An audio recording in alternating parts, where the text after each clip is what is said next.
Johnson, Melton, Palermo, Rowe, Bagley, Harding. Mr. President.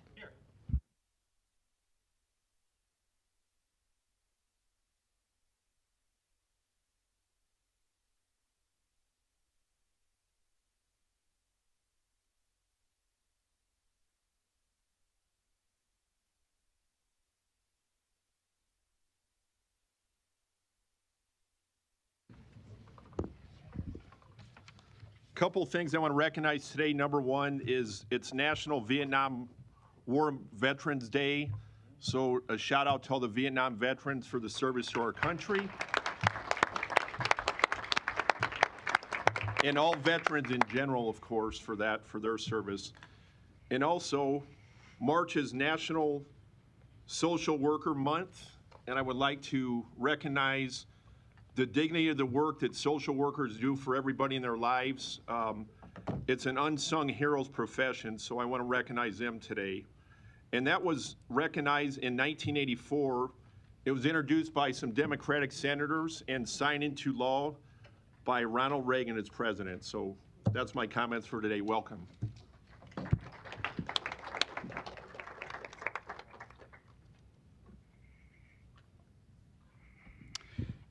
An affidavit of publication is on file for the pre-council and city council meeting, and a current copy of the Open Meeting Act is posted in a white binder in the east wall of legislative chambers. Thank you, and good afternoon, everybody. We look forward to hearing your testimony on our many items we have here today. I encourage you to turn your cell phones off, or at least to vibrate. We do have two presentations today before we start our regular meeting. The first is I want to recognize a group that was here to learn about city government and heard from me earlier, and also Chief of Staff Tom Warren. It's the group with UNO and Omaha Public Schools, the Civic Leaders Program. I see they're in the back there. They represent Central High School, North High School, and South High School. Thanks for being here.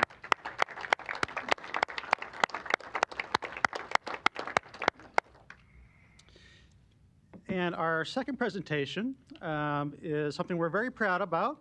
Our City Clerk Eliza Butler has been named the Outstanding Clerk of the Award, or Outstanding Clerk of the Year by the Nebraska Clerks Association. So we'd like Eliza and her family to come to the podium, please.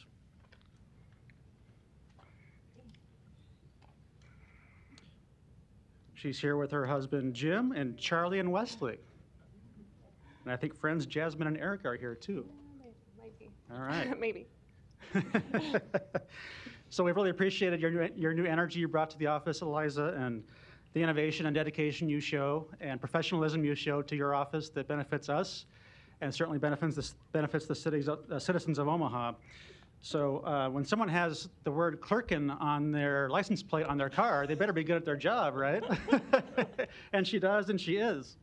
So I wanted to take a minute to read a proclamation on her behalf, and then give her a chance to offer any remarks she might want to offer to the City Council.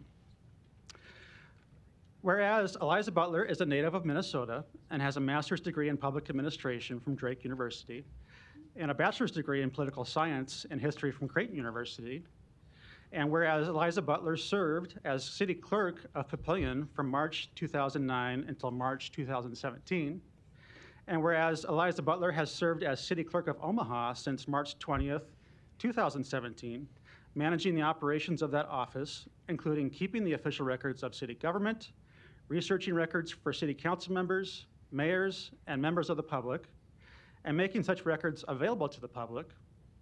And whereas Eliza Butler currently serves as the second vice president of the Nebraska Municipal Clerks Association, having previously served as secretary and currently serves as chair of the Douglas Omaha Technology Commission Board, and is president of the Omaha unit of the Nebraska Parliamentarian Unit.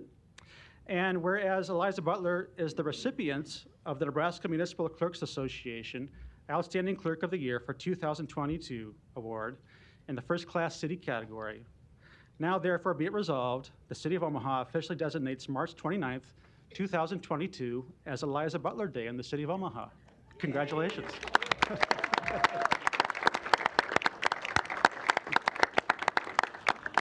And the floor is yours. All right. Unless does that require a second, or?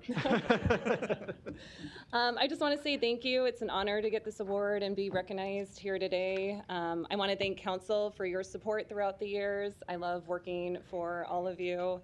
I also want to recognize my amazing staff. They're so dedicated and hardworking, and I appreciate everything that you do. Just thank you. This is absolutely wonderful. Thanks.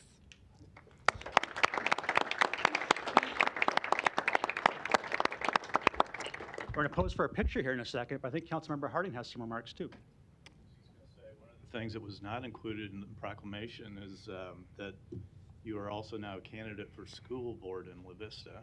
And so she's around elected officials all day, so I guess it was contagious, and she wants to do that too. And I want to know, how come the dogs didn't get a chance to come in? Congratulations, Liza. Thank you. We appreciate your hard work, and it's evident that your dedication to the city of Omaha and all the boards and commissions that you help with too is evident through your work. So we do appreciate that. Thank you. Thank you. And if I could ask council members to come across to the front of the podium, we're going to take a quick picture with her.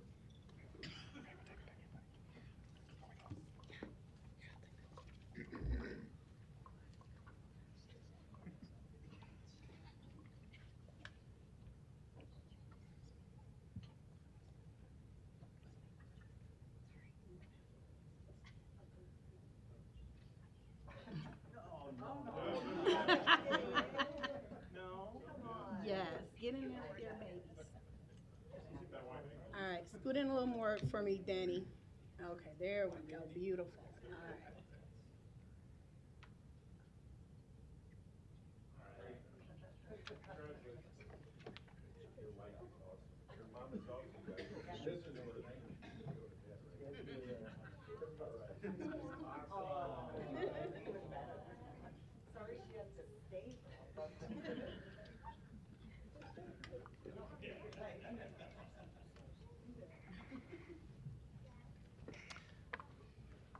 I think we're going to excuse Eliza just for a minute, and we'll have our deputy clerk, Kimberly Hosing, take over for us for a minute. I also want to recognize her because at the same conference, she also is pursuing her professional degrees in this category and received what I believe is a master's in clerk certification. Yes. So we appreciate her work with us as well.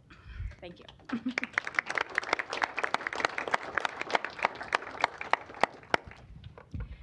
Item 6, a resolution to approve the preliminary plat for Bauhaus located southwest of 18th and Howard Streets. Planning Board of Planning Department recommend approval. Public hearing and vote on number 6 is today. Proponents, please.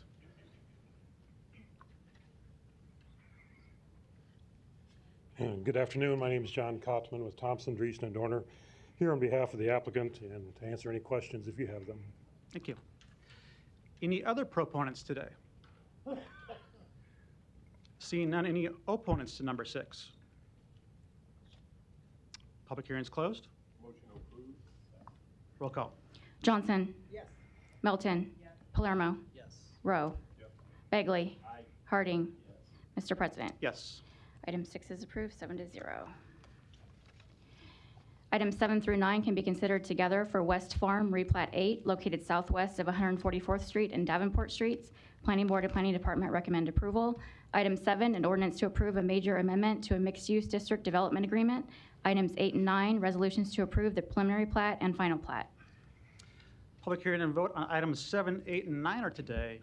Proponents, please. Hi, Joe Flaxbeard, 14710 West Dodge Road, on behalf of the applicant.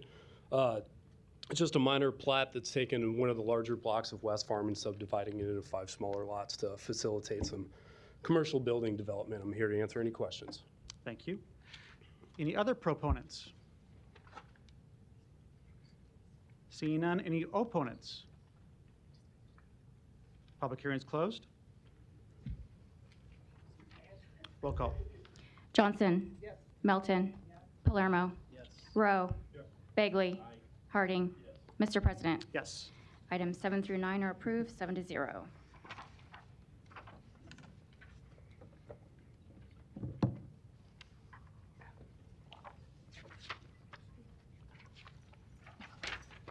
Item 10, an ordinance to rezone property located at 8288 Haskell Street from CC District and GC District to CC District. Planning Board and Planning Department recommend approval.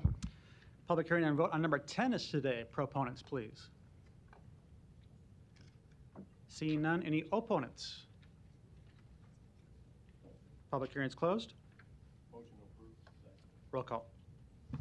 Johnson. Melton. Palermo. Rowe. Bagley. Harding. Mr. President. Yes. Motion passed 7-0. Item 11, an ordinance to rezone property located at 6257 Sprague Street from R435 District to R5 District. Planning Board and Planning Department recommend approval. B is communication in opposition. Public hearing and vote on number 11 is today. Proponents, please. Seeing none, any opponents? Public hearing is closed. Roll call. Johnson. Melton. Palermo. Rowe. Bagley. Harding. Mr. President. Yes. Item 11 is approved, 7-0. Item 12, an ordinance to rezone property located at 2411 Burdette Street from R7 District and GI District to R7 District. Planning Board and Planning Department recommend approval. Public hearing and vote on number 12 is today. Proponents, please.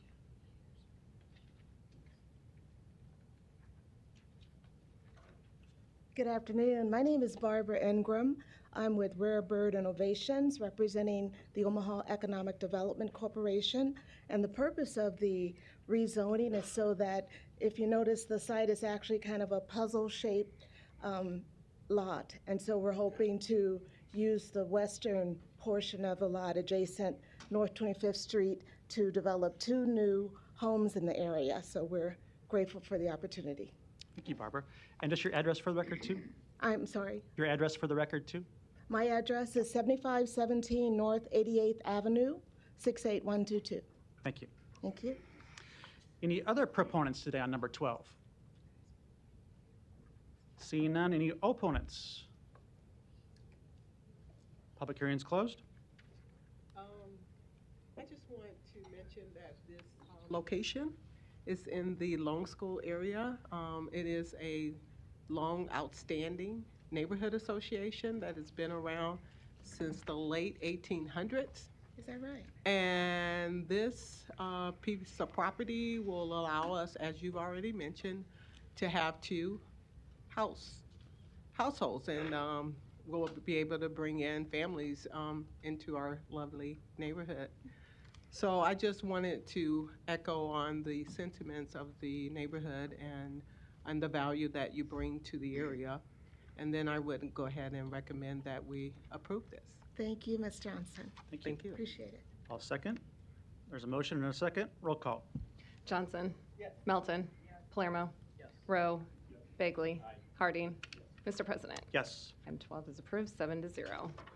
Item 13, a resolution to approve the CIP Saddle Creek Tax Increment Financing Redevelopment Project Plan located north of Saddle Creek Road and Pacific Street in an amount up to $5,156,000. Public hearing and vote on number 13 is today. Proponents, please. Yes, good afternoon. Don Seaton, Omaha City Planning Department. You're probably, I think, familiar with this project from some of the replatting and current planning approvals and reviews that you've seen recently in recent weeks. The developers have assembled 11 parcels plus some right-of-way along Saddle Creek in the vicinity of Pacific Street. This is Baker's grocery store, so just south of the Baker's grocery store on Saddle Creek. The site's presently occupied by 5 single-family homes, a 6-unit apartment, and a couple of commercial buildings. The site will be cleared, those will all be demolished, and constructed will be a new 6-story apartment building. Give you a site plan here. This being Saddle Creek. 6-story apartment building with 4 floors, 4 levels of apartment units, and on top of 2 levels of parking, structured parking. Be 195 market rate rental units for the apartments, approximately 280 parking stalls in the structure. The project includes 2 outlot commercial buildings along Saddle Creek. One is intended to be a credit union. It's the occupant they're anticipating. The other is envisioned as a coffee shop or restaurant. This total project investment is about $44 million for the neighborhood. It's probably gone up a little bit since then. The TIF request, TIF support is $5,156,000 is the request. Project's been reviewed and approved by the TIF committee and the city planning board.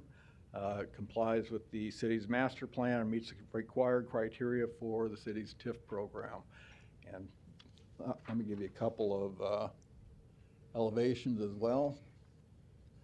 It's a view from the northeast.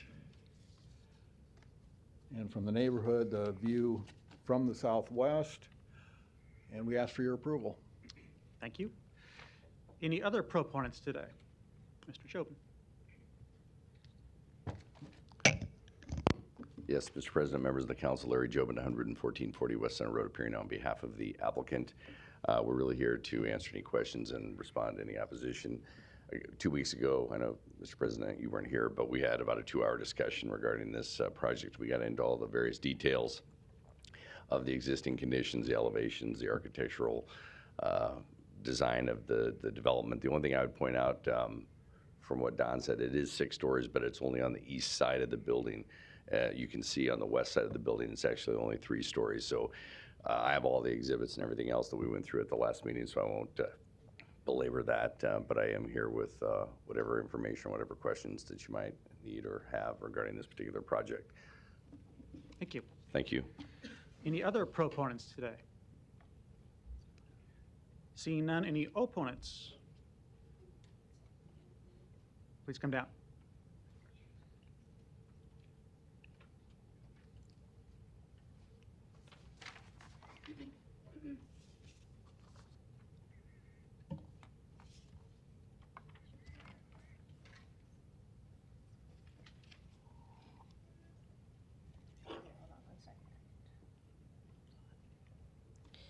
My name is Melina Peterson, 4953 Mayberry Street, and I own property at 968 and 972 South 49th Ave. I oppose the TIF financing for the CIP Saddle Creek development for a few reasons. As Mr. Jobin stated, this is a big project. Exactly, maybe too big. Number one, the master plan is not being followed. If it were, then an amendment to the master plan would not need to be added. I feel that some of the allowances that are being made make the building bigger than what it should be. For example, having 8 feet from the curb is not being neighborly. None of my neighbors are this close to me. Being 8 feet from the street allows for more units and bigger sized units. The allowance of closing 49th Street and opening a wider 49th Ave to allow for parking on both sides of the streets, why not fix the curve of 49th of Mayberry Street to 49th Street a little wider? Because again, it will cut into money that could be made with more and bigger sized units. However, that narrow curve not being fixed is going to create more drivers having to wait to get through. Number 2, it is Mr. Jobin's belief that we will have something better to look at and that our property value will be higher. I think I speak for all of the neighbors when I say the current view is fine and the proposed view is a monstrosity. Number 2, the property value only means something if you want to sell. Otherwise, it is higher property tax. You are allowing houses with yards to be torn down and building apartments, so that makes buying a house very challenging. In the TIF application, it states that employers are interested in having more housing. However, COVID has shown that people are able to work from their home. Some people don't even have to live in the same state to work for an Omaha-based employer. And people can live in Omaha and work for a company in a different state. Finally, I object to this development and oppose to my tax dollars being used for this project. What I'm asking for is the developer to pay for is a drop in the bucket, but it means a lot to me. The developers are getting money, yet there seems to be resistance to being neighborly with long-standing residents. I am asking for snow ice removal on the west side of 49th Ave. I am looking at cleaning 6 houses worth of sidewalk, a fence so that there is a clear boundary line, and trees to help with privacy and noise. The developer is getting everything they need to make money. But my question is, are you hearing or listening to your constituents?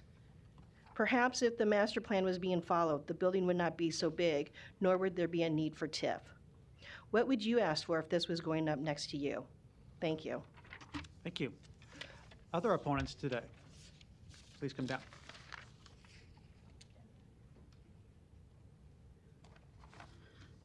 Hello, my name is Debbie Rushlaw. I live at 1010 South 49th Avenue, Omaha, Nebraska 68106. I wanted to show here, these are the properties that I own right here. And Melina that just spoke, she owns this property right here. So this entire block here, as you can see, is our property abutting right here up next to 49th Avenue. So in case some of you didn't know that that's where that property is.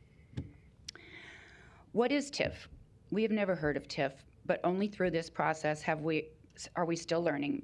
Bridget Hadley has tried more than once, very patiently, I might add, to educate me. One thing I do know is that 49th Street does not fall into the blighted definition according to the state law. It is not deteriorating, unsanitary, or unsafe. Yes, a few structures may be more than 40 years old. Many all across the city are. Even the mayor's house is more than 40 years old, and I don't see anybody tearing her house down. So what is hard for me to understand is that they're asking for TIF money to cover the cost of purchasing 5 houses and 1 apartment building at a cost of nearly $2 million, then demolish them. And I'm not talking about any of the property down in Saddle Creek. This is right here on this little street right here. It has nothing to do with this property down here. So we're just talking about our little tiny neighborhood right here. I really don't care what happens down on Saddle Creek. That's why I want them to put the apartments down there.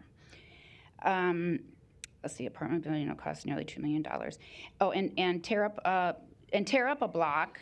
Okay, and then tear up a block, 49th Street, that already includes infrastructure, not to mention many mature trees, so they can put in a new street, 49th Avenue, so they can pave this street approximately 135 feet to the west. This is so they can put 2 commercial sites in front of the apartments. Would it be totally out of the question to move the apartments to the east so as to utilize a street that is already in place? To our small neighborhood, this directly affects. This doesn't seem like a lot to ask given the radical change that such a large imposing structure will create.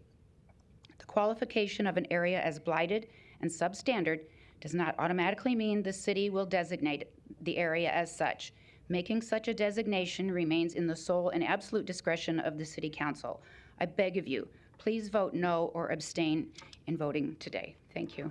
Thank you. Next opponent, please. My name is Bev Hornig, 1613 Crawford Road, Omaha, Nebraska 68144. While I don't live in this neighborhood, I oppose any development, TIF financed or not, that doesn't provide adequate parking. There's 195 units, and the gentleman stated there's only 180 parking spots. I don't know why that's ever allowed. Anything midtown where it's crowded, we need to have adequate parking. Generally, it's at least 2 vehicles per apartment unit. So, thank you. Thank you. Other opponents on number 13? It wasn't mine.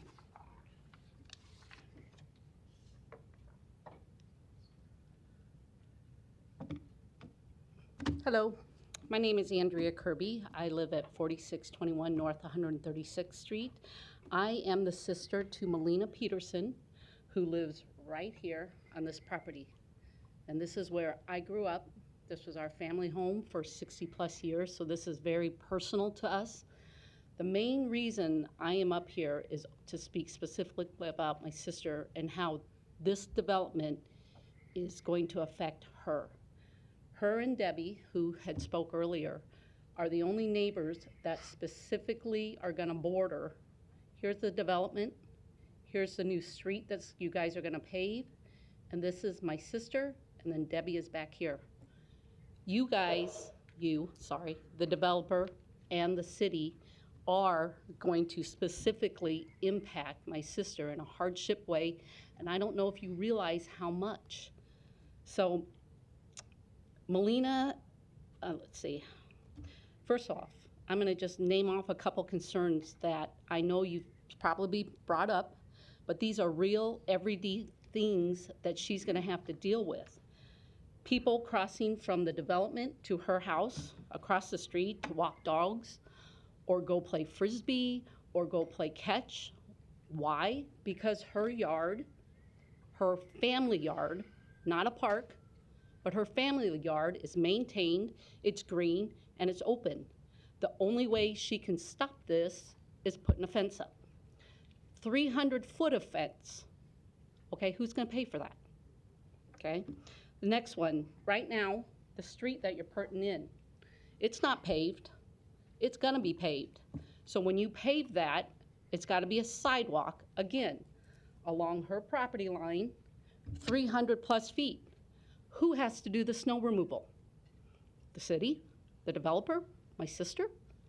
These are real hard, everyday hardships. It doesn't snow just once a year. It snows several times a year, and sometimes even more than that, you know, as we all know, living in Omaha. You know, let's say a fence does go up. Let's say she gets a fence up there. But with you paving the street, this now has become a corner lot for her, which means by code, she can't put her fence back until 15 feet from her property line. So now she's got 15 feet by 300 feet outside of her fence, along the street, along the sidewalks that she has to maintain. Now, if you have a dog and you live in the apartment, you've got an inside courtyard, but would you take your dog to the inside courtyard, or would you go outside, not on Saddle Creek side, but on the west side to walk your dog, and where, you know, we all know not every dog owner is responsible enough to pick up after their dogs. Who has to maintain that? Who's going to clean it up? Again, these are real life hardships that are being created because of this development. The last one is, as I said, along the development on this west side, it's going to be 3 stories high. Anybody 1 story over, anybody over the first floor directly looks down into my sister's yard. Where's your privacy? There is none anymore. So how does she fix that? She's got to grow some trees, a lot of them, because this is a 300-foot property line. Who's paying for that? I just wanted to be very clear that when you go ahead with this, that you understand that you as the council and you as the developer are putting a monetary hardship on her and a physical hardship on her. She's a single mom. We are a big family. Yes, we like to help, but 300 feet of sidewalk to shovel every time it snows? So what we are asking, and this is, I know, a hard ask, but you guys have mentioned this is a $44 million project. A fence and trees alone are going to be a minimum of $25,000. That's less than 0.05% of your budget. Can we not do something to mitigate this expense and this hardship for my sister? Can it not be part of the approval? Because saying out loud, you know what? This is a great idea. We really should help. Okay, I can maybe admit that we created this hardship for her. But if you don't have it in writing, the developer is not held to anything. So do we want to guess how much the developer will give? These are real life facts. I'm not making any of this up. These are the facts that will happen because of the development, because if you approve this. So I am just asking for you to review and to really give some hard thought, to give some concession to Melina Peterson along that property line. Thank you for your time. Thank you. Other opponents that want to speak today? I'm sorry. See none? No. No clapping's necessary. Is there another opponent that wants to speak? Okay, come up, Larry. Larry Storer, 5015 Lafayette Avenue, Omaha, Nebraska, 68132. That was a very good presentation. She's one smart young lady. As I drive around Omaha, particularly the last year or so, looking at some of these blighted, severely blighted, whatever, that have nice houses and various things on them, I keep wondering, well, who's next? Recently, there was a new map put out, and it looks like you're very close to my neighborhood.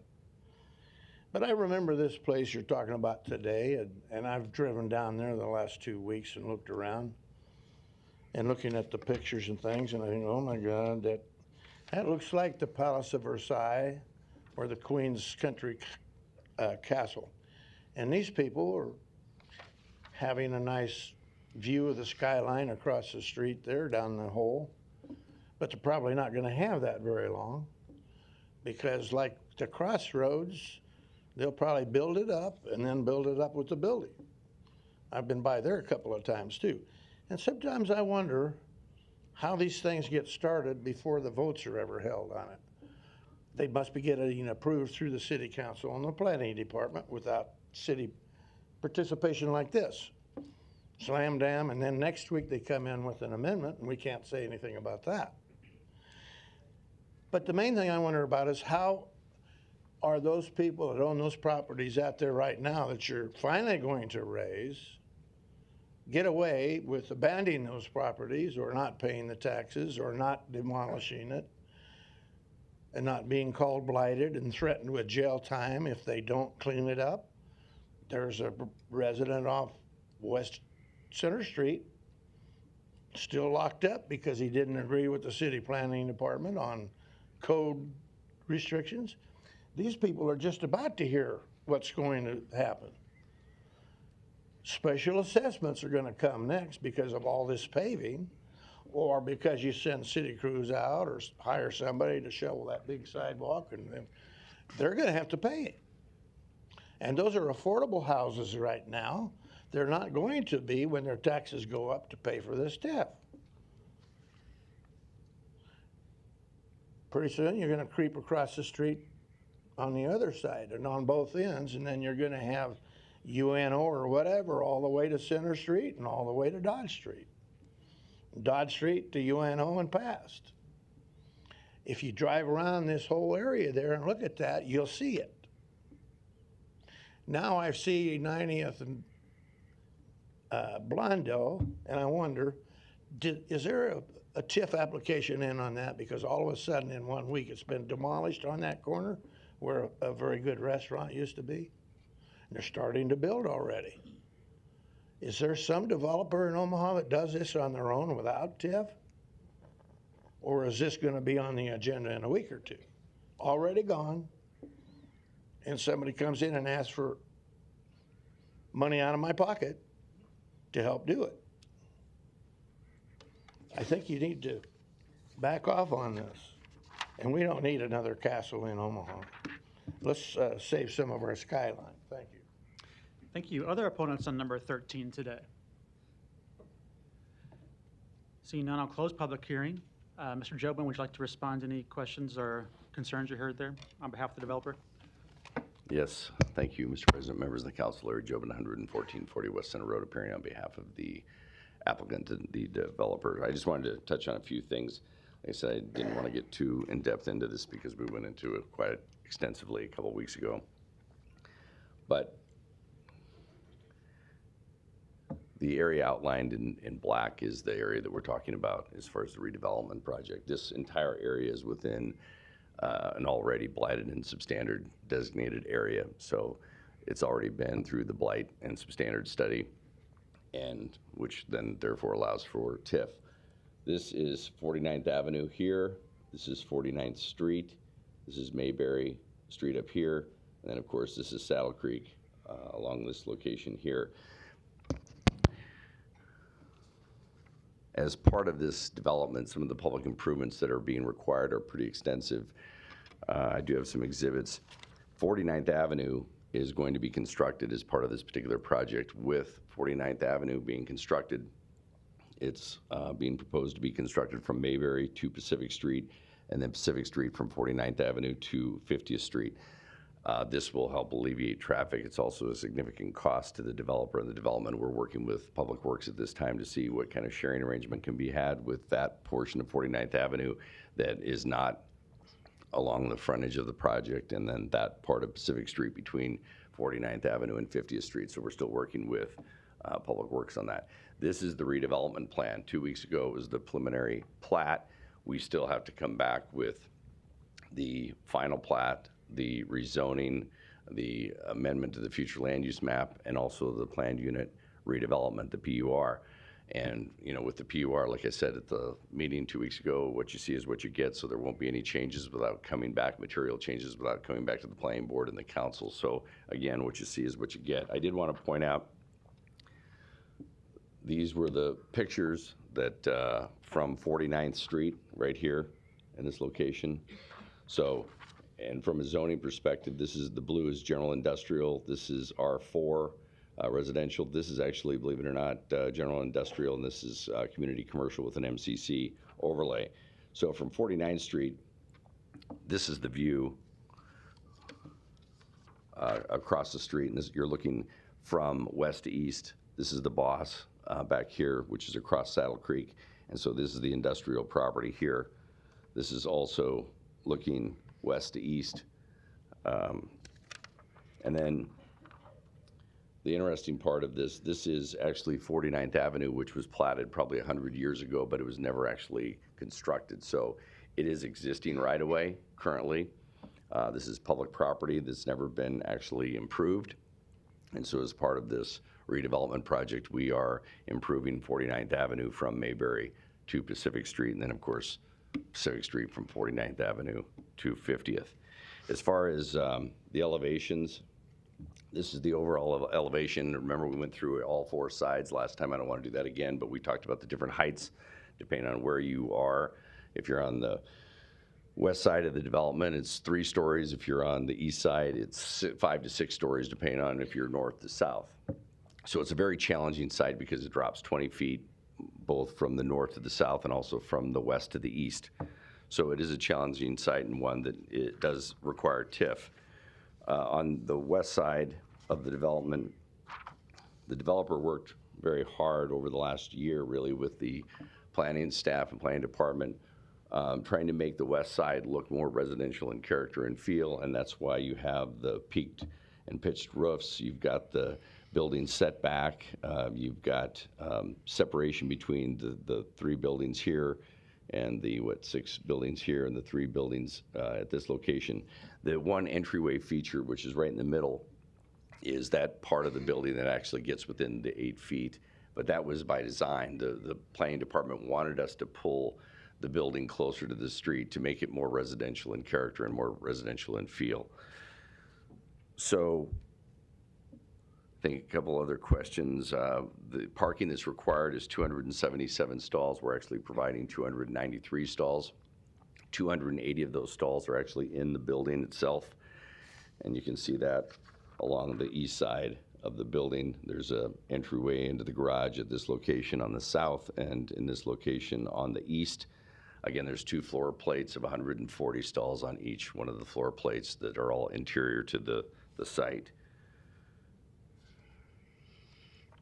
As far as the sidewalks will be constructed and paid for with this development, even on the west side of 49th Avenue as well as the east side of 49th Avenue. That's required by Public Works, is that sidewalks are on both sides of the streets. We're simply complying with the subdivision regulations of the City of Omaha.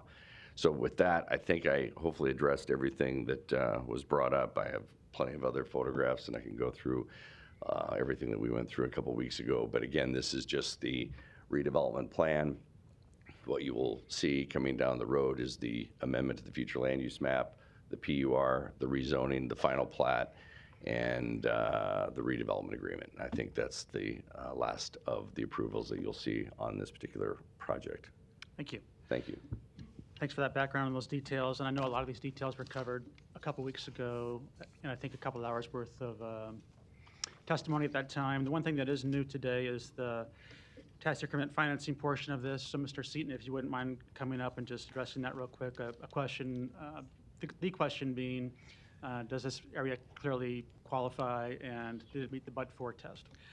Yes, the area was designated a number of years ago as CRA. That's a community redevelopment area. So the question of whether it's blighted or not is kind of a moot question. That decision's already been made. The designation as a community redevelopment area has already been established by the city council. The area is formally designated that way. It's based on not only the condition of the building and infrastructure, and in this case the infrastructure is lacking, it's also based on the socio-economic characteristics of the neighborhood, per capita income, unemployment, things like that. So it clearly qualified at the time it was created. Okay, thank you. Ms. Milton, you're recognized. Mr. Jobin, I wonder if you could just come up, because there were some things brought up, and I'm wondering if you could just enlighten us on people who own property, do things on their property before TIF is approved, but it's not because there's somehow a secret vote. Could you explain why developers may be doing improvements on their property even without TIF?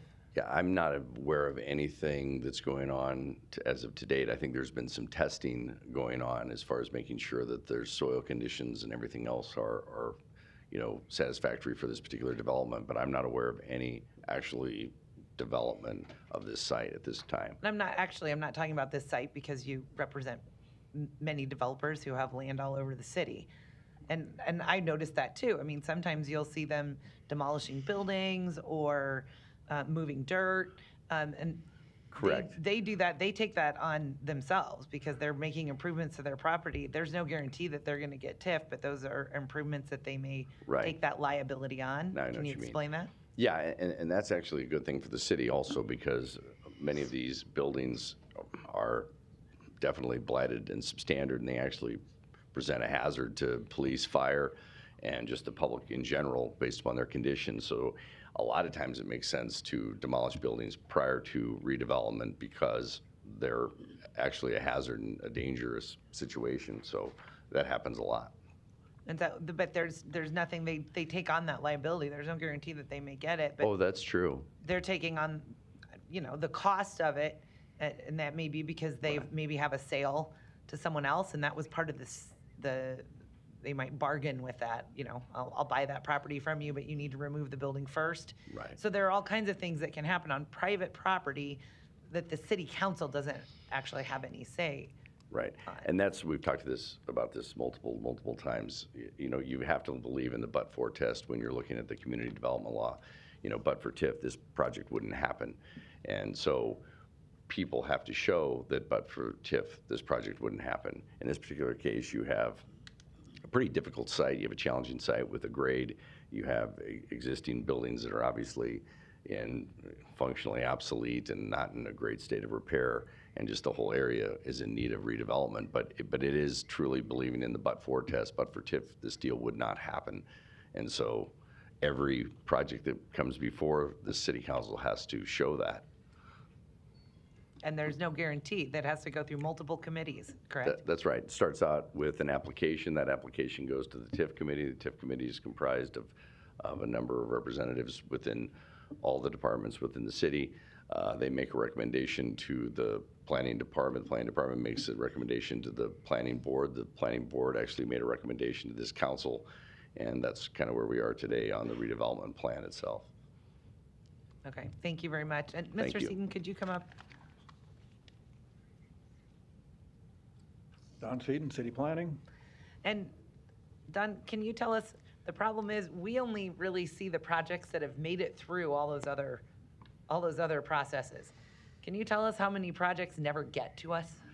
We have a lot of pre-application meetings where people are interested in TIF, and in some cases we actively discourage them. They may be outside of a blighted and CRA area, and we tell them, look, you're not eligible for TIF, and the status of the area doesn't look good for designating it as a community redevelopment area. I can't give you numbers, but there are a number of projects, potential projects come through that do not end up going through the entire process for TIF because they just really don't cut it. And they don't pass the but-for test, isn't that right? Correct. They need to show that without TIF, not be a reasonable return on their investment. So we look at 3 years of cash flow, their pro forma for the project, and do a financial evaluation of the structure of the development deal. And if they can't make their payments, they do this development.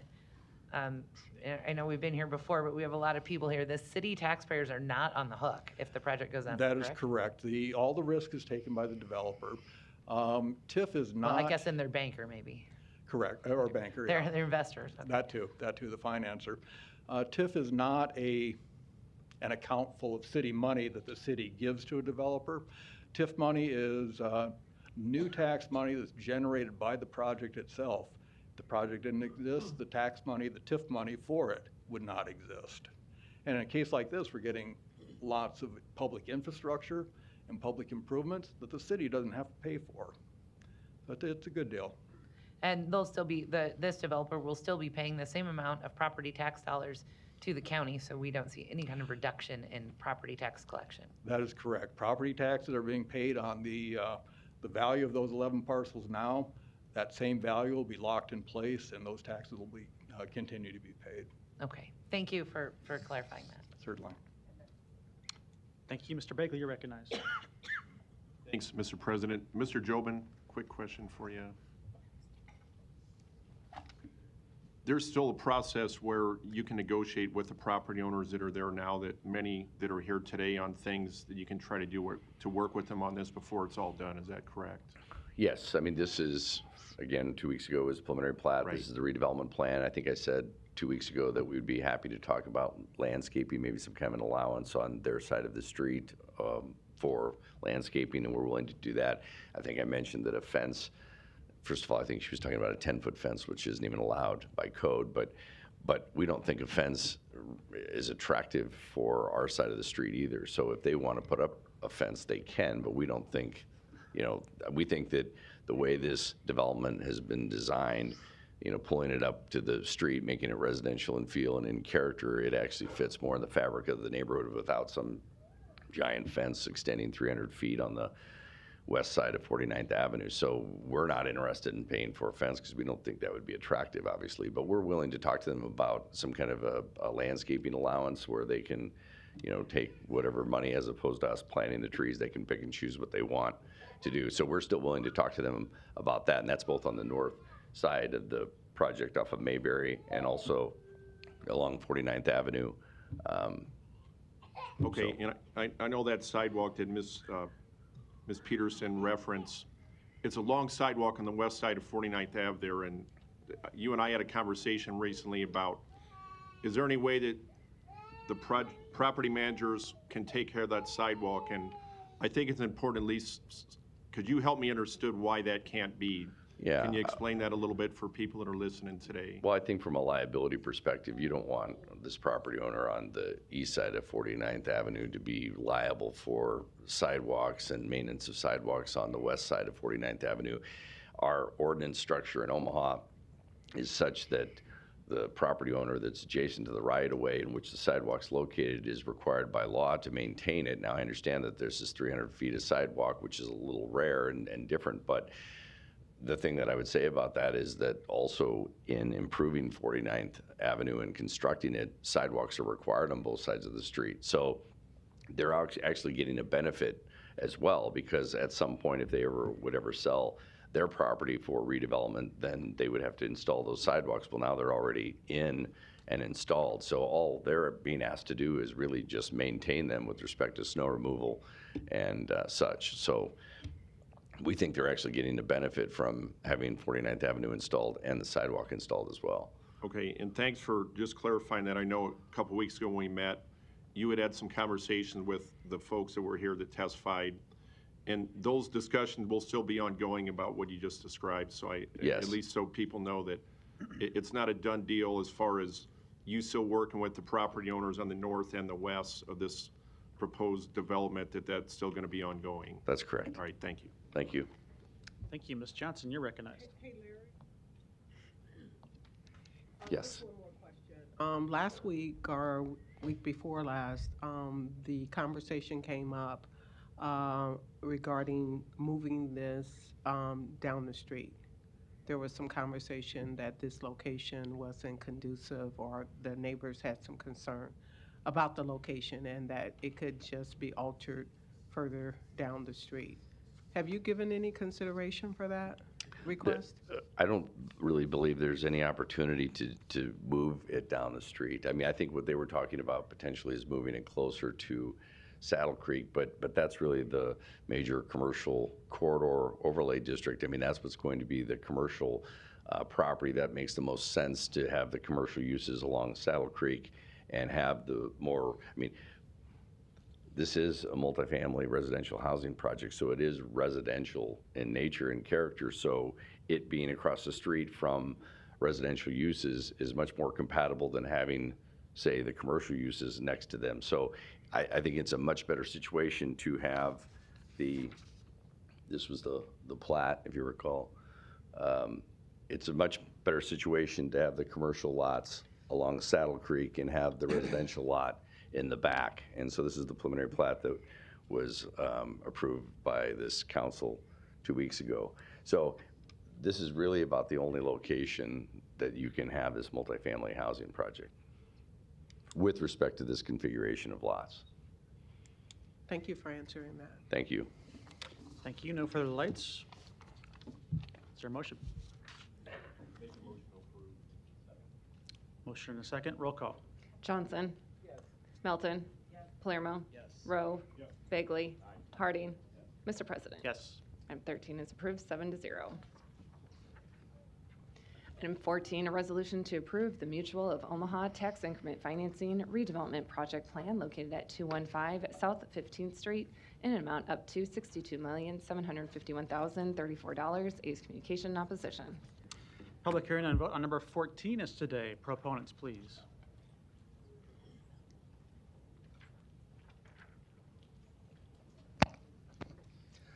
Good afternoon, Mr. President, members of the council. Kevin Anderson, City Mayor's Office, Deputy Chief of Staff for Economic Development. Here today as a proponent and ask for your support for an extremely exciting opportunity to accomplish a number of things that are laid out in some very publicly known and announced plans and planning processes. And what I'll get into is wanting to make a couple points, and I'll leave the specifics of the project itself to the applicant who's here, and we'll follow my presentation here. But we're asking your support based on the fact that this is, like I said, an exciting opportunity to implement the recommendations and findings of not only the 2010 Downtown Master Plan, which specifically called for the redevelopment of the Dale Clark Library site as an office tower, to accomplish a number of things, enhance the skyline, promote density in our community, but also is reinforced and supported by the library system's own facility master plan, which was adopted in 2010 and again updated in 2017, both of which called for the relocation of the downtown branch library as well as the relocation of main library services to a more central location within our city. Both of those plans called the current Dale Clark Library site as outdated, inefficient, and ineffective as a downtown branch. It's about 3 or 4 times the size we need as a downtown branch, right size for a modern branch services serving a downtown neighborhood market, and really allows us to not only right size but modernize library services for the downtown area, all while simultaneously taking advantage of a separate but related opportunity to, again, implement the findings and recommendations of those planning processes and move main branch services to a more central location within our city. So again, this is an opportunity to advance those planning processes and the recommendations that came out of very public processes in incorporating and leading towards the findings and recommendations of those 2 plans and their subsequent updates. What I also want to reinforce to council and the listening public is, again, the use of tax increment financing dollars or support to enhance and make projects like this possible. In our last item, Don gave a great kind of 101 level of how TIF is utilized, how it's reviewed and approved through a very public city process. But what I want to reinforce for a project like this is tax increment financing lies with a redevelopment project, not necessarily the end user, whether it's corporate in nature or otherwise. The benefit is to the project itself, and that's also where the public benefit is derived. So whether it's a small scale development or a major office tower as proposed, which is proposed to be occupied by our, one of our homegrown extreme success stories and Fortune 300 company, the benefits and the use of tax increment financing lies in the project itself. And it's important for a use like this to support all the things and recommendations that come out of plans like the Downtown Master Plan, but also our next agenda item that we'll be discussing in this setting, in the sense that corporations like Mutual of Omaha, as proposed, they do have options for siting headquarters type projects or other real estate holdings and investments, and that's just what it is. It is an investment. And so when we're asking and trying to support these types of projects in a downtown environment where we feel the benefits of the project are maximized, we're asking developers, investors in these companies to essentially pay a premium not only for the land but the cost of development as opposed to their options to either stay at a more centrally located campus or even moving out to a suburban campus.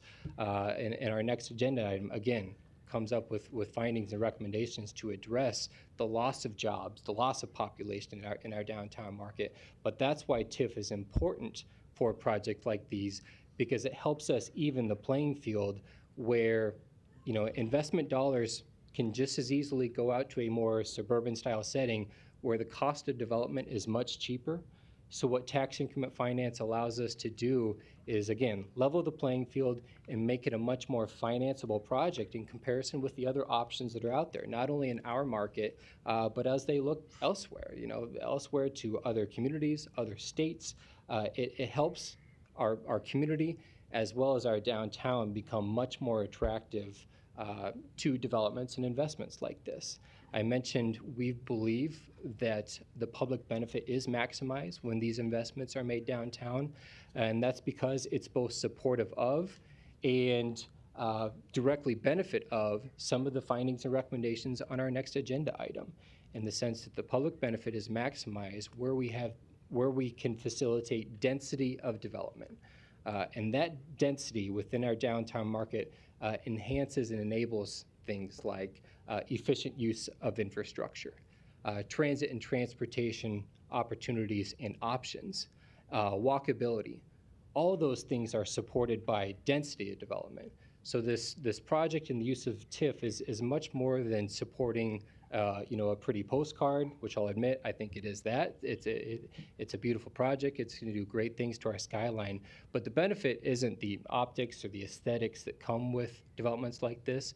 The benefit lies with the density and what it does to our downtown market, where we do have services like transit, where they are focused and where we can serve the greater community, because that's where our transit and transportation infrastructure lies. So we can support North and South Omaha as well as West Omaha, because the infrastructure is laid out to facilitate those transportation options or other infrastructure options within our downtown market. So that's where we are supportive of TIF for a project and a use like this. And again, it's much more than who the end benefactor, who the end user of the product is.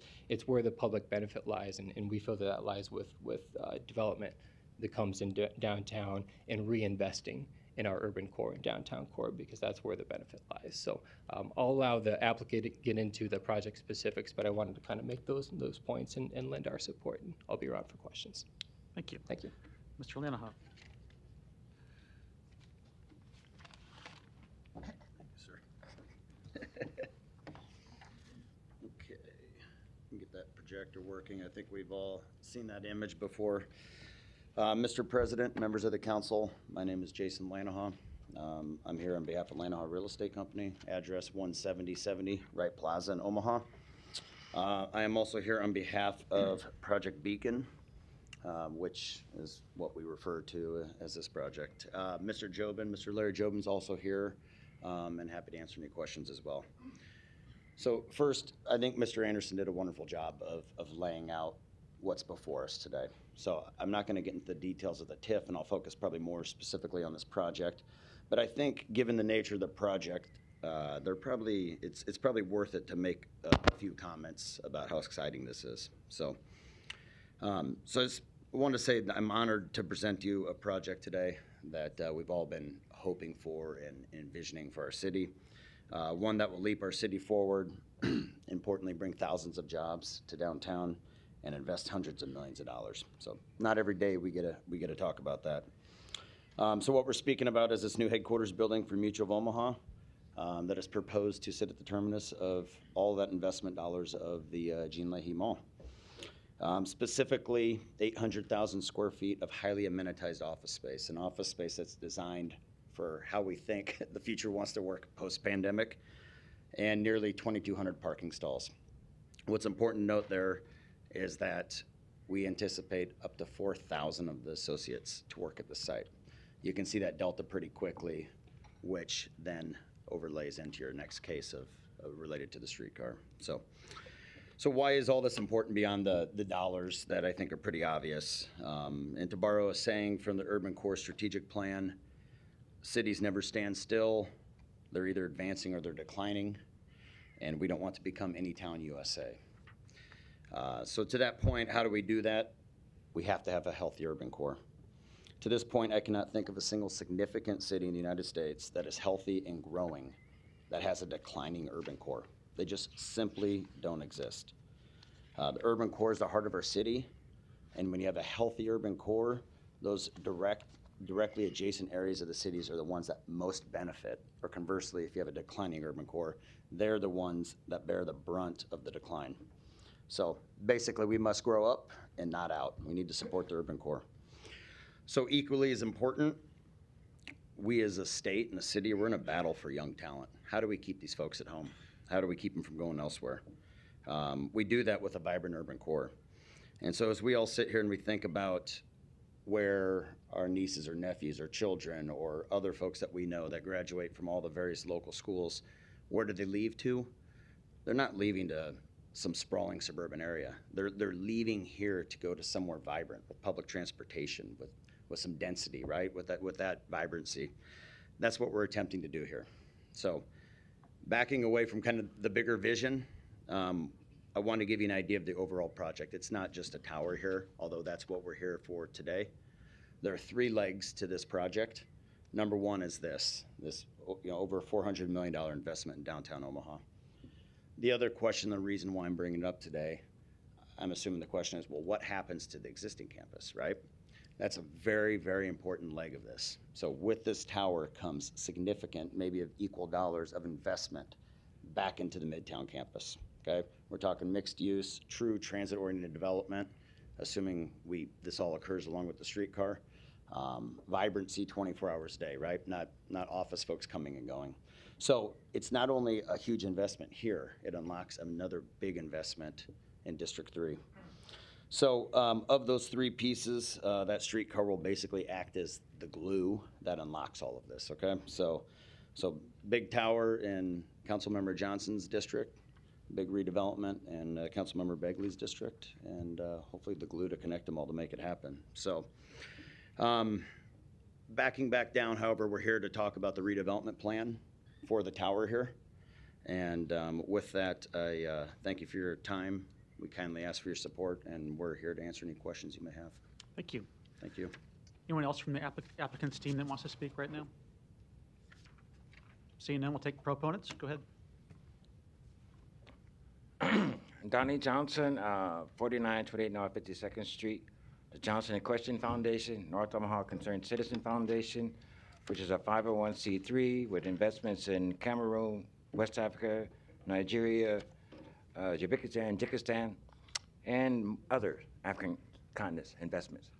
My argument here today, sir, is that this project, these young folks wasn't born in 1967 when we was at Macmillan Junior High, and Mr. Mutual of Omaha, Marlon Perkins, was teaching us these programs that are coming to light under Mayor Leahy.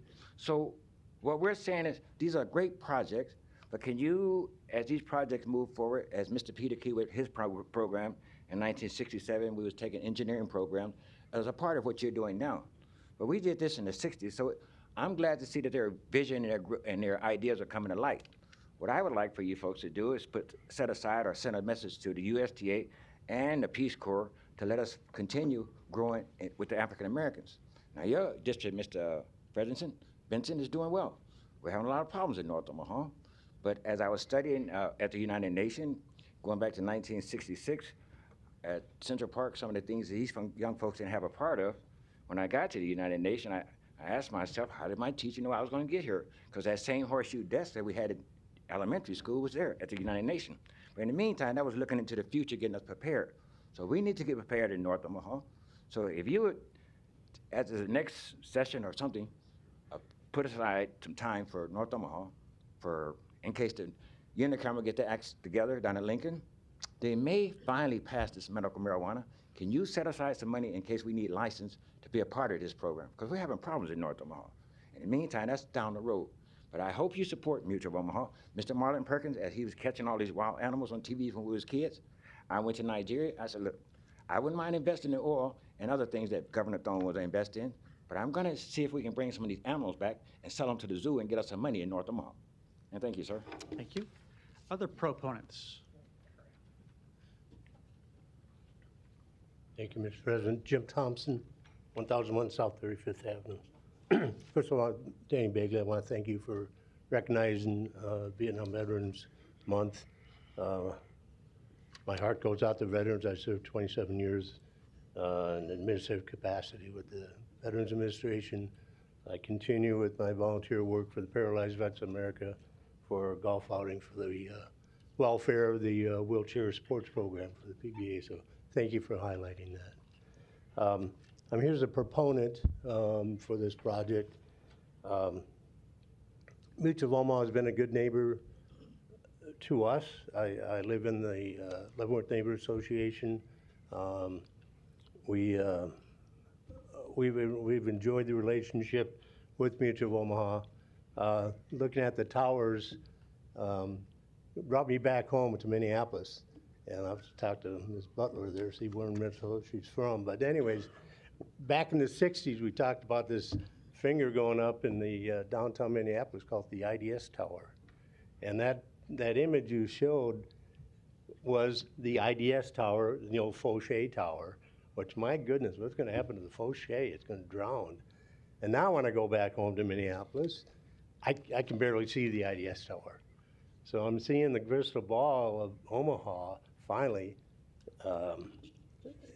having some activity downtown that it's taken a while. I always compared Omaha with Minneapolis, including the structure of the city being the river between two cities, Mississippi up there. But how it's grown up there downtown, I won't be around the next 40 years to see how it happens since I arrived here in Omaha. But I was on Destination Midtown Committee with folks as an individual of the Neighborhood Association, not as a Mutual of Omaha, not as Creighton University at the time, Med Center, I should say. And everyone got around and said, what can we do in Midtown Omaha? And we created this Destination Midtown, which was, believe me, 20 years ago, I think. Lots happened. I was talking to a fellow person on the committee about another project in her neighborhood, and we kind of, wow, what did we do? We created Destination Midtown with East Campus Realty doing the Midtown Crossing thing, which was Mutual of Omaha. We just set the dominoes in place. This is a huge domino. It's extremely huge. When I knew Omaha was going to build headquarters, we thought, don't take out the dome. You know, that's an icon of Omaha. And now we know why. And that's in the touch on what's going to happen next with our property. I hope the engagement of the neighborhood association surrounding it will take place. Our particular neighborhood is a little bit, we need more people involved. There's a lot of transient folks come in and go, and we fail to capture that. With all the development, the new apartment buildings and so on, we got to find a way to get neighborhoods back together as a spokespeople for you folks to make decisions on. I wasn't really in favor of this last fall. I had my eye on the Dale Clark Library for the College Baseball Hall of Fame. I met with Mayor Stothert and her staff before I knew what was happening. I said, I want that building reserved for the Baseball College Hall of Fame. And now I know why when she told me it won't be there. And that's fine. Let's build a new one then. Let's build a new building with all that we need to do with the recognize the college baseball program. As far as TIF financing, I tried to explain to our group what it really is, and the finance guy did a much better job than I could. But it's going to happen. I'm curious how much, and I hope I'm still wrong a long time, to see how the development downtown continues in the urban core. That's a new one too. That always requires us as neighbors to become engaged. Because you folks live and work. You work, we live, and some of you live and work in the area as well. But that's our lesson to say, we want something to happen. Streetcars coming right through my neighborhood, a few blocks away. Let's get together, folks. And we need to do that as neighborhood associations to find out how we can contribute. And I hope we can contribute positively to that project and this project. Library, that'll get built. Whether it's going to be built, it's not my decision. I think it'll be vetted out significantly. We've already made progress on what's going to happen temporarily. I'm hoping the new home will provide library services Omaha needs. I'll be available for any questions if you want. Thank you. Thank you. Any other proponents on number 14? Seeing none, any opponents? And then we do have one opponent by Zoom that we'll get to after those that are here speak. It's okay for me to start then? Yes. My name's Andrew Sullivan, 7748 Western Avenue. And I want everyone to know, I think what Mutual Omaha has done for our community is great, and I like the plan, generally like some of the plans on it. But commercial properties, they have abilities to get we got other ways to approach financing, such as creating a business improvement district and other means of doing this, or finding special taxes. We did this for the Capital District, and I think you should look at that. But the most important thing, and I hope the proponents are paying close attention to this, because this is the heart of my concern. I pay attention to economics closely. Commercial properties, so forth, the hospitality industry, the hotels and restaurants, I pay very close attention. This pandemic changed our economy. You're thinking like the urban core to be solid, you're going to have problems putting people in that building because they found out they can work at home. They don't have to go out. They can stay at home all day. Order food out, order food wherever they want, order alcohol, order whatever they need. They are now looking, you got people who are technically employed in Omaha, but never leave Saunders County. You have people in Sarpy doing the same thing, and in Council Bluffs. So you're putting all your investments in a tower, and I'm going to say, you know, if you took a look at the change in the economics of it, I would probably cut that tower off by 2/3. Maybe create a campus, maybe put a couple portions in West Omaha or Council Bluffs or even Sarpy County or Bellevue.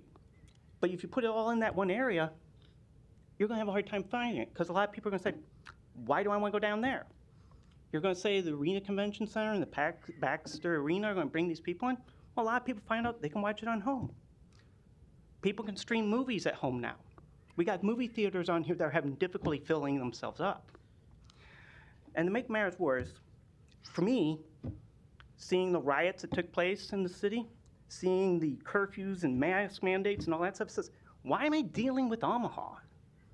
I could easily work in any place in Nebraska or Iowa and still get paid from my employer that I still have. So I really wish people would think about this. I'm not going to tell you to vote yes or no, although I would really like to get rid of TIFs on commercial properties. But I would ask the proponents, maybe we need to take a pause and take a look at the numbers again. Take a look at where the economy's going. Because the plan looked great for a pre-pandemic plan. With the change in the economy, I went bet on it. People don't need a streetcar if they can work from home. You know, and if they can choose wherever they live, what do? Where's the competitive edge? We have to change our whole taxing structure. We're reliant on property tax. And it's based on the fact that the people that settled these lands were farmers. But now those are all commercial properties for the most part. And what we're stuck with is a consumption service-based economy. We gotta go start looking at consumption taxes. We gotta start looking at fees. We gotta start looking at different ways of financing these stuff. If people were taxing the cars to supposedly fix the roads, but if people go to electric cars, where's the financing for the roads go? All these type of things need to be thought out seriously. I do appreciate, though, what Mutual of Omaha's proposal is.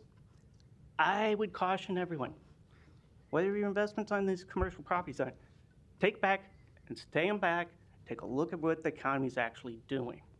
I appreciate your time. Thank you. Thank you. Other opponents on number 14, please come down.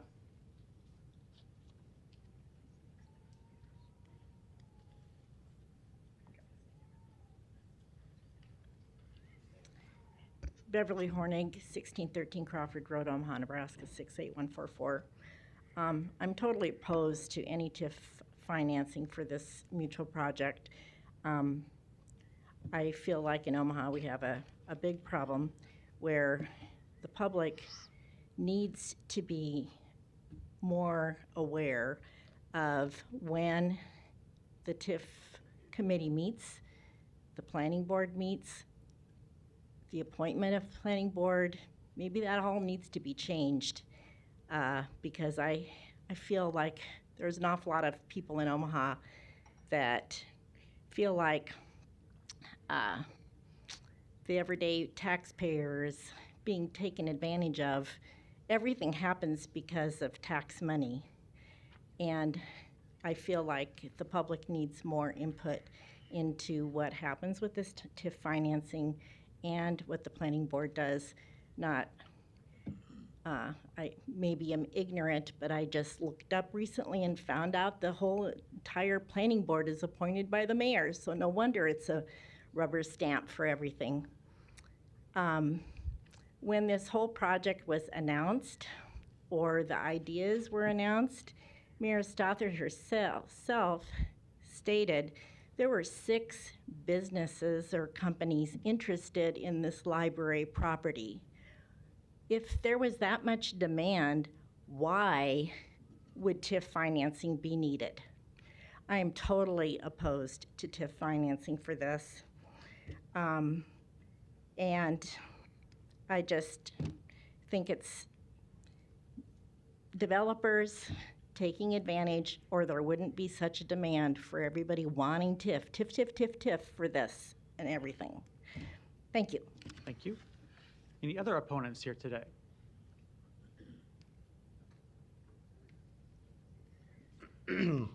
Larry Storer, 5015 Lafayette Avenue, Omaha, 68132. The last 2 speakers were pretty smart people. They use a lot of common sense. Something that we're not using much around here in these chambers the last few years. I remember an old movie with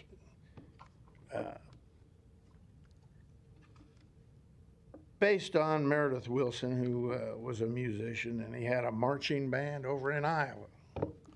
And they had a little tune called Right Here in River City in order to sell some things that he wanted to sell. He was very good at it, and he had the whole town marching to the tune.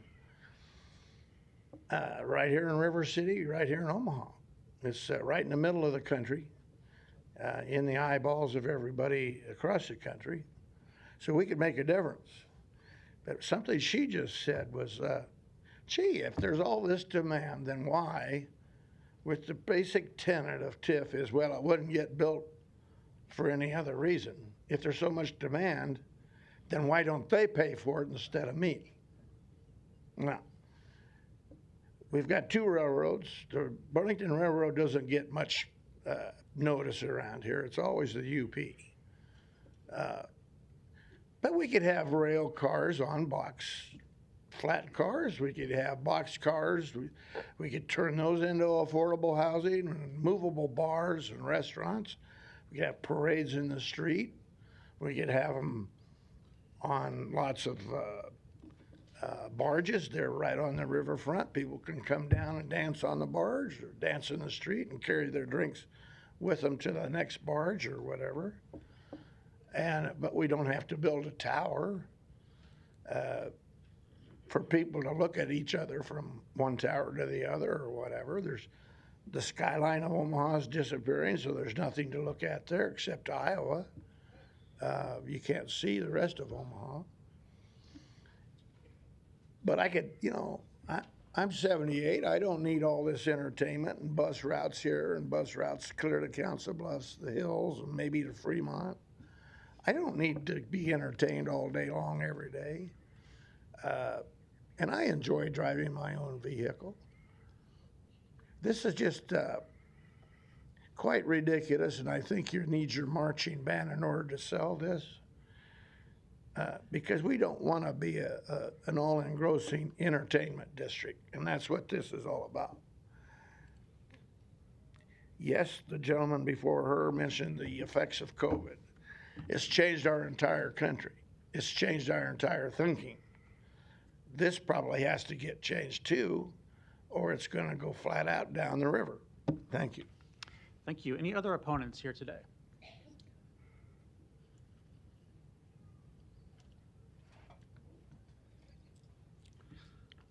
Bob Grothy, 14515 Industrial Road. I'm the business manager, financial secretary, treasurer of Ironworkers Local 21. I represent 700 ironworker members. I'm here today to discuss my concern about the Mutual of Omaha building. This building will be a monumental building that will be seen by many people throughout our region. The hype of this building has brought extreme excitement to the construction world in Omaha. On the job sites throughout our city, the Mutual of Omaha building is the topic of discussion. A lot of building trades people have high hopes to be able to work on this project. The pride that it would bring to local construction workers who said they contributed to such a remarkable project would be indescribable. My fear is that this project will not be built by a local workforce. There are projects being built in this city using out-of-state contractors that use out-of-state workers. An example would be the Applied Underwriters Headquarters on the Boys Town land development. That project is being erected by a company out of Denver, Colorado, using mostly out-of-state workers. I believe granting TIF funding should provide jobs to the community, including construction jobs. There's always talk about how many jobs a project will create for the community when applying for TIF, and then the project will be built by people from another area, another state. I read this project will create 1,200 construction jobs, but nothing was said there will be local construction jobs. The proposed Mutual of Omaha building is very similar to the First National Bank Tower. I was fortunate enough to work on that building back in the early 2000s. I set the first beam on that project.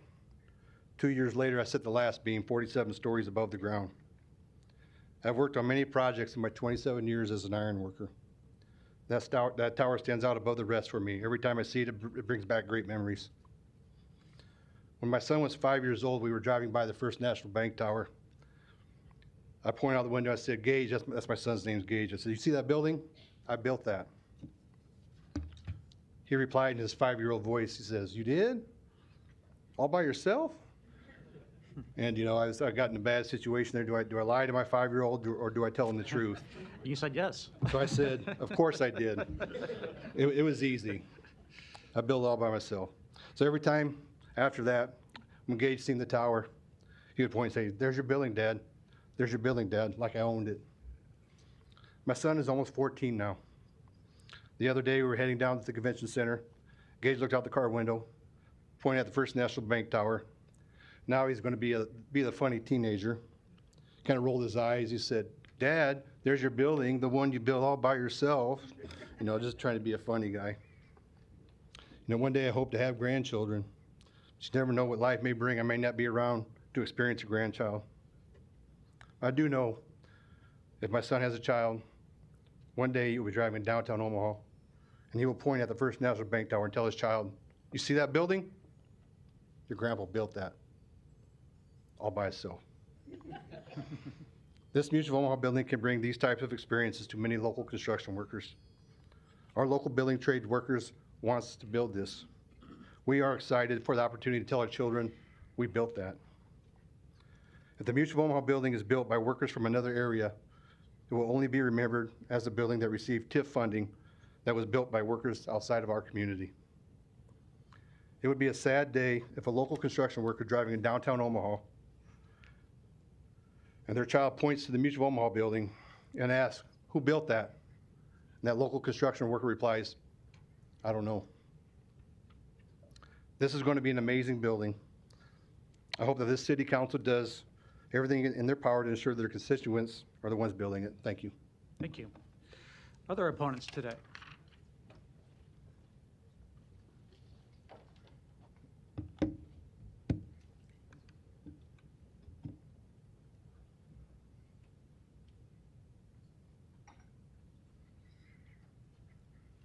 Just a reminder too, I know we had a cell phone go off there. Please check your cell phones and have them be turned off or to mute.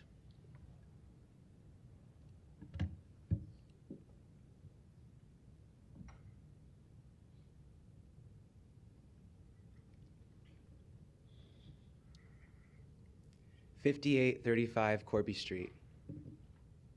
My name is DeJuan Lamont Hayes. I'm born and raised here in Omaha, Nebraska.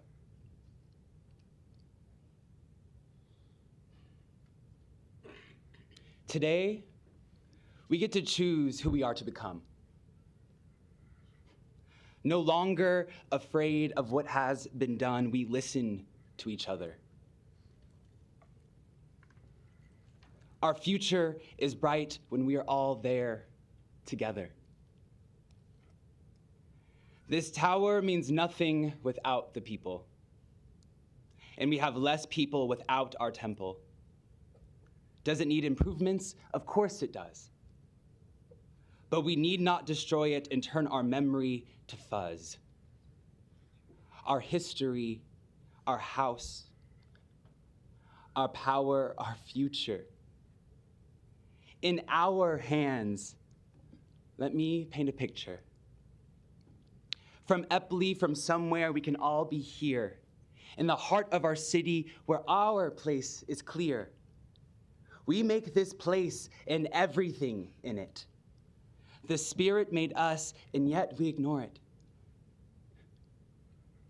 Our relatives, on 4 legs and 2.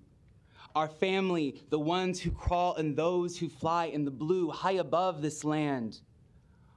All are a blessing. Now it is time for lies to do the undressing. Truth is bathed in light. Shame hides in shadow. We need a new leader who knows this is not a battle. Every war is lost because we ignore the cost, forcing others to do our bidding because we are empty and lost.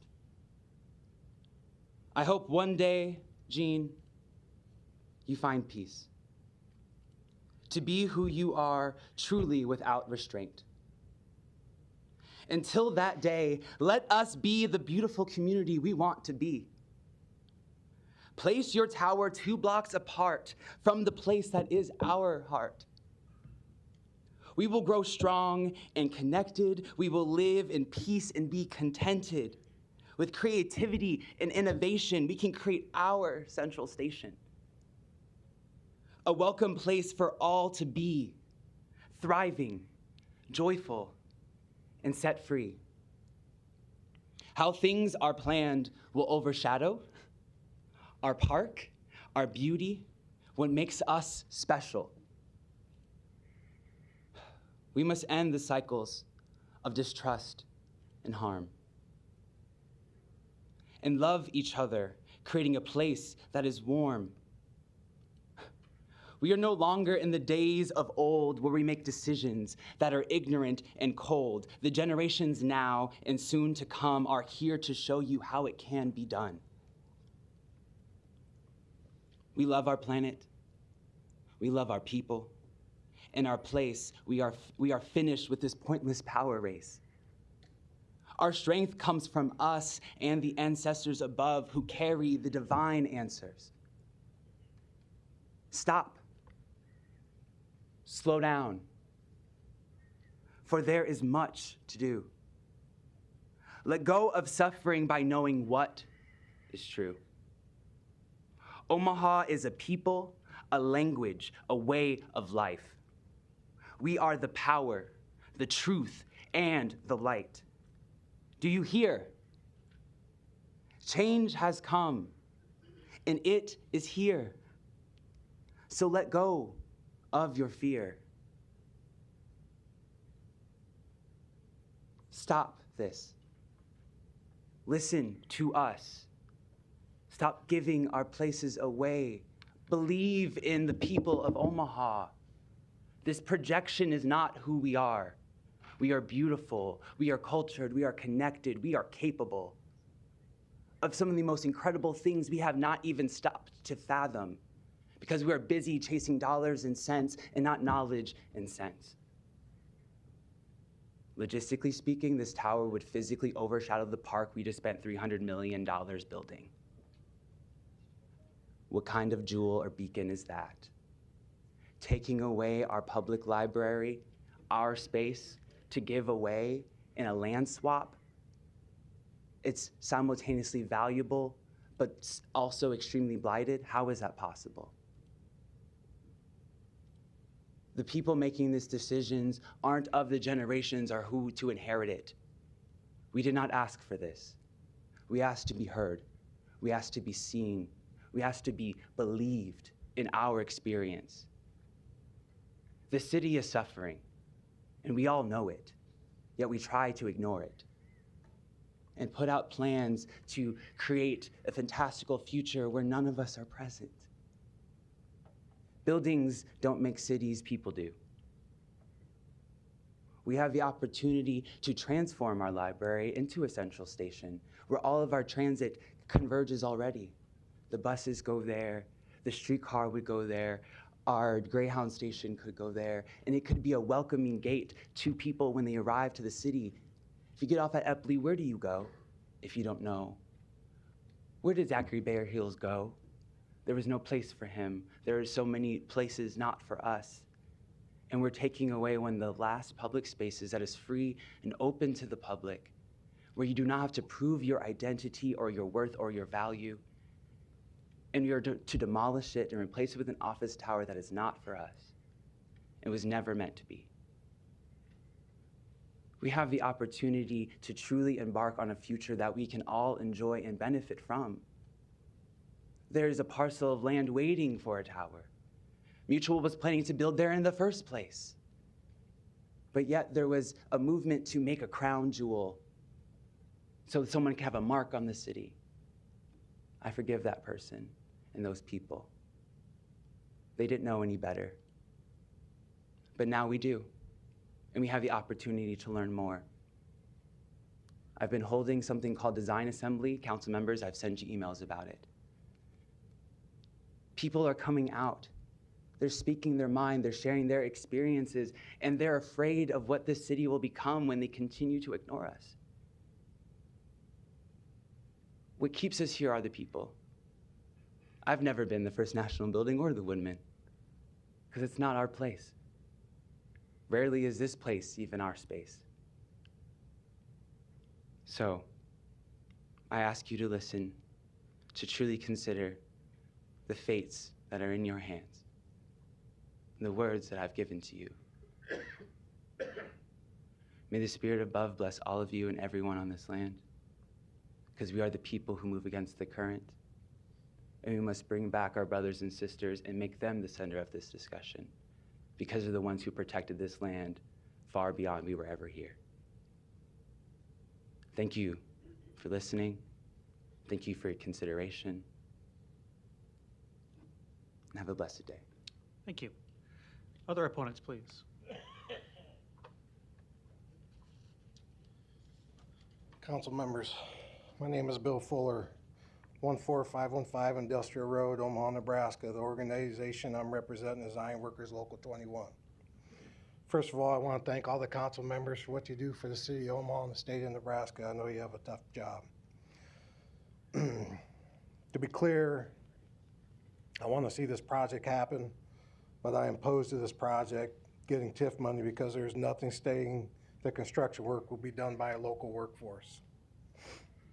I read that Mutual of Omaha will have approximately 4,000 employees in this facility, which is great for our community, and I am thankful for that. But we are going to are we going to forget about the 1,200 construction workers who will be building this project for 3 years?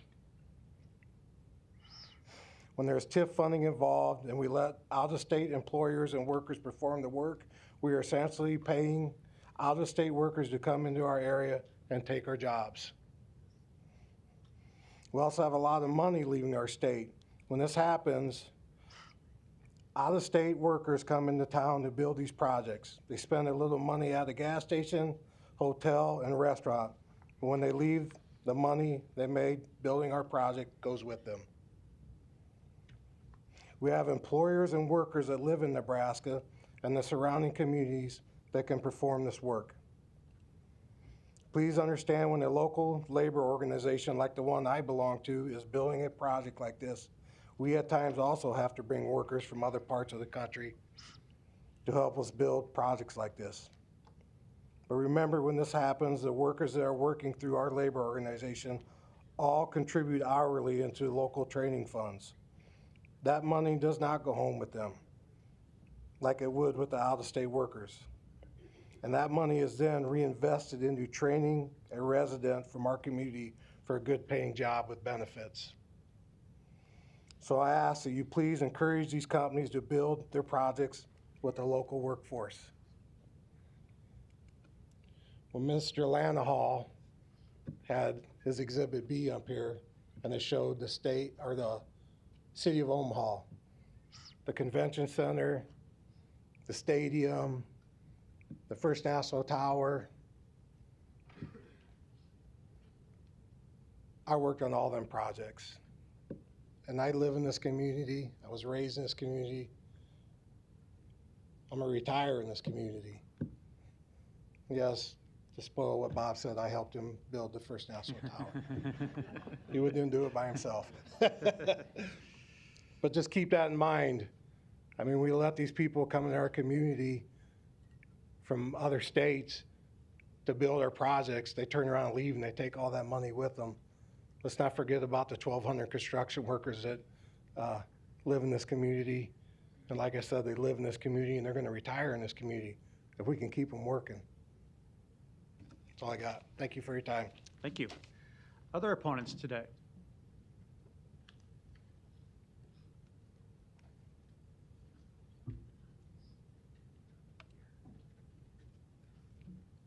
Hi everyone, my name is Yuanjun Chen and my address is 6923 Oak Plaza.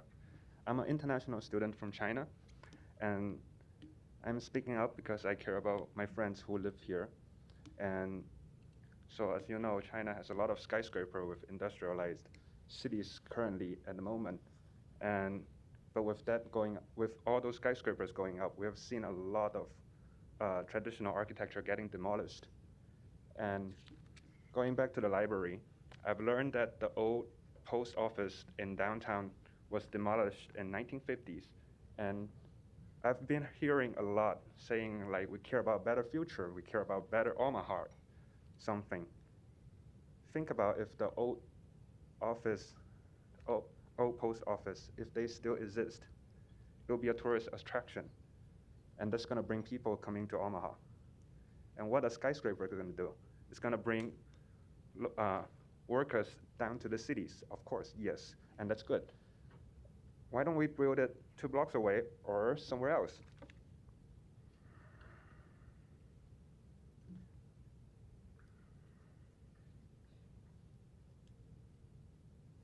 A library should be library currently it's located in a very great place in the center of Omaha, and library represents knowledge. And that's what I see in the city. I I hope to see that in the cities. And think about Paris. They built the opera house in the 1860s to the 1870s. And they built the opera house because they want the operas to become the new temple of the cities. And look how you think about Paris right now. And how you think about a place with a skyscraper that's just like everywhere else. Thank you, everyone. Thank you. Other opponents?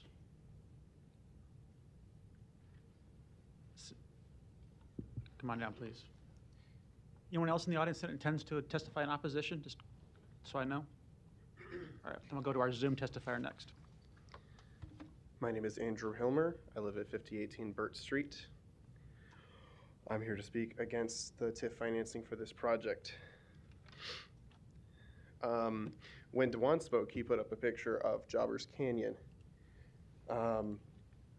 Jobbers Canyon, of course, was a historic community of apartment buildings and business buildings, the kind that today in downtown, the few that are left are being renovated into these wonderful apartments that everyone wants to be in. Of course, we do not have Jobbers Canyon anymore because some years ago, when ConAgra said they wanted to move into town and put their headquarters here, they said they would only do it if they let the city level that space and take it over. It was considered worth it for a long time. Is it worth it now? They left a few years ago. I heard similar comments about this tower, that if this tower isn't constructed, what's to keep Mutual here? But are we a company town? Is that what we are? Are we defined by the big businesses? Are we defined by the insurance companies and the banks? Or are we defined by our humanity? Are we defined by our arts and our people? Are we defined by the things that we do together in the life that we live? No one's pretending that there's life happening in an insurance office building. That is not what brings people to a city, and that's certainly not what's going to keep young people there. I want to question this concept that the W. Dale Clark Library is blighted at all. Certainly, it could use some updating. It looks kind of old in ways, but it looks like it's perfectly sound structurally. It was built by a famous architect. It's a historic building, and it has wonderful natural lighting coming in. There was criticism that it's too big, it's not practical for a library. Well, this is a community resource. There are so many things we could do in that space for the community. There are so many things that we could do to attract and embrace everybody who's a part of us as the people of Omaha. If it's too big to hold the books and the computers that people are using there, then have classes there, connect it with universities, make it a flexible space where people can go to work, make it available. Make one of the floors available for people to rent for flexible office space. You know, this whole notion of a skyscraper being a compelling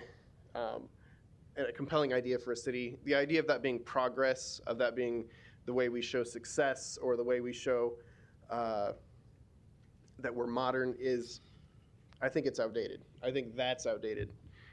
As many people have pointed out, COVID changed things. People have realized that they can work from anywhere, especially the kind of office work that's done on a computer.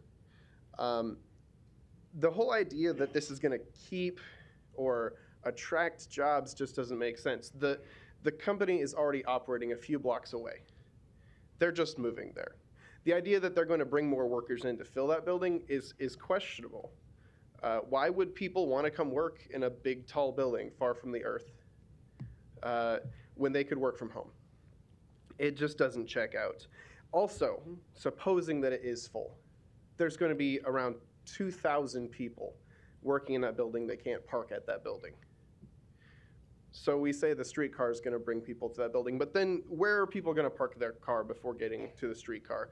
This is a town that it does not have adequate public transit. Most people are getting around with their car. So whether they park at the building or park a few blocks away and ride a streetcar, they still got to park somewhere. Do we have a plan for that? For 2,000 more parking spaces that Mutual's not going to provide, that the city's going to have to figure out? What's going to happen to those streets that are around that block that are already too small and too congested? I would also like to point out the question of just what is a library in general. Yes, it's an outdated concept in the sense that our books have gone digital, if they're even published as books anymore at all. Yes, it doesn't necessarily feel like the best use of space to have a huge building full of print books if those books are being touched once a year or twice a year. But a library is the only, it's one of the only public spaces left in any US city where anyone can just go there and simply exist. Where the public, the city, has chosen to fund a space that is for people. In particular, it's one of the few indoor spaces where people can go out of the cold or out of the heat and focus. They can read a book if they want to, or they could work on their computer. They could do their work from home work there. It's also a place for students. We have so many students that come from out of state and out of town to go to the universities here in Omaha. But those students are not going to stay here, and they're not going to have a positive experience because there was a big glass rectangle in the sky. Let's not pretend that this tower is a compelling architectural feat. It's just a big rectangle. Finally, I'd like to point out, I understand that this hearing is about the TIF in particular, and I certainly do not see the W. Dale Clark building as being blighted, especially with the redevelopment of the Jean Leahy Mall that's happening right there. The entire area is under the most major redevelopment. It is the primest of prime location for whatever we choose to put there. If we don't keep the library there, what do we want there as a city? What do the people of Omaha want there? As DeJuan said, this skyscraper is going to shade out that park. Literally, after noon, the sun will be in the west and it will cast a shadow over the whole park. If you're saying that that building will attract people to the public space of the park, what are we really saying? That building's not going to be open to the public. It's not going to be a place where people show up and, tourists are not going to go to that building and say, let me visit this building, let me see all the things that there are to see here. It's going to be for the workers there. So maybe those workers will enjoy walking in the park on their lunch break. But what about everybody else? We are not Mutual of Omaha. We are Omaha. Finally, I understand that the City Planning Board, the Library Board are all completely appointed by the mayor. And although this vote is simply on the TIF subject, it really comes down to you guys to decide whether this is good for Omaha, because it's obvious that the mayor gets what she wants in terms of what city planning decides and in terms of what the library board allows. I have serious problems with that level of that strong mayor system. I have serious issues with her having carte blanche to just tell the library board what to do and tell the planning board what to do. But it comes down to you guys to decide, is this really something that's good for Omaha? Is this something that the people want? Thank you. Thank you. We do have an opponent by Zoom. I'm going to recognize Carl Schwent. We'll try to get you off mute here in a second.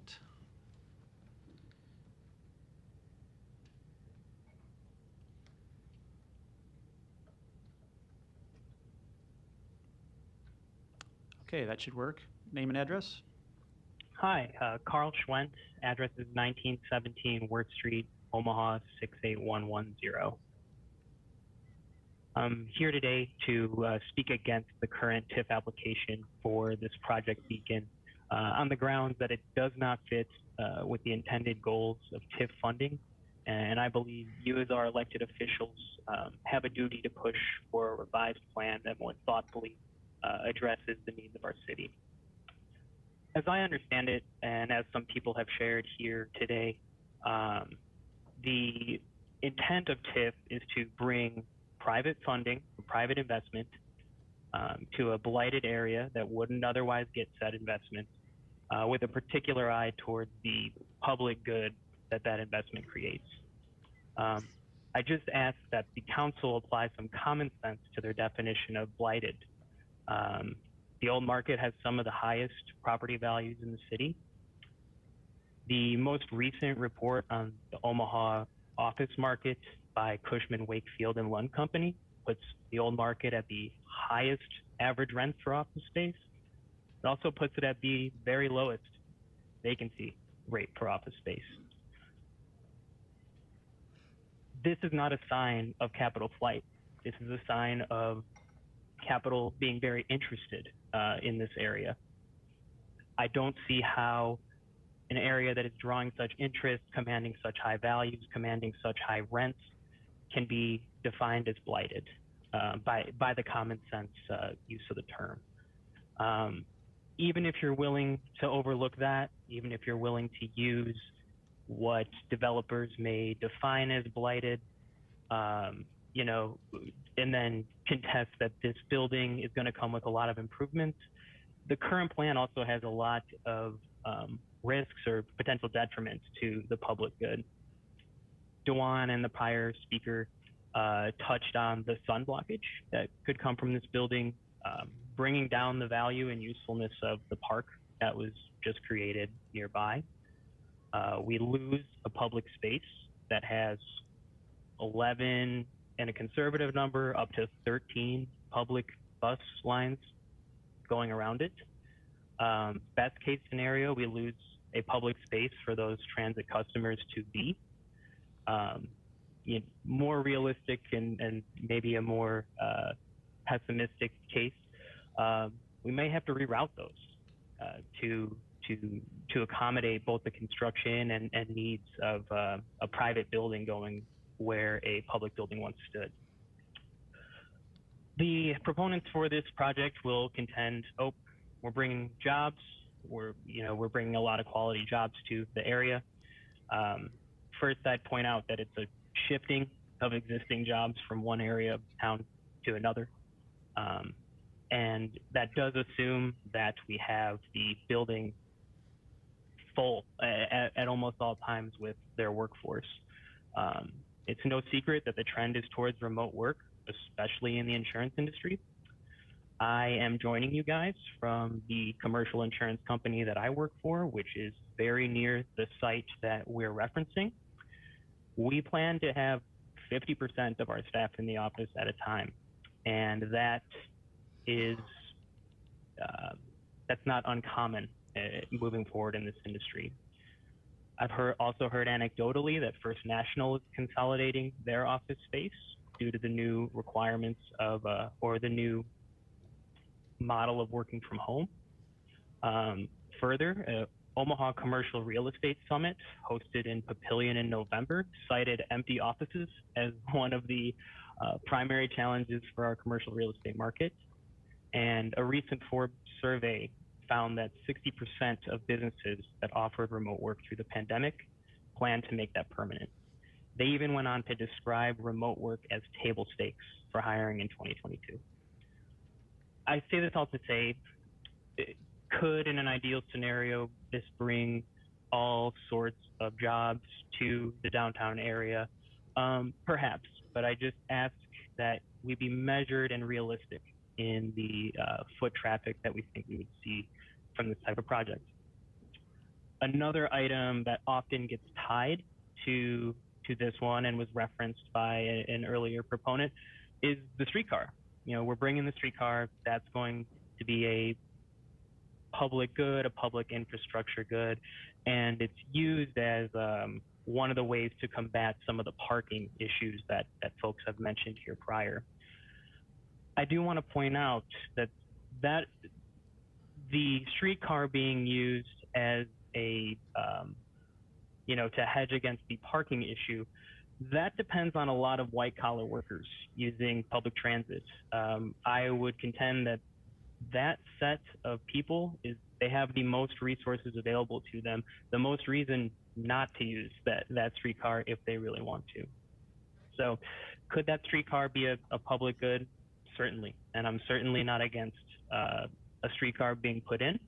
I just, again, ask that we be a little realistic and also address that will likely have its own round of TIF funding associated with it. So even if you believe that these potential gains are worth the risks of the current site that we have, in the spirit of insurance, I ask that you manage your risk accordingly. If you're willing to take this large bet, please consider that there is a site already owned by the company that wants to build this tower. It is, by their own words, comparable. It would still benefit from all of the jobs being brought, all of the density and walkability that other proponents have mentioned, and builds up the urban core the same way that they say they would like to, and it maintains a public space.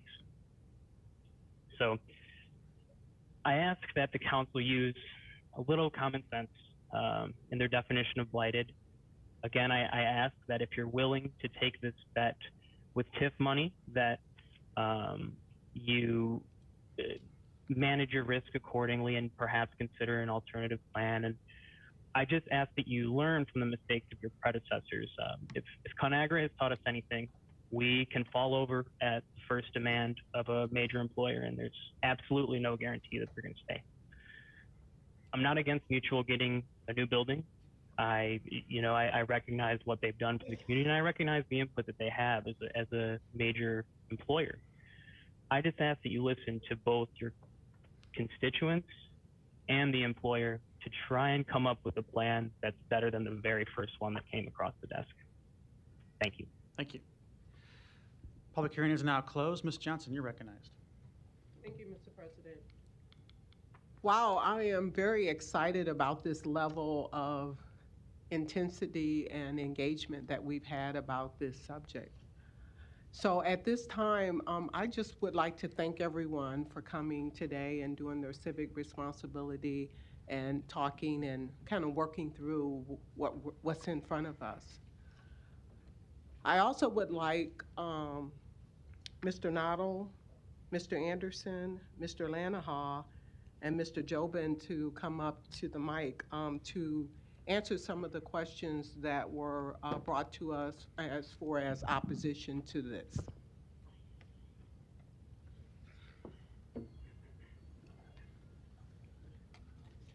Kevin Anderson, Mayor's Office.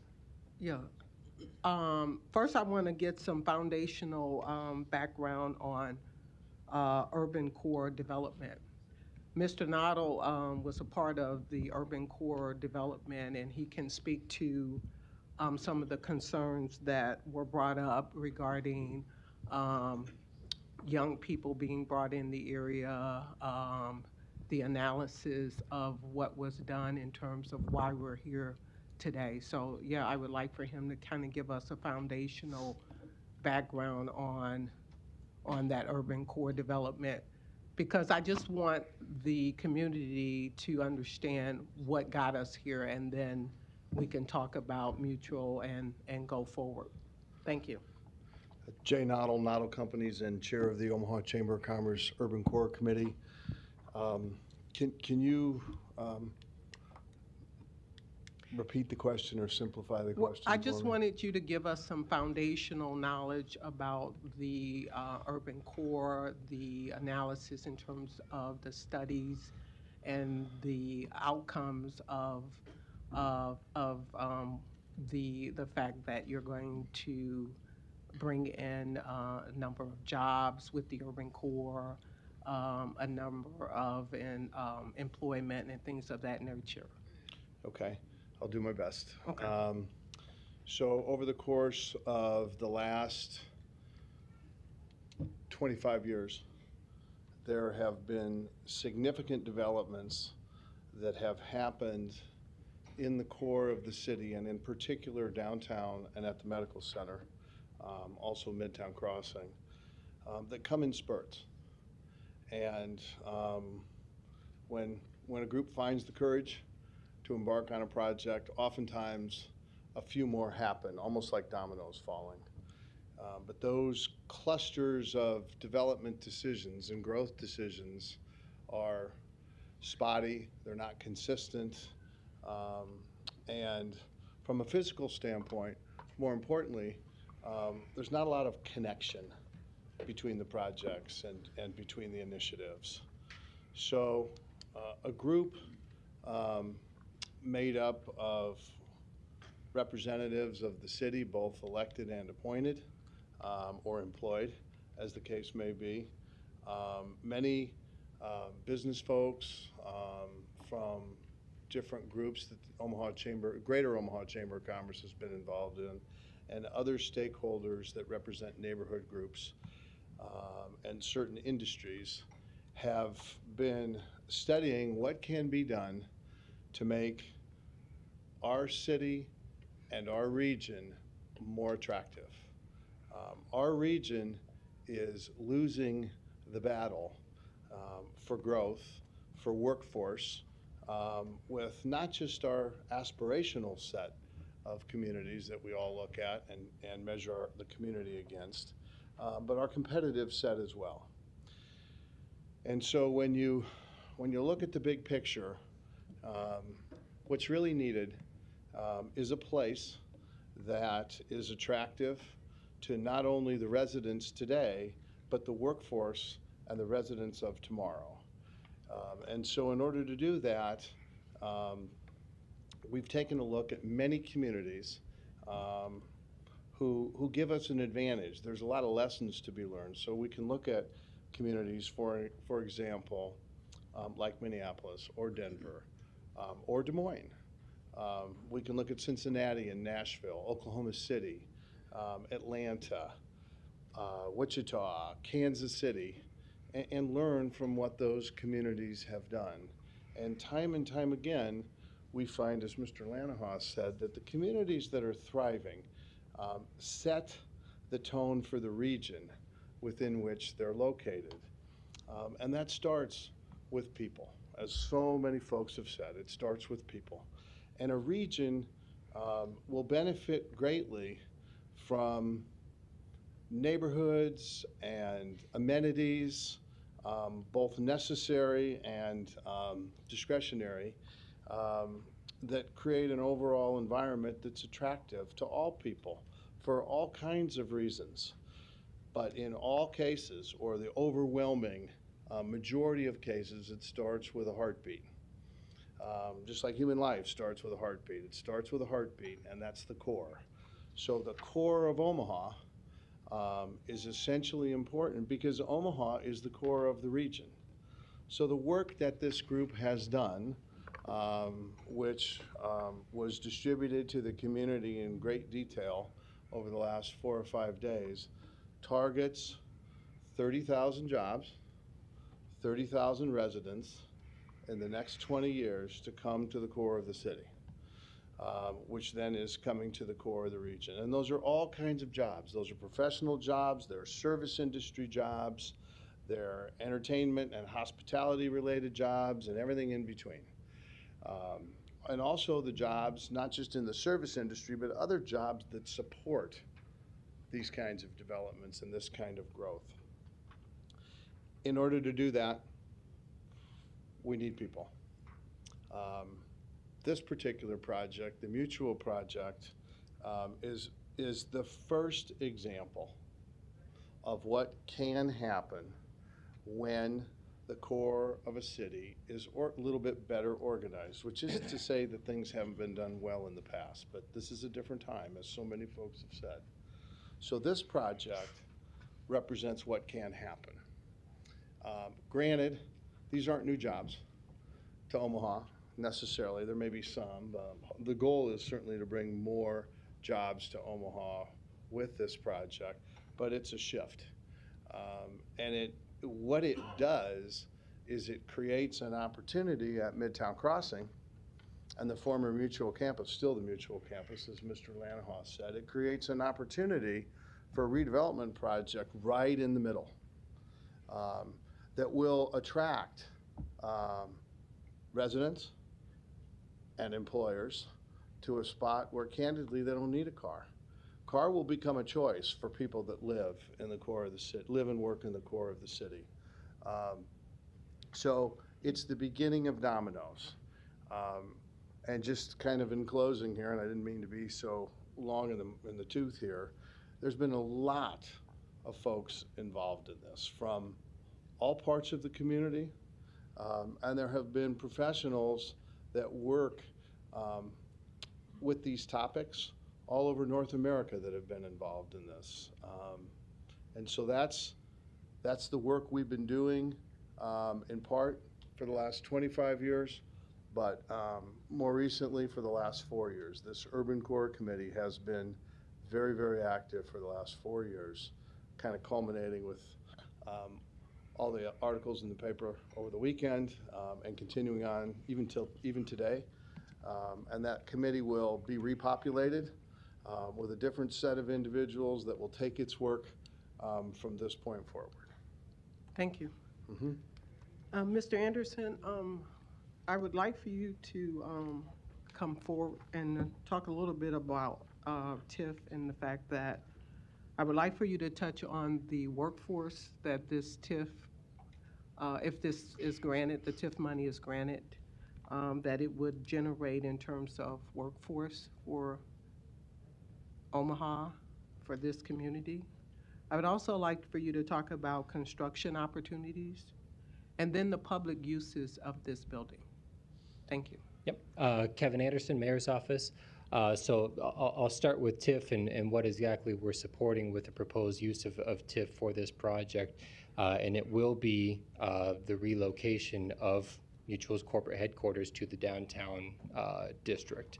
And what that does is that, again, because we heard a lot about what the new office looks like given the past couple years and the impacts of that. And I think what you're seeing is reflective of that. And I'll let Mr. Lanahaw get into the specifics of the project and the programming of the building itself. But this is a consolidation of square footage dedicated to office use. I think, and I'll let him check my math, but this is a 30 to 40% reduction in Mutual's office, recognizing what the office of the future looks like. And I think they are planning and programming a kind of hybrid work from home scenario where, yes, 4,000 employees are then located to this new office tower, recognizing that at any given day, not all 4,000 employees are necessarily working from the office itself. So what the programming of this square footage does is reflective and representative of Mutual strategy for that new office of the future. So what enabling TIF and enabling this project does is relocate that. And as Mr. Lanahaw said, provide a tremendous redevelopment opportunity of their existing office real estate as well as their other real estate holdings in the Midtown area for redevelopment and the creation of new opportunities for jobs in our urban core, for residences in our urban core, and services in our urban core as well. So the facilitation of TIF allows for not necessarily new job growth directly associated with the Mutual of Omaha project, but in downstream impacts of the potential redevelopment and the jobs that creates, not only permanent office jobs and jobs associated with the redevelopment project, but the construction jobs that go with it. And if it's the pleasure of the council, I'll likely yield to the applicant and development team on what exactly that process for construction job looks like.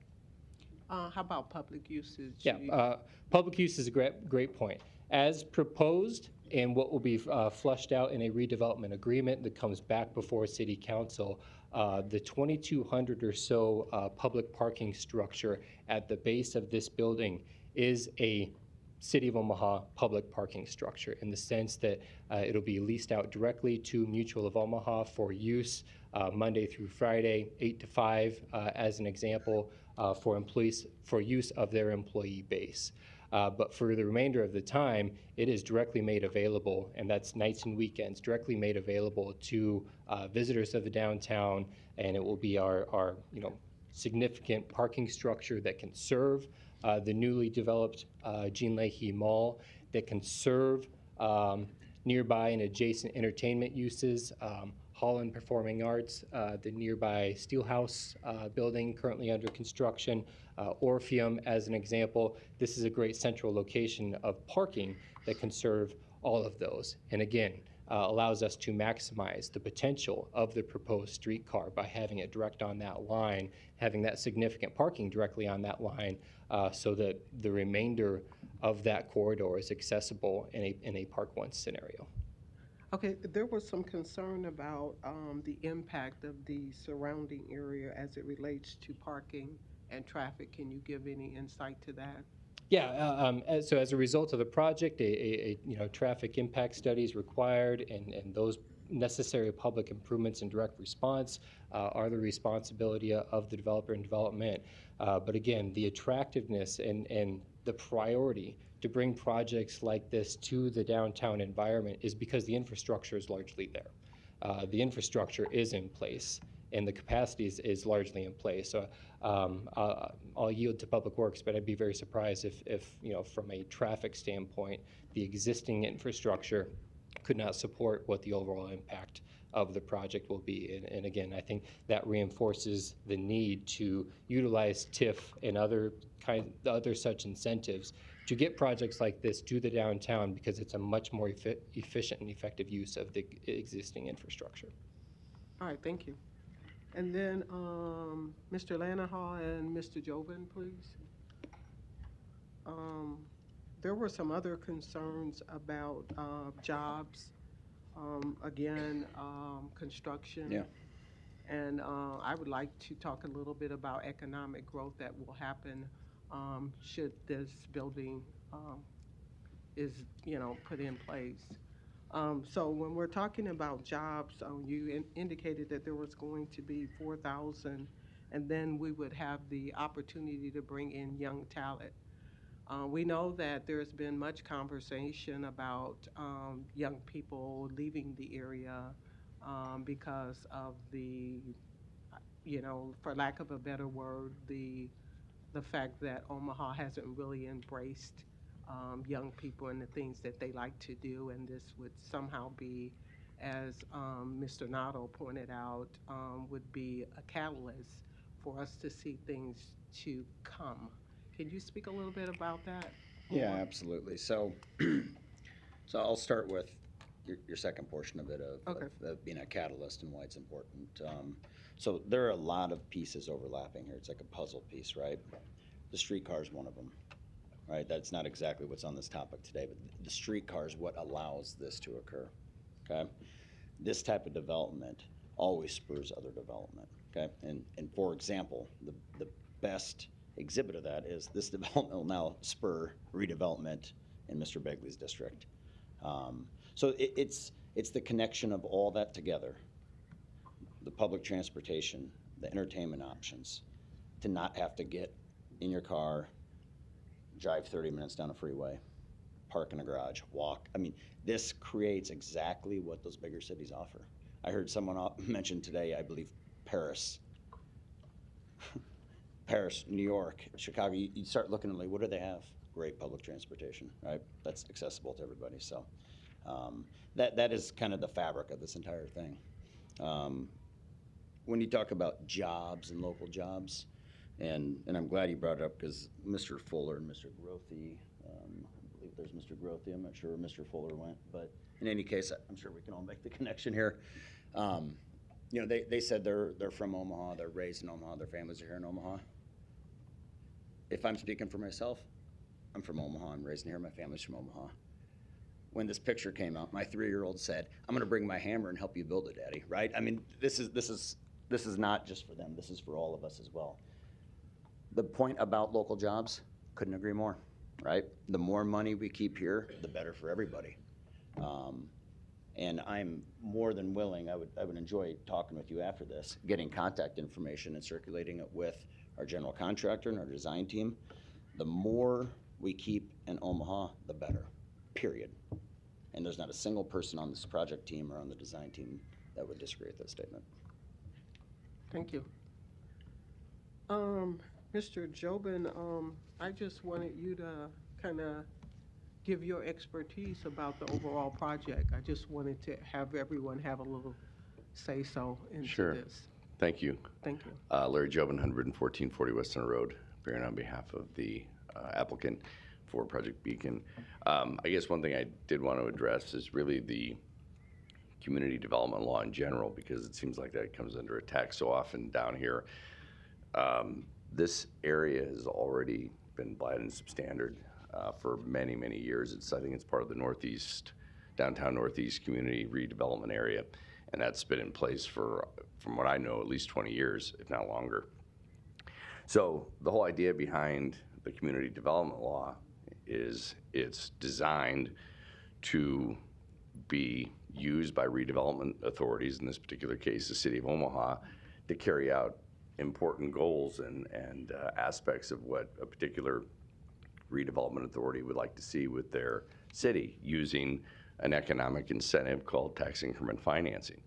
And so the idea, I think, is for redevelopment authorities such as the City of Omaha to allow for tax increment financing, to provide for job creation, employment opportunities, to carry out important goals of the master plan, to provide mass transit opportunities, to provide for other areas within the city potentially that could be redeveloped by this shift or move, in this particular case of a corporate headquarters, to provide for public parking, to provide for mass transit. So the whole idea behind the community development law is really to allow for an economic incentive that, but for that economic incentive, you would not see this project, move forward. So there's a lot of really good things that happen with utilizing the community development law and tax increment financing. I think this is a prime example of where that is being done here today. So hopefully that added or filled in any gaps. I would also, one of the things that we didn't really talk about is the total project cost is $443 million. And that's, $443 million of costs to build this particular project, with a projected valuation of $295 million in tax valuation, with this particular project. So that's not insignificant. I mean, this is a major, major project, one which will employ 4,000 employees and will have 1,200 construction jobs created by this particular development. So there's a lot of really good things happening with this particular project. So hopefully that adds some color. Thank you. Thank you. And lastly, can we talk a little bit about diversity, inclusion, those elements as we look at these jobs? I don't know, maybe that would be you. Will that be a focus point as well? I'm assuming that it will. Yeah, Councilmember Johnson, I would ask that I could get more information. Answer is yes. Okay. However, I cannot speak for the exact details within Mutual. Within Mutual. We are engaged to develop the building for them, but knowing their corporation, I mean, the answer is yes, simply. Thank you. All right, that's all of the questions that I had, and so at this time, I would make a recommendation that we, because again, we've looked at this from all angles, the positives, the negatives, and then we also have to look at where we're going to head in the future for Omaha as a whole. And it seems as though all of our questions have been pretty much answered, and the opportunity for construction is been addressed. I feel that this is something that we should look forward to and going forward. So I'm going to go ahead and recommend that we approve this. I'll second the motion. Mr. Bigley, you're recognized. Thanks, Mr. President. A couple things with the comments made today. Mr. Lanahoe, I met several of the folks in here for coffee. In fact, I think I got coffee with one of you tomorrow morning that I'm meeting. And this job, I believe, is about relationships with the community and our constituents and for the betterment of Omaha.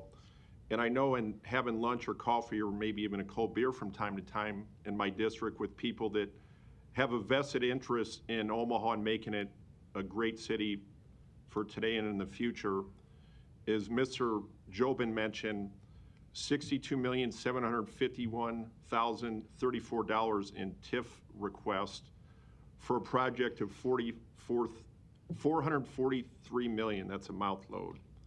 So, and I know I've met Mr. Lanahaw on several occasions, getting educated on this, which I appreciate. And as I said about relationships, the gentleman, Mr. Grothy and Mr. Fuller from the Iron Workers that represent local workers, Mr. Lanahaw, that was music to my ears when you said that you want this project, these hundreds of millions of dollars being invested, not to forget the workers that live, work, and pay taxes here. Mr. Grothy couldn't have told a better story of his heart is in Omaha. His family is. I built that skyscraper. My blood, sweat, and tears putting them beams in. That's powerful stuff. So as I talk about relationships again, if you and Mr. Grothy and me, I'll go have coffee. I got to put it on my schedule, but I'll squeeze it in because it's important and it represents workers and people in this community building this, and that we all have a vested interest in doing that. So I'll be talking to you guys and everybody else, and I even see my sister-in-law back there. I think she's going to be gearing up later, so thank you. Thank you. Mr. Harding, you're recognized. Thank you, Mr. President. First of all, Jay, you know you're probably going to have to repeat part of some of your testimony for the next item as well, too. But I'll actually, one of the things that I would like to talk about is that, and it's something I don't think we should lose sight of, is that a lot of times when we're doing TIF projects, we have an existing baseline for those taxes. So, you know, I don't know, maybe on the last project that came through, the CIP apartments, I'm not sure what their baseline taxes that are paid today are. But remember too that what we're doing is the increment developed by that valuation, by that development is what is the benefit, what causes that benefit to the developer to be able to use those funds for those tax eligible expenses. What's interesting, and I'm glad, I think Mr. Lanahaw just said what or maybe it was Mr. Jobin said the valuation at completion is almost $300 million. Well, our baseline on this project is zero. There are no taxes that are currently being paid off of that parcel today. So everything that goes to the final valuation of that development is to the benefit of the taxpayers. And that's quite a significant amount of money at the end of the day. I'll touch on a couple things. Some of these, and maybe I'll repeat myself a little bit when we get to the next agenda item and some others today, is I wanted to talk a little bit about vision.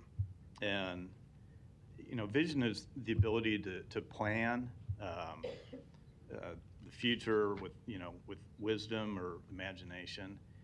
And that's not to say that one person's vision is the only vision, and it's not to say another's is the wrong vision. So what we're really trying to do here, I think, is have a discussion about the vision, the future of Omaha. And we also should understand that visions aren't static. So what's happened, 50, 60 years ago in Omaha, certainly today is a different vision than what we envisioned then, and what was envisioned or what vision we had in 25 years ago. I think in many parts has laid the groundwork for what we're talking about today, and that's when there was a focus to refocus the sites and energies on having a vital urban and vibrant urban core. And we've heard a lot of that discussed today, and what's interesting is I think that same conversation has been had over the years, but we keep trying to hone our vision and keep trying to improve our vision to know that our downtown has to be that vibrant urban core, and we continue to work on that. And the results of that are things like, we had a brownfields development that now has Gallup's campus and Riverside tower, residential towers. We have a new arena convention center, and I swear we'll get the swim trials back here at some point, even though we lost them for the next round. But we see the efforts of those generations work together with different visions and amend those visions or redefine those visions or mold those visions. But whatever we decide here today or in the future doesn't mean that we haven't listened to other people and their visions. And Dwayne, you were going to be, Dwan, I'm sorry, you were going to be part of my comments because you send me information. I listened to the NPR broadcast that you did. And what I'm saying is that look, I think all 7 of us do listen, and all 7 of us are available to have conversations with and respond to emails with. But again, just because what we decide here today or in the future doesn't mean that we haven't listened to people. So I wanted to make sure that people, whether or not we agree, I think we can work together going forward. And I'm sorry. Not from the audience, please. The council member has the floor. Anyway, so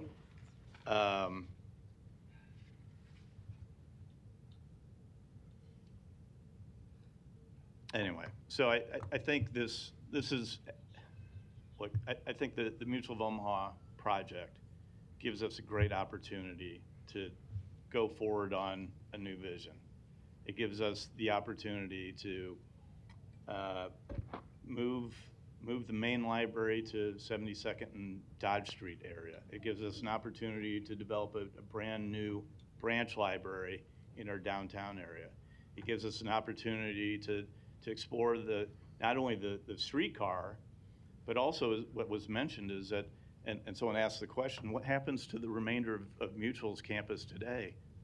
That's a tremendous development opportunity, and we'll see some of that probably in the next agenda item presented in greater detail. But I'm excited about the prospect of Omaha, and I think this will be a great project for not only the downtown area, but really for the whole metropolitan area.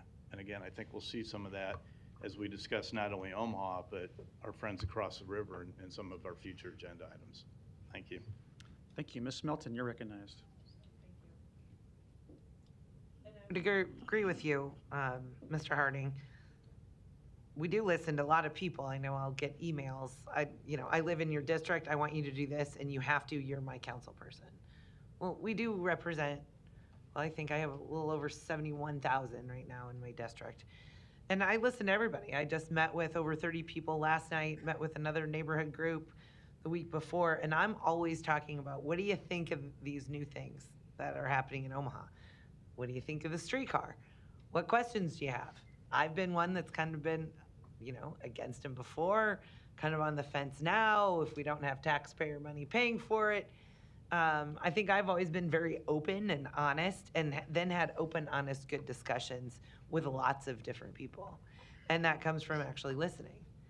I also want to remind you that ConAgra still employs, the largest number of ConAgra employees are still employed here in Omaha. We have well over 1,000 employees who work for ConAgra and still work for ConAgra today. Same with TD Ameritrade. Actually, Charles Schwab, after they bought them and took over at the beginning of the year, Charles Schwab is employing more employees than TD Ameritrade. They've actually hired even additional people. So Omaha is a great place, and sometimes when we bring other companies in, I think like Charles Schwab, they found that the people that work for him actually love it here. And I think they're finding that they like it here. So again, sometimes one door closes, another door opens, and we welcome people into our city. And that's part of what we're trying to do. We want to grow our city. We don't want to have a stagnant downtown. I think somebody made some comment, it was kind of, either you're going to move your city forward or you're going to lose your city. And I think that's the position that we're in. And yes, having another skyscraper and bringing 4,000 jobs back and keeping them down in the core of our downtown area is extremely important. I also think libraries are extremely important. I love the fact that we're building another library at 14th. I answered the survey that I got the other day, and I said I really wanted to add a coffee shop to that, because again, sometimes you just want to go in and grab a book and just exist. Like I think somebody else said, you want to place a public place like that. And so I think that's great that it's not either or. We can actually have both. We can look at other areas to build in the central part of our city, which has really become 72nd and Dodge, is really the central part of our city, if you talk about our entire city. And so what I love watching our city do, and I think what our planning department has done, what the urban core has done, which we'll hear a little bit about in the future, but they're thinking of these projects not as individual projects, but for our city as a whole, not one-on-one. Now, we have to look at those projects and say, does it fit the but-for when it's coming to purposes of tax increment financing? But that's been established by statute. We also have the community redevelopment areas, and we have areas of our city that we want to concentrate on. And I think what I also had written down was currently that property, we received 0 property taxes. It's owned by the city. I saw in the TIF, it's going to have an immediate value of $4 million, and that will be, you'll immediately pay $4 million right off the ground when it's just ground and dirt. Paying taxes on you're going to pay taxes on a value of $4 million. I want to correct that. And so then we will have the public improvements that will be paid for as you move forward. But this is also going to bring more heads on beds. I mean, you talk about other money that the taxpayers will see from projects like this, and that's what we have to look at. We have to look at this city. How does it benefit? Last night, of course, the group I was talking to was in my district off 114th and Dodge. And the question was, how is that going to benefit me? Well, the question before was, how are you going to reduce my property taxes? Okay, well, you know, you hear those two things, but they go hand in hand. How do we reduce property taxes? And you can cut spending and you can do other things, but you want to increase your tax base. You want to bring more people in, increase that business, because then we're able to pay for the things that we need without increasing property taxes. We can actually, as the city has done, bring them down. So we want this kind of development in our city, and then still recognize the public needs that we have, making sure that we have the public transportation. Another streetcar will be with Metro, so I don't want to kind of bring different things in, but that's part of the public transportation too. We have the bus system, we have the orbit system, and we continue to look and work with, are those working for everybody in our city? Where do they need to go, and where do people need to go? With buses and orbits, those stops can be moved. We can add stops. We can move them around to see where people need to be. And so I'm very excited about this project. I think it's actually transformational for our entire city, our entire downtown, and it benefits people all the way out to Elkhorn. So I appreciate your efforts. I do think it's important that we do want to see people in our area work on these projects. And so that's very important, but I have no doubt that Mutual of Omaha, who has always been here, been a staple in the Omaha area, and I know cares about this city. So I am supportive of the TIF project for Mutual of Omaha. So thank you. Thank you. Ms. Johnson, you're recognized. Yes, Jawan, if you could come back up to the mic. You seem to have some concerns or questions that you had. Yes. If you want to speak to that at this time. Thank you, Ms. Johnson.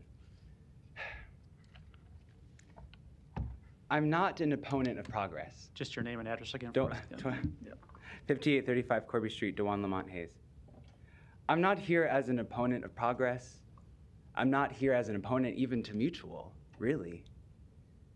But this is really about the culture that undergirds and connects all of this development that we're talking about.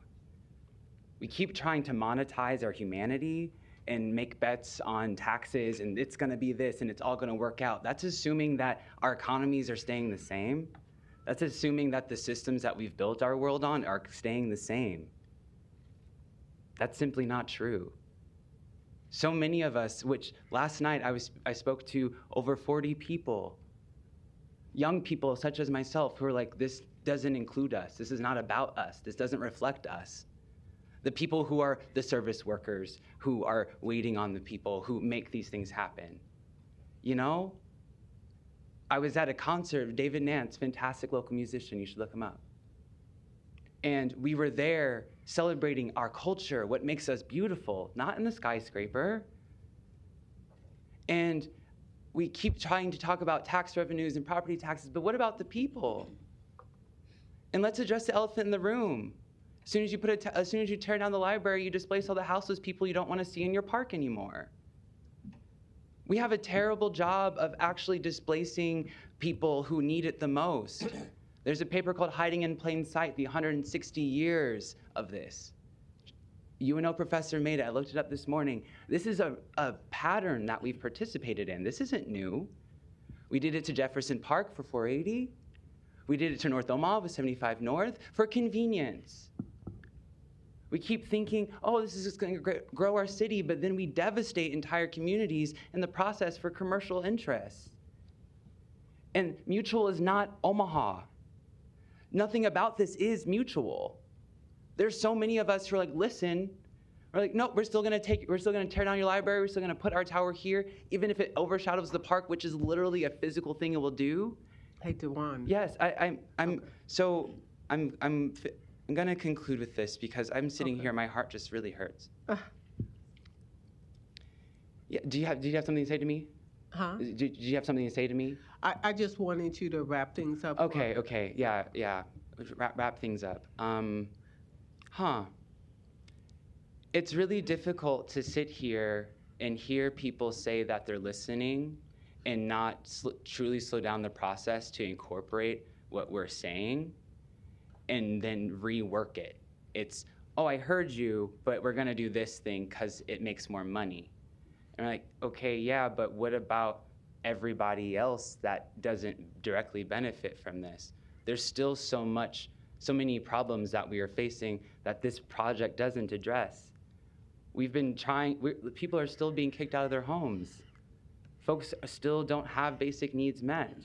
The Maslow's hierarchy of needs, how can we successfully be a part of this future if our basic needs aren't met now and the young people that is supposed to be impacted are included in the process until after the fact?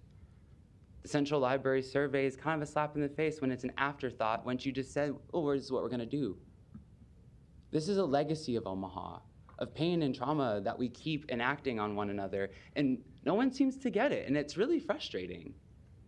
But DeJuan, we are getting it, at least I am. I can speak for myself, we are getting it. Okay. We are getting it. We are hearing what you're saying. Okay. And this is why we've given you this opportunity to discuss your real concern. Okay. So we are getting it, but at the same time, we have to go forward in terms of looking for the future. Yes. And when we look at this, and who's going to be in that future? All of us are. The theory is that we all will be in the future. Okay. Right? Certainly. So, let me assure you, we are listening. Okay. But again, thank you for your time. Yes, thank you for your time as well. Thank you. The one thing I would add at this point is a bit of a process observation, because I think it has been difficult to understand all the process pieces around some major economic development projects we have before us today. There's 4 items we're doing right now that are just the very first steps of many approvals and many public input sessions that are going to have to occur on all these items. So I just want to make sure that's clear to folks too. And I want to make that observation on each of these next items because they are all a little bit different. But as it pertains to this item, which is the redevelopment plan for the Mutual of Omaha tax increment financing plan, this is the very first step that just conceives of the $443 million corporate headquarters downtown, provides for the TIF funding, and observes the 2,000 jobs and the impact on the downtown environment and the skyline. But the document that gets much more specific and that addresses things and the details we'll want to see comes later, probably in May. So still a month or 2 away, which is the redevelopment agreement itself that will talk about all these things again, have additional public hearings, talk about parking, talk about leases, talk about land appraisals. There is a major land swap conceived of in this plan too that will get addressed with more detail at that point. So these are all things I know, and I want to make sure people know council members are paying attention to and seeking and will seek before any final approvers are given to these items, which are still months away. So that's how the next steps on this project would proceed, pending today's vote as well. There are no more lights. There's a motion and a second to approve. Roll call. Johnson. Yes. Melton. Yes. Palermo. Yes. Rowe. Yes. Bagley. Aye. Harding. Yes. Mr. President. Yes. Item 14 is approved, 7-0. Item 15, a resolution to approve the Urban Core Housing and Mobility Redevelopment Plan. Public hearing on number 15 is today. Proponents, please. Mr. Anderson.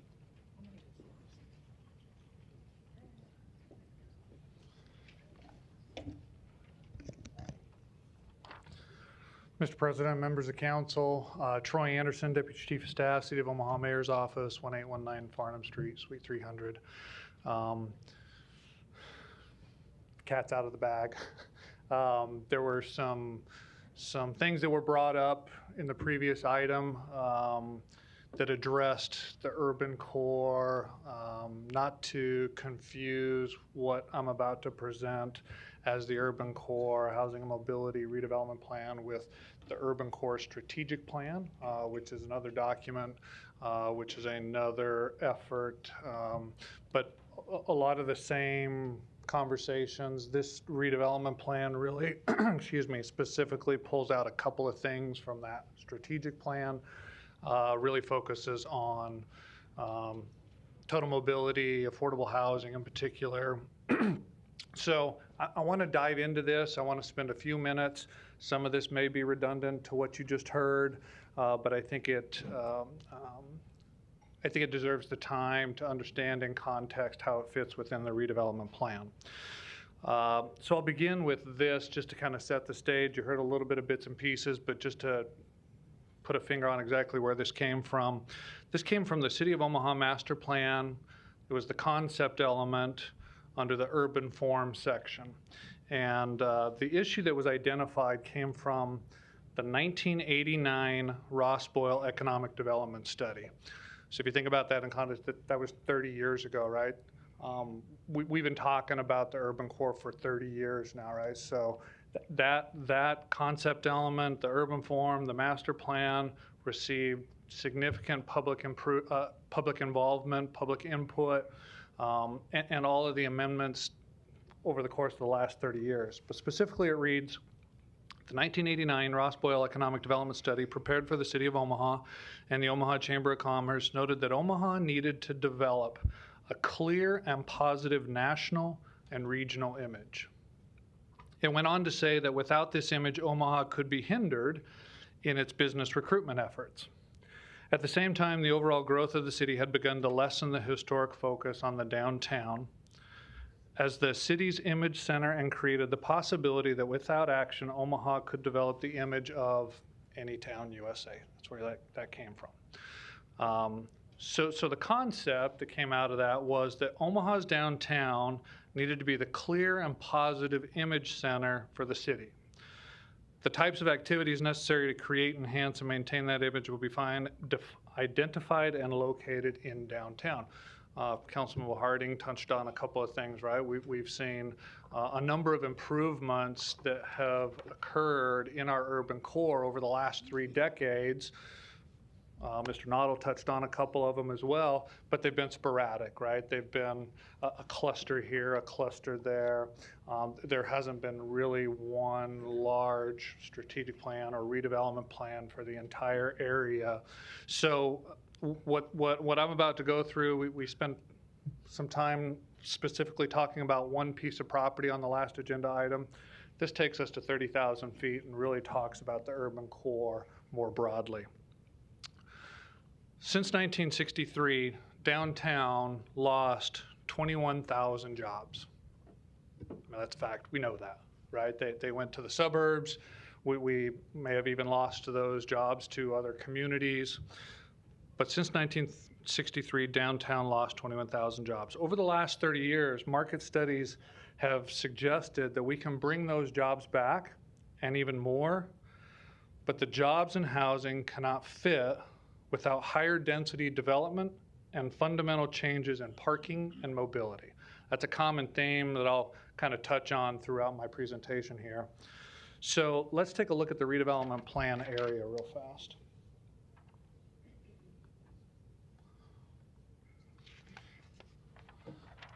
So figure 1 in the plan, the redevelopment plan area boundary is described as being bounded approximately by 50th Street on the west, Cummings Street on the north, Missouri River on the east, and Woolworth Street on the south. The next major section in the redevelopment plan starts talking about existing conditions, specifically land use, and points to this figure, figure number 2.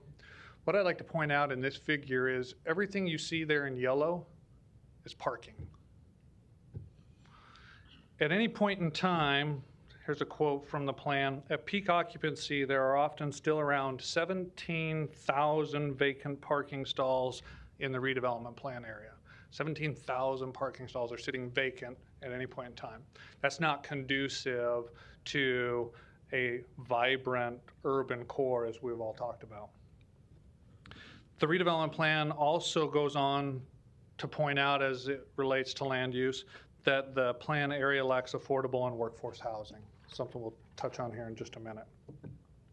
So what are we trying to accomplish, right? What's the goal? You heard it a little while ago, coin 30-30-30, right? 30,000 jobs, 30,000 residents over the next 30 years.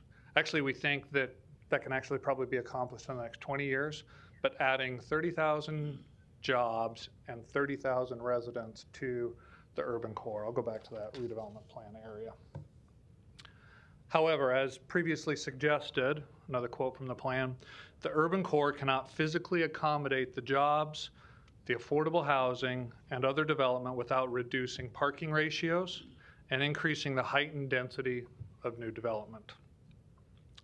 The Downtown Omaha Master Plan also references this concept back in 2009. So again, not a new idea. This has been something that we've been understanding for years now.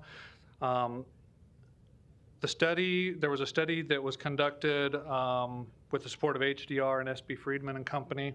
The study states that the downtown's unable to reach its full potential for new development, employment, or population growth without a reduction in land devoted to parking and implementation of a transportation system.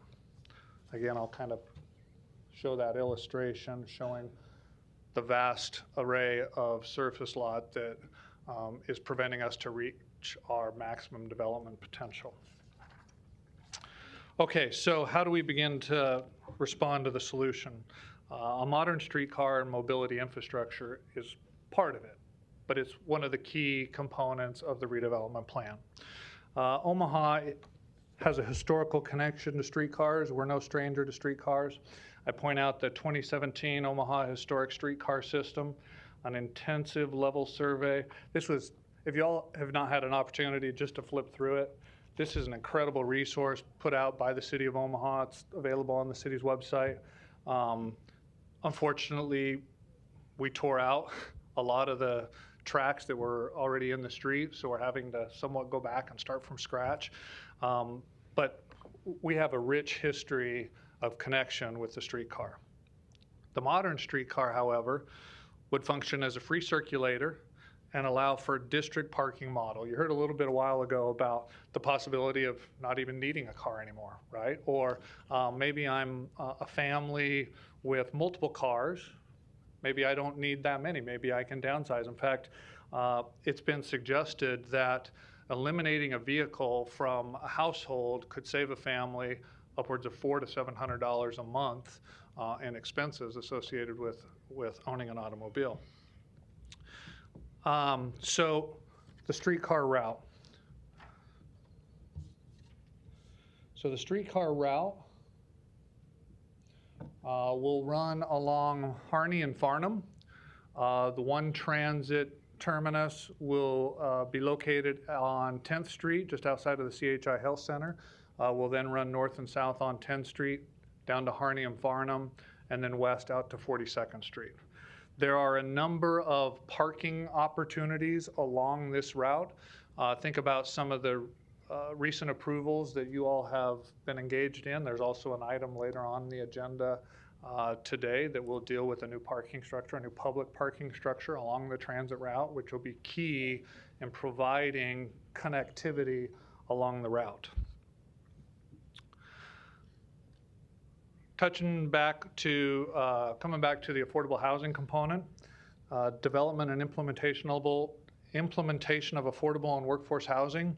So in the plan, we are proposing that implementing an affordable and workforce housing strategy within the redevelopment plan area with the goal resulting in the construction of approximately 1,000 new units of affordable and workforce housing within the redevelopment plan area in the next 20 years. We can do this by freeing up those properties that are currently being used by parking and being able to now convert those to jobs, convert those to residences, convert those to commerce, retail, et cetera. Okay, so how do we pay for all of this, right? This redevelopment plan wouldn't be complete without a financing strategy associated with it.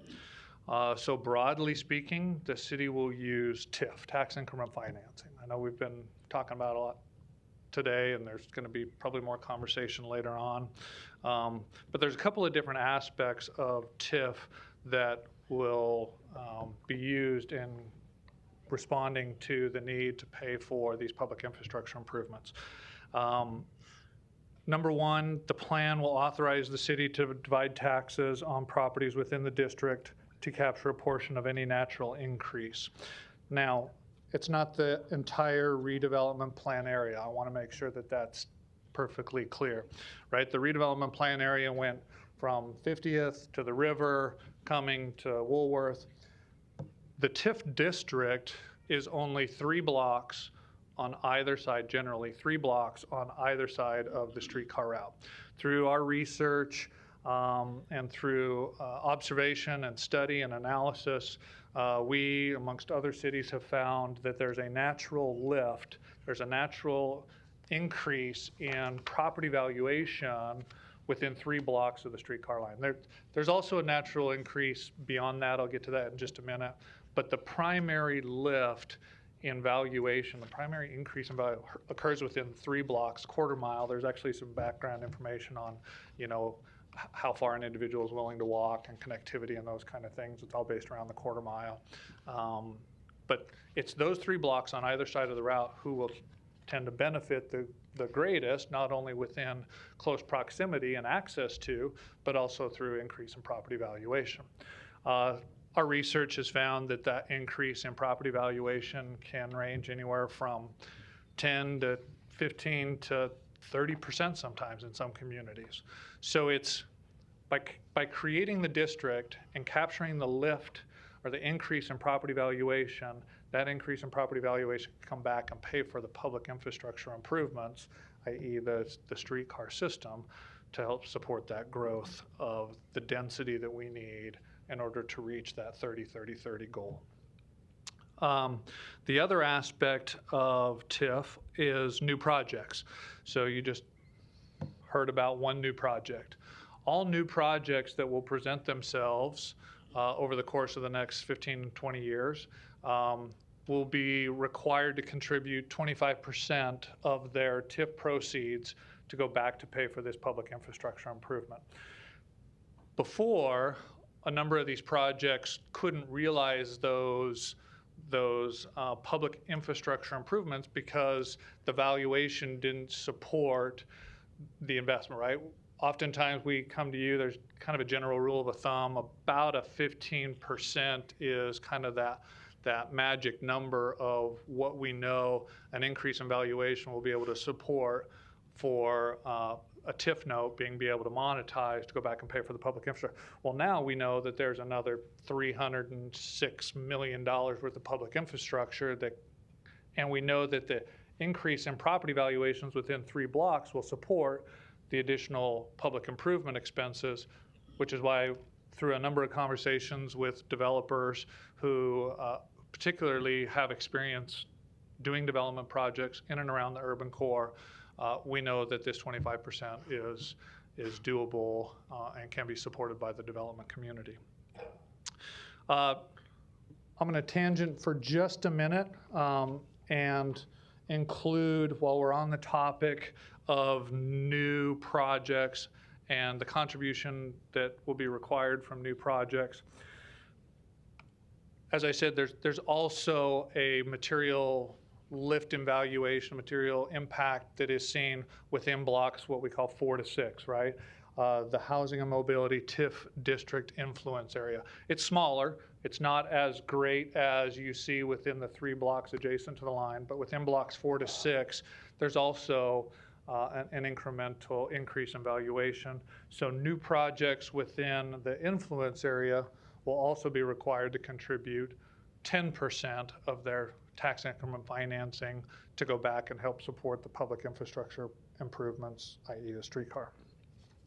The last is existing projects, right? So with extremely blighted and substandard designation now being a tool in the toolbox, so to speak, historically and in other non-extremely blighted and substandard, you can only carry a TIF note for 15 years. And in extremely blighted, you can carry a TIF note for 20 years, right? So that additional 5 years can create a significant windfall of revenue that can go back to support and pay back the debt service obligation associated with these public improvements. And in all these cases, again, I want to make sure that we're not mixing messages here, right? We've been talking about this redevelopment plan area for the last 30 years. This is not a new concept, right? What we've realized over the last decade or so, as we've observed other communities, we've continued to engage the community and understand, it has evolved, right? The model of what we were doing 30 years ago, yeah, we got some sporadic development out of it, but it's just not sustainable.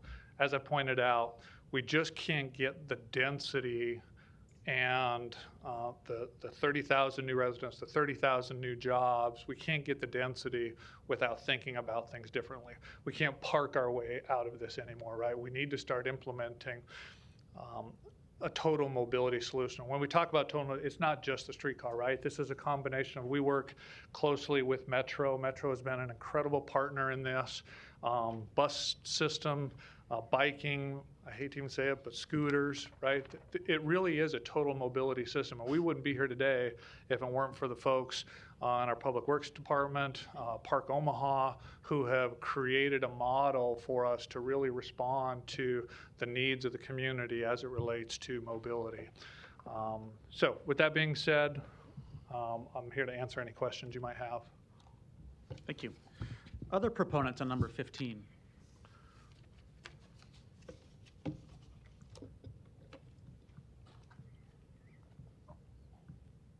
Mr. President, members of the council, Jay Noddle, 2285 South 67th Street in Exarban Village. I'd like to echo everything Troy just had to say. He's worked really hard on this and been involved in this for a long time. But I want to make 2 points. One is to say this. What this is all about is to make our community, our region, and our city a first choice community. For talent, for employers, entertainers, and everyone else out there in the world. If we can become, or when we become, a first choice community, yes, that will bring challenges, but it puts us as a region and a city in a place where we can truly compete. We can win, and we can win consistently.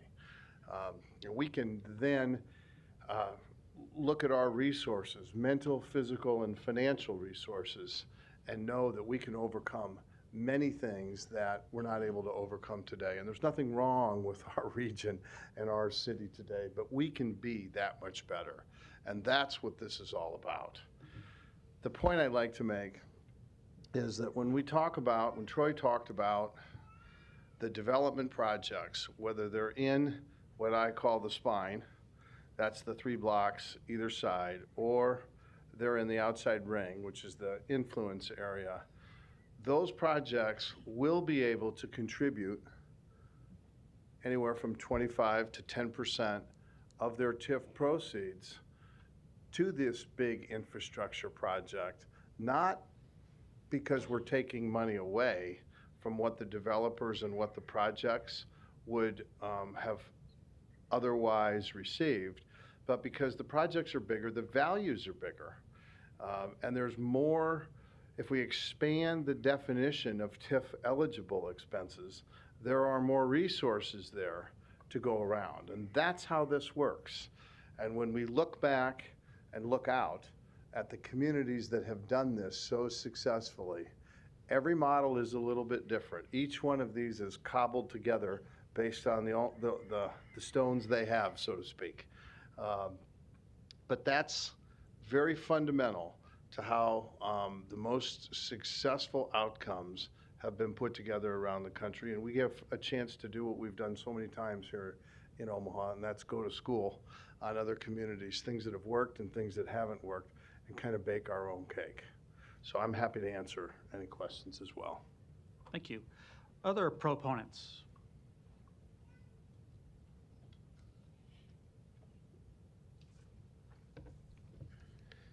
Stephen Osberg, Director of Transportation and Urban Development for the Greater Omaha Chamber, 808 Conagra Drive. Council President Festerson, the rest of the City Council members, I'm pleased to be here representing the Greater Omaha Chamber to offer support for the City of Omaha's Housing and Mobility Redevelopment Plan. The Chamber takes seriously its commitment and its responsibility to look out for the long-term economic health of our region. In 2017, we engaged our members to try to understand what it would take to ensure the long-term economic strength of the Greater Omaha region out to 2040. The resultant Greater Omaha 2040 plan focused on people, place, and prosperity, and found that quality of the built environment is hugely important to us when we look to attract talent and grow economically. Then beginning in 2019, we teamed up with Metro Transit, the Metropolitan Area Planning Agency, a cross-sector group of civic leaders called Metro Smart Cities, to build out a new regional transportation strategy, ultimately called Connect Go.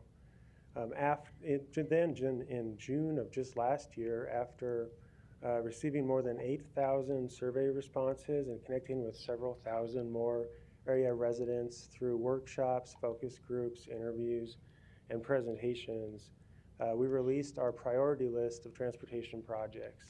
The projects that we thought would be most likely to drive economic growth, provide equitable access to opportunity for people here in Greater Omaha, attract and retain talent throughout the region. One of our top priorities is an urban core mobility system, thinking about improvements to public transit through the addition of the streetcar, rethinking the way that we provide parking through shared parking districts, reimagining the street network.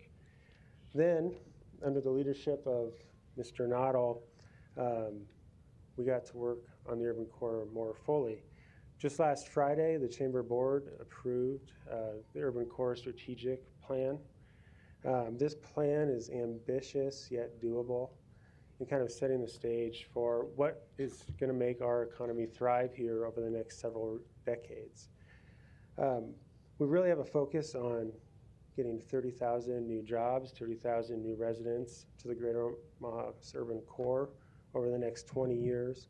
And to do that, we focus on 11 big moves, big catalytic projects that are impactful in themselves, but also spur further development. The streetcar is the central project that kind of ties it all together on that front. For all the reasons Mr. Noddle and Mr. Anderson and Mr. Landerhaw earlier described, we fully anticipate that the streetcar will drive significant economic development, economic growth. It's also important to point out that this growth is in our urban core, the eastern part of Omaha, directly adjacent to some of the neighborhoods experience the highest rates of poverty, the highest rates of unemployment and underemployment, and a part of our city that's much more easily to access via public transit or bicycling or walking or driving, if that's your thing. So we know that through this development and through proximity to the streetcar itself as an amenity, property valuations will go up. The concept here being that we capture a portion of the tax revenue from those increased valuations to pay for the project itself and provide other critical public services. But we know that those value increases can also have a negative impact on people. If we build the streetcar and everything else we envision as part of the urban core strategic plan, demand for housing could lead to higher rents. So it becomes even more important for us to find a way to ensure that housing is available at all price points within the urban core. Omaha's urban core really needs to be for everyone. The redevelopment plan before you smartly considers both transportation and housing needs within the urban core. It would apply some TIF proceeds to help build the streetcar and drive investment, while dedicating the remainder to ensuring that all income levels can access housing within the core. It's a win-win and a great example of thinking across systems.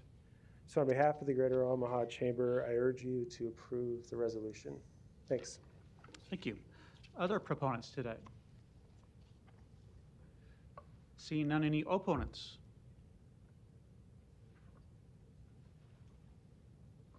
My name is Andrew Sullivan, 7748 Western Avenue. I didn't intend to come to speak to this actually on this particular part, but since it's on the agenda, I have to say, using a 1989 study for the economic development cities needs to be thrown out. That's ancient history. I understand the arguments for a streetcar. You create the development in the corridor, and properties tend to go up because people got access. But then everything further out collapses. The other thing about that, at least that's on the older studies. Kansas City actually has a streetcar system. It doesn't collect any revenue. The rides are free. The homeless ride it. The thing that has changed in our economy is we now have Uber. We now have Lyft. We now have a device like this that is 32 times more powerful than a computer I had in 1989. I caution you on these plans on here repeatedly because I read the studies, I read the nonfiction books, I read the economics, I pay attention to what's going on. Some people compare us to Paris and New York. Well, they're having problems because of the pandemic, and people are fleeing the urban areas, central areas. So we have to start rethinking about this. On that map, I want to point out, you pointed to several businesses with heavy parking lots. A lot of those are closed parking lots or closed buildings access. I've been in downtown. I've been stunned. How many parking lots? Well, can't park there. Can't park there, can't park that. I would challenge these gentlemen to actually go walk those streets and see how many places where there's a parking lot that is completely blocked off from public access. I also would challenge people to take a look at your own constituents. Just ask them, do they have a mobile phone? Do they use it for Uber or Lyft? You might be stunned at how many people use them. I work for the hospitality industry, as I mentioned. These people are using this on all sorts of travel because it's so bloody convenient. You want to go down to an art museum on one street? Oh, but there's another museum, smaller museum down the street the other way. Well, the streetcar doesn't go down there. Oh, we'll call Uber. It's the same thing going to the airport. We don't really have a good transportation between Epley Airfield and downtown Omaha. People complain about that a lot. No van service. But Uber solved that. Those technological developments change the way we do the city. If you want something to preserve the urban core, you need a factory.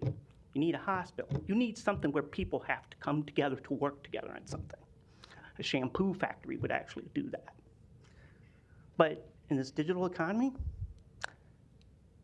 why? You can go anywhere. It's just pick up the phone and away you go. You've spent money on orbits, and I'm just embarrassed to see it drive down the road empty. There's no one on it. That should be a cautionary note to you that we need a new plan, not something from 1989. You talk about the master plan. I'm sorry, what economics is built into that? When Hal Dobb said, we got to get rid of Jobbers Canyon, those buildings are old, they were designed for being laundry mats and so forth. Had a point. A lot of those buildings were fire hazards because the timber in them burns. That's why they ended up being torn down. They were not refurbishable. But do we have meatpacking plants downtown? No. You have to take a look at the economics behind what you're advocating for. If we're going to have a mobile system on there, we want people to be in the city. But you need something that actually causes them to want to be there or have to be there. A streetcar's not going to do that for you. Cautionary note, that's a 1989 plan. If you remember when AOL first came out and it says it was $25 a month, the joke was it's almost online. That was 1995. That's how old your economic plan is. So give that some thought. Thank you. Thank you. Other opponents on number 15?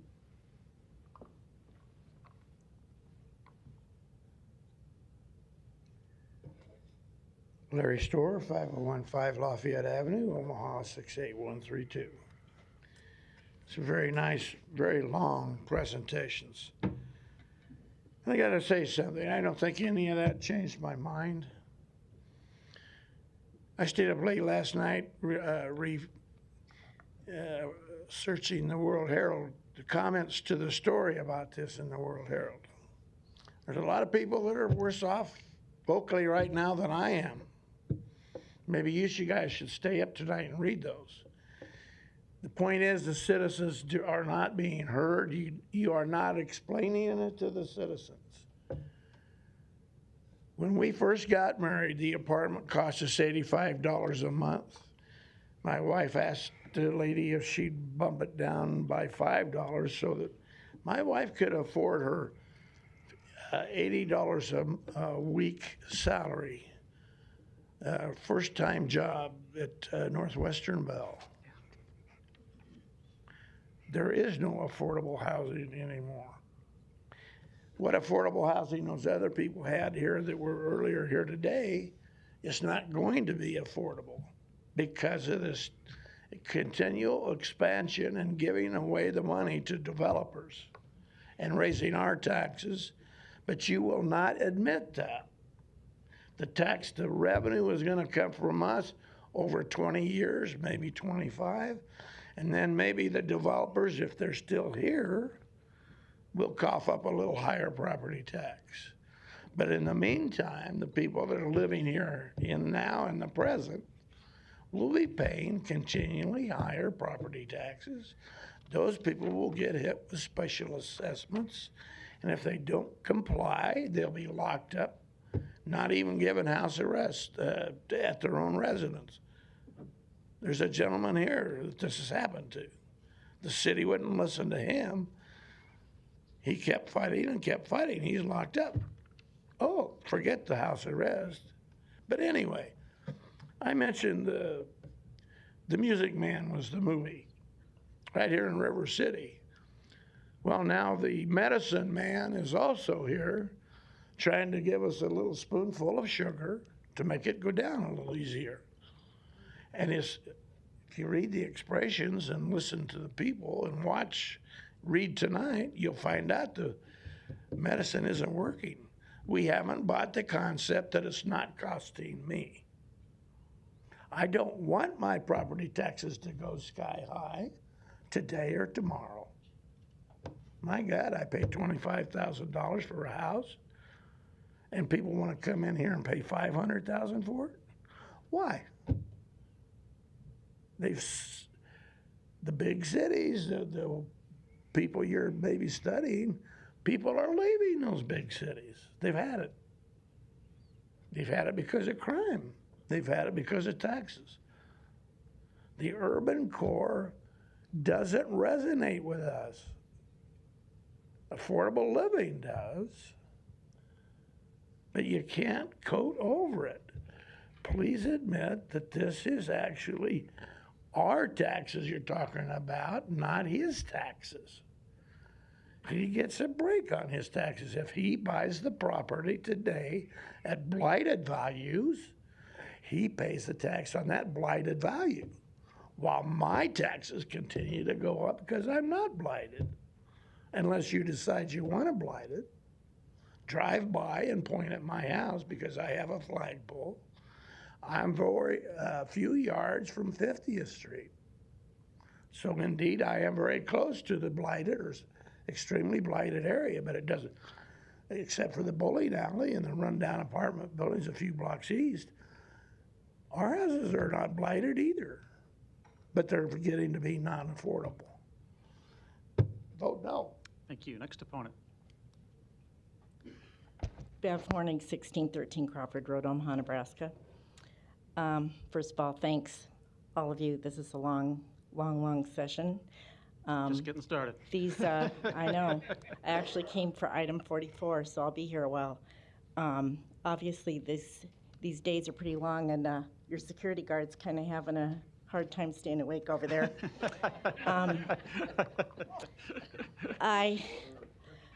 Just one thing I would recommend, not related to this, but I think you ought to initiate time limits for us to speak. Anytime you have more than 10 items on your agenda. I'll address that here in a minute, but keep going. And I'm opposed to this, again, because of taxes. Property taxes are good because it keeps our city running, but when you redevelop areas, I'm very concerned about affordable housing in Omaha, and I've worked hard on that for many years. What does it do for those people that live in these urban core housing and mobility areas? You know, maybe there ought to be some kind of a resident TIF program so that if they're already living there and their property taxes go up because of this redevelopment, maybe they should not have their taxes raised as long as they live in that property. I don't know, just a thought, but it might help. And all of these projects, I just hope that the city will consider any development that it has some affordable housing and it's not displacing people that live there and don't have a house or a place to live at the same rate they've been paying. So just keep that in mind too. Thank you for all that you do. Thank you. Thanks for being here. Next opponent. I'm not on the list. Is that okay? Yeah, this is item number 15, right? Yeah. Yep. Yeah. Sharon Hogan, 820 South 90th Street. I didn't come to talk about this one today, but I've been sitting listening, and just want to have a few comments. The study was from 1989, which is pre-pandemic, but not only are we looking at a study that was put together in 1989 based on a concept that was eliminated in the 1930s because it wasn't sustainable. You would think that the best and the brightest could come up with better ideas than going back to something that wasn't sustainable years ago and implement those ideas instead of spending taxes on things that don't work. And as I was listening to one of the presentations, he kept talking about a lift. It's a lift for the community down the corridor of the trolley car.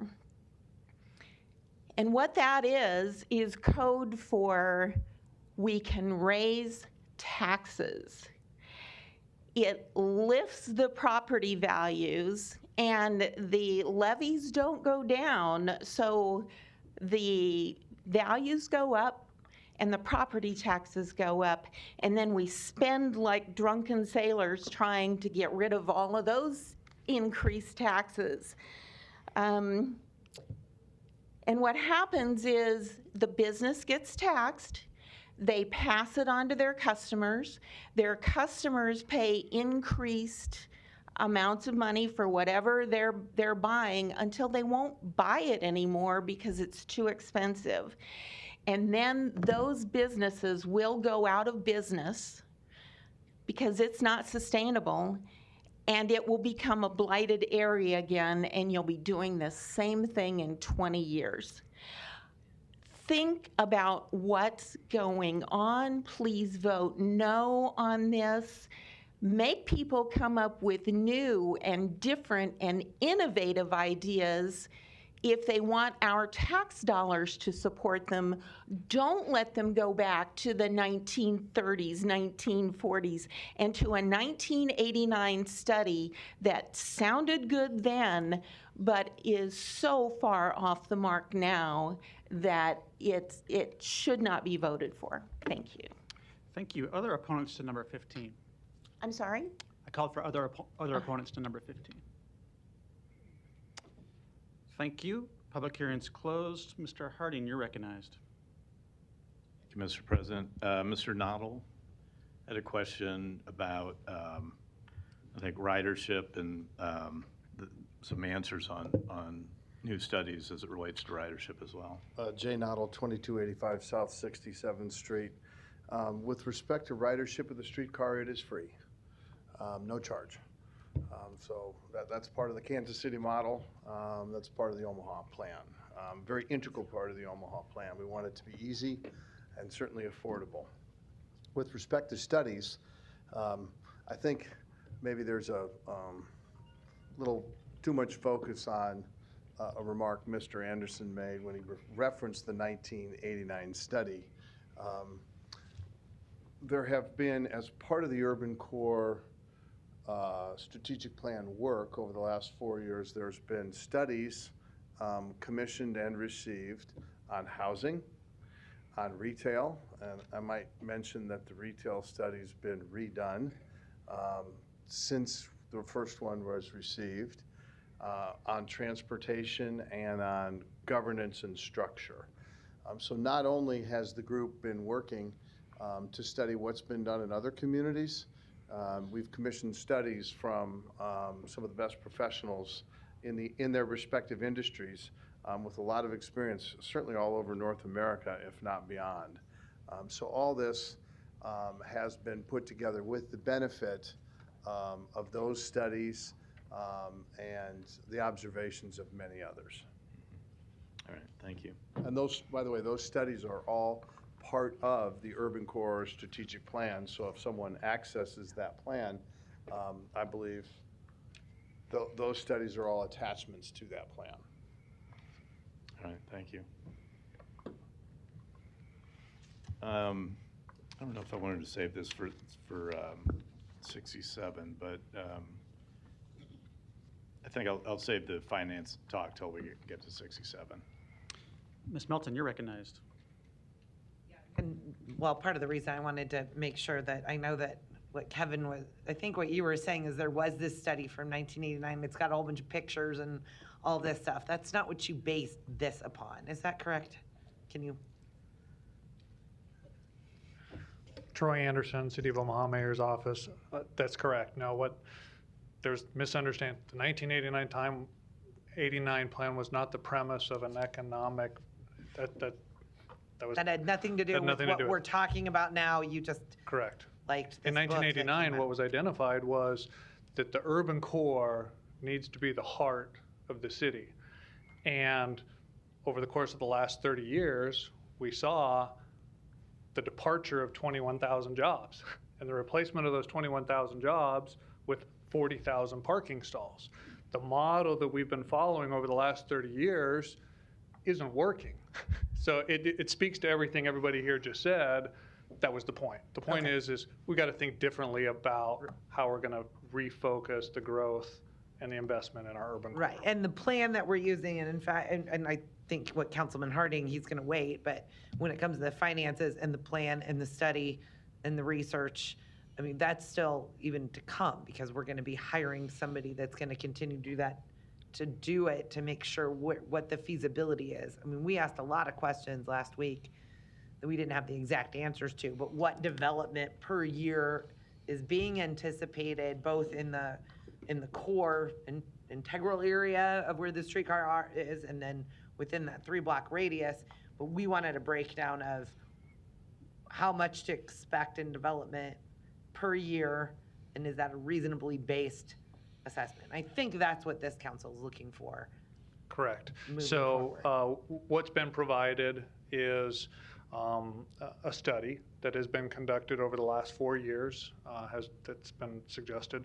We've analyzed not only the development potential and the development opportunities, literally block by block within the urban core, but we've also tried to understand from our sister cities and our neighboring cities, you know, what they did well, what they didn't do well, what to do, what not to do, and all of that's been rolled into that plan. So we know that there's $3 billion worth of development that is primed to come up out of the ground as a result of implementation of this plan and of a total mobility system within 3 blocks of either, on either side of this. There's also another $1 billion worth of development within blocks 4 to 6. So there's $4 billion, and that's conservative. There's $4 billion of development that's primed to come up out of the ground if we can remove or at least reduce the barriers associated with having to park. Right. $4 billion. No, I know, and so I just wanted, all I wanted to do is, Yes, you made a comment thank about 1989, which got confused. Had nothing to do with the none of us, if you economics. brought us a 1989 study, Correct. we all would actually probably tell you I gotta go, Thank you know, like. Thank you. Thank you. So I just think it was something that you were referencing that somebody Correct. talked about back in '89. Okay. Now, the only other thing, and I think it was Sharon made a good point, and I've talked to some people, we are putting in the same kind of streetcar that Kansas City put in, that some other cities put in, that's 10, 15 years ago.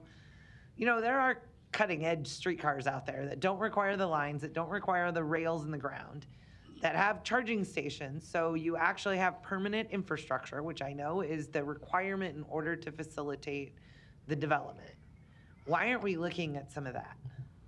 Why aren't we looking at potentially going with a streetcar that's more cutting edge, the electric charged streetcar kind of the future? So, great question. We've looked, right? We've looked at some of that other stuff. Some of that technology has just not been fully vetted yet, right? Well, Valmont Industries is one of the places, you know, Valmont, I mean, they're a pretty big company. And then Valmont, there's a the Swedish company that they autonomous- build them yep. for, and they're building them all over, they're building them in other cities in the world, so. Lincoln did a pilot a couple of years ago on an autonomous shuttle. I didn't ask about autonomous. Oh, I I'm not apologize. talking I about thought that's what you autonomous were at all. talking about. No, you don't have the wires, you don't have the metal in the ground.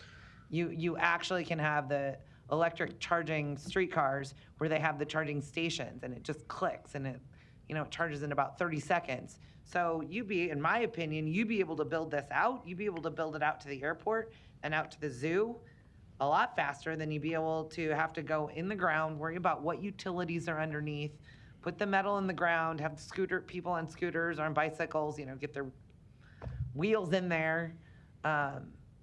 I mean, I guess my question is, would you be willing to at least look at maybe some of the more cutting edge streetcars as opposed to just, well, let's just go with what Kansas City did?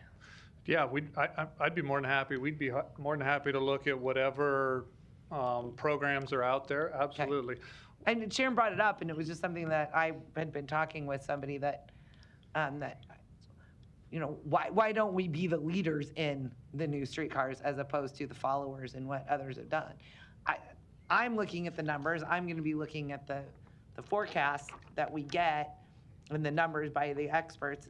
I've already reviewed your studies. I love this urban core idea and all the thought that has gone into it by people. I know Mr. Noddle, but I know there's others, and some of them are sitting back there, that I truly do believe in having vision for our city beyond probably when we're all going to be here.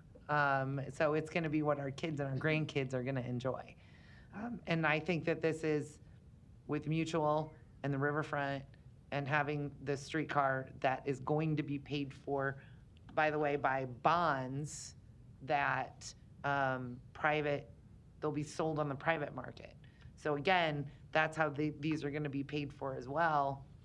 It's not going to be the city taxpayers on the hook. It's actually going to be the bond holders that are going to be on the hook if it doesn't work out. So again, I don't like it when people are misled because somebody else has an opinion that they just want to fit the facts into.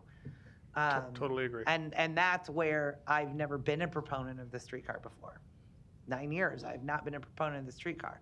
But I think the amount of time and effort that you've put into this to figure out how you can make this happen, where it's not on the back of the taxpayer, I mean, that's truly visionary, and that's what truly benefits our city. So I thank you for that, and thank you for your willingness to maybe look at some new age streetcars. Thank you. Thank you. Thank you, Mr. Palermo. You're recognized. Thank you, Mr. President. And Mr. Anderson, just a comment. You don't need to go back up there. Just to save you a little bit on your 1980s study. I'm sure whatever your study has, it will certainly in there point out the fact that as the experts behind me from planning and public works and on, would tell you with the city of Omaha that we're running out of land. There is no doubt, whatever study you look at, the only difference is in what year it's going to happen.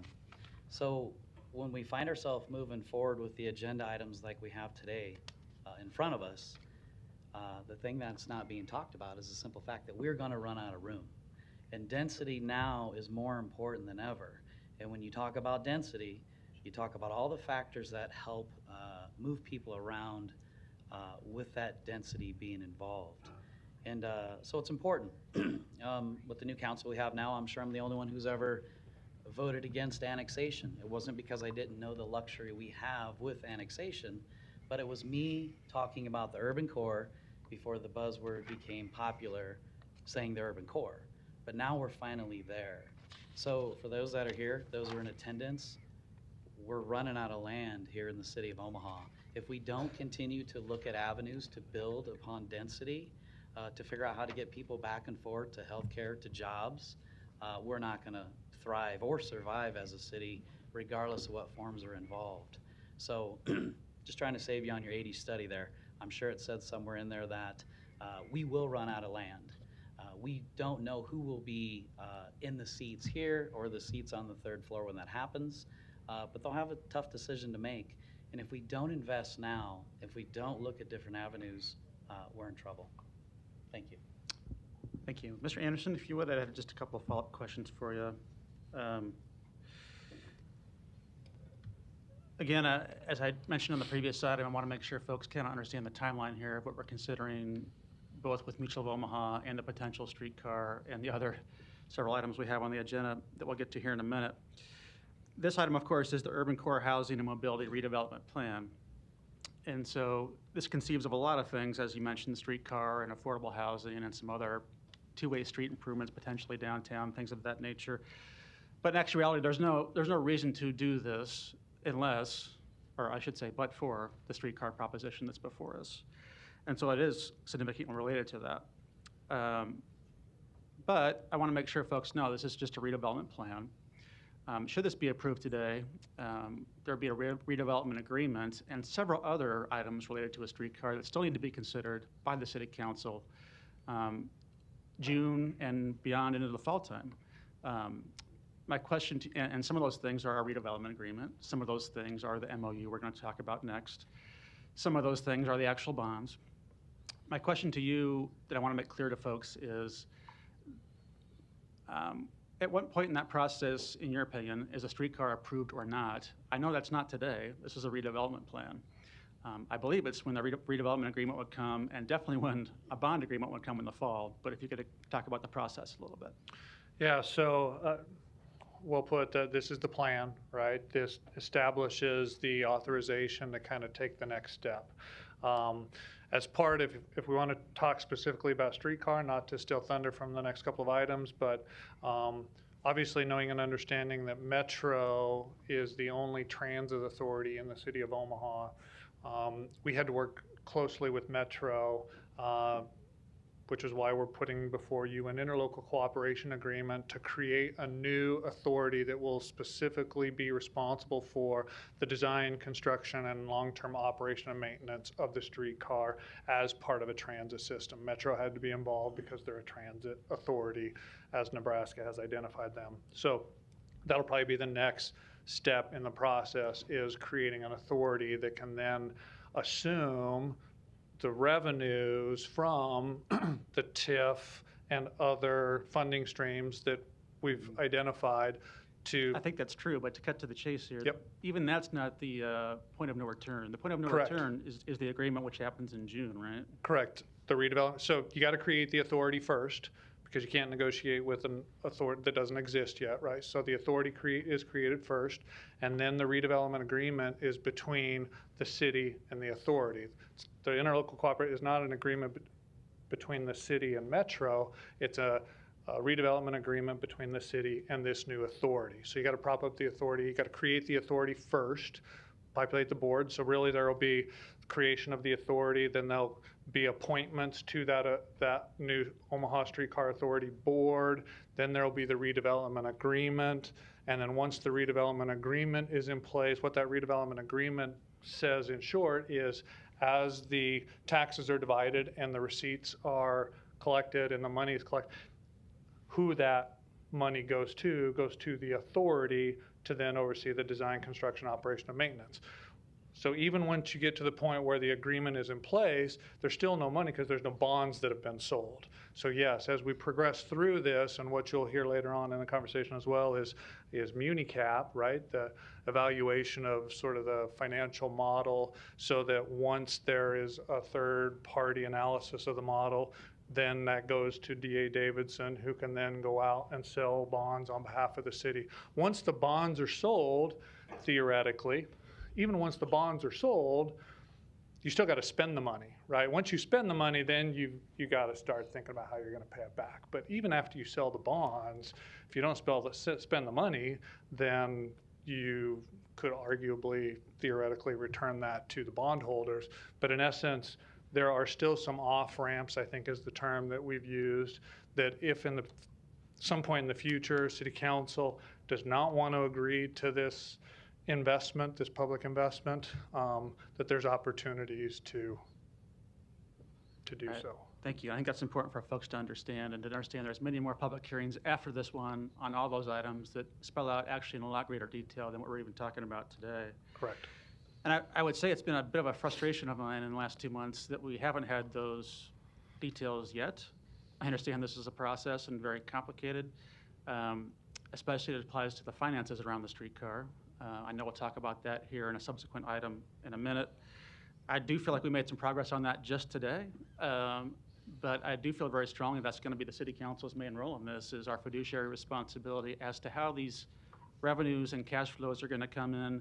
And even though that risk is assumed by private bondholders, it's a major project that we're delegating some authority for, that we're really going to want to dive into all the cash flow and operational funds. And in many cases, the operations is the trickier part than the capital part. So I feel like we have a lot more work to do before we're to the point of saying we've approved a streetcar, which even by the process you've described doesn't happen until June or arguably fall. So I want to make that point here today. And then just a couple of quick follow-up questions for you. Do you have that map handy of the TIF district in the attachment? What this does do today, it conceives of these TIF districts and a influence area by which presumably the new development would be captured to help pay for all of what we're talking about here. So in the TIF district itself, which I think is the top one, right? Hard to show, yeah. We'll just do the district first. In that district, that's where you're talking about new developments being captured. It's either a 15 or 20-year note, because some are probably in the extremely blighted and some are just in the blighted area, whereby they would capture about 25% of new development, right? Correct. The influence area, which is the next map, that's where you're talking about same thing, new development, but could be in blighted areas or it could be in extremely blighted areas on that map, I believe. So you're capturing either 15-year or 20-year TIF at the rate of about 10% for this project. Correct. Now, in the next area, it allows for the capture of TIF projects that are currently in place and captures 5 more years of what they may have if they have 15-year agreements, right? Correct. And is that only in the mobility TIF district, or is it the entire redevelopment area? Just in the mobility TIF district. Okay. And then similarly, there is an assumption we're going to capture a bunch of property valuation that just occurs because we're talking about this, and that's also just in this TIF district area? Just in the TIF district. The only thing that occurs in the influence area is the 10% of new projects. Everything else we've already talked about is just within the 3 blocks, the mobility TIF district. Gotcha. So that's what this does start to do today, is to specify these areas and how we would intend to go about financing the whole project. The last thing for now, because we'll have other items on this coming up, is I don't know if Mr. Osberg's the right one to talk about this a little bit, because he started to go there, but if you want to address it, that's fine too. Obviously, what we're talking about here is we're conceiving of a streetcar, a $306 million streetcar. This plan conceives of authorizing up to $356 million worth of TIF proceeds. And we're also talking about affordable housing and potential improvements downtown, like two-way streets and things like that we've kind of wanted to pursue for a long time. Can you expand upon those two things a little bit more, since this isn't all just about the streetcar, it's also about affordable housing and other improvements downtown? What do you foresee happening should this plan and the agreement eventually get approved? Right. Great question. I would say the best way to answer that is the analysis that we've been part of the last several years took a very conservative approach, right? We looked at $3 billion worth of development, $4 billion if you include the influence area. That may be just a fraction of what's really out there and what's really possible. Conservative approach. When you look at some of the other existing TIF projects that pay off early, there may be a windfall of additional TIF revenue there that could then create opportunities for financing and affordable housing. Now, understanding the way that as we start approaching these redevelopment agreements, there's probably folks behind me going, well, there they go, they're going to rack up all this money and they're just going to spend it, right? The only way we can spend it is as it's been identified in a redevelopment agreement, right? And the only things that we can spend that money on are things that are listed in those redevelopment and things that are eligible expenses as the community development law sets forward, right? So just because we may be generating more revenue than what is originally projected, that's the conservative economics, right? Once the bonds are paid off and once the debt service obligation is paid off, or as it relates to those public improvements that are specifically spelled out in the community development law, once that, then we can't just continue to receive monies, right? Once the bond and the debt service obligation are paid off as it relates to the streetcar or as it relates to an affordable housing project, maybe it's a revolving loan fund for gap financing associated with affordable housing projects, that 1,000 units of affordable housing that's identified in that is a plan that will continue to come to fruition over the next couple weeks, months, and years. But the only way we can spend dollars is if we have a redevelopment agreement in place that specifically identifies how much money can be spent and what that money is going to be spent on. So it's not just as if we're amassing all of these dollars and we're spending it. Every single one of those redevelopment agreements have to come before City Council, yes. Public hearing, council approval. Project by project with all project by project, exactly, yes. So even though the forecasts are conservative and we have every reason to believe that this finance structure will generate more revenue than what we're even projecting, we also know that we're not going to be able to spend dollars unless it's specifically spelled out in a redevelopment agreement reviewed and approved by the council, and it's only for eligible expenses as those expenses are identified in the community development law. Thank you. I would agree with Councilmember Melton. I know we're all seeking a lot more details on the financing about this, and I know we'll have ongoing conversations about it. Thank you. Ms. Johnson, you're recognized. Thanks everyone for providing a thorough strategic plan for what's next in Omaha. The plan does identify housing, jobs, and transportation. And for that reason, I will go ahead and recommend that we move forward. I recommend that this is approved. Second. There's a motion and a second. No further lights. Roll call. Johnson. Yes. Melton. Yes. Palermo. Yes. Rowe. Bagley. Harding. Mr. President. Yes. And 15 is approved, 7-0. So without objection, I want to move items number 42 and 67 up on the agenda because these items are related to the very same topics we're just discussing. I realize we do have an item in number 44 that a lot of folks are here to address and we want to hear from, and we appreciate your patience and want you to stick around for that because we surely will. But having said that, if we do 42 and 67 first, I would propose we do that without objection, get to our liquor licenses, which can go quickly, I believe, and then I would intend to bring number 44 up after that because I know we have a lot of folks here, in fact, 32 folks here, to talk to that item and try to get that done as fast as we can to accommodate what I know has been a long day for everybody. So with that, I would call up number 42 and ask for proponents on number 42.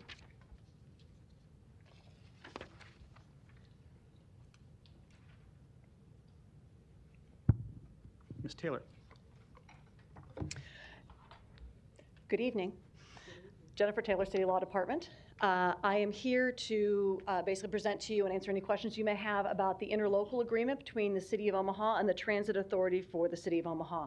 Mr. Anderson, that is 42, correct? Yes. Okay. I have another one. You're in order. There we go. Mr. Anderson referenced that, but this is the interlocal agreement between the city and Metro in order to create the Streetcar Authority, which is the entity that will actually undertake design, construction, operation, and maintenance of the streetcar. So what we have here is an interlocal agreement. The interlocal agreement creates, actually will create a separate entity and a separate political subdivision.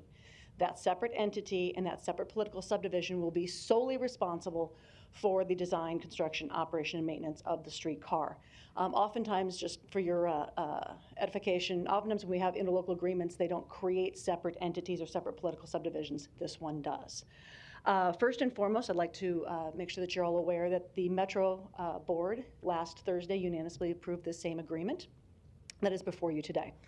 So this agreement, as I said, creates a separate legal entity and a separate political subdivision for the purposes of designing, constructing, and maintaining and operating a streetcar.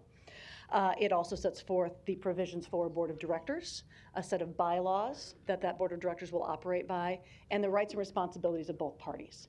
I would point out that this also requires the entity to be subject to the Open Meetings Act and the Public Records Act, so that everything that this authority does, all the business it conducts in its meetings will all be done transparently and in the public purview. Finally, I would note that once the Streetcar Authority is complete with its work and the streetcar is actually constructed and operational, that all of the assets that belong to the Streetcar Authority with relation to the streetcar will be actually given to the city. So at that point in time, the city will own all of the assets because that's the assets that will secure the bonds that Mr. Anderson referenced. So all of the assets of the Streetcar Authority will then be transferred to the city once they're completed, and then the Streetcar Authority will continue operation of the streetcar itself. In the interest of time, I know we've had several briefings on this, but I'm happy to answer any questions you might have. Thank you. Any other proponents on number 42?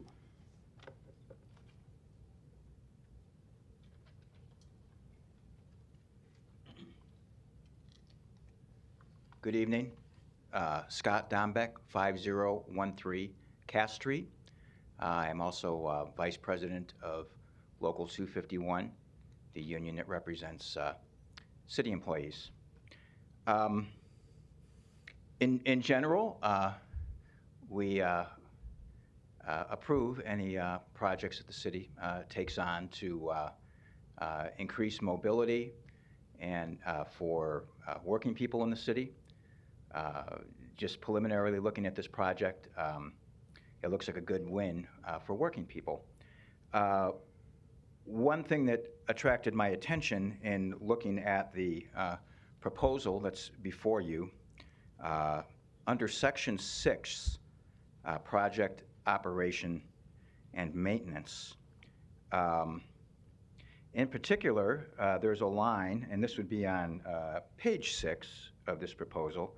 There's a line that says, the Streetcar Authority will work in good faith to honor the spirit of labor agreements between Metro and Transit Workers Union Local 223 in contracting for operations and maintenance of the project and the project assets.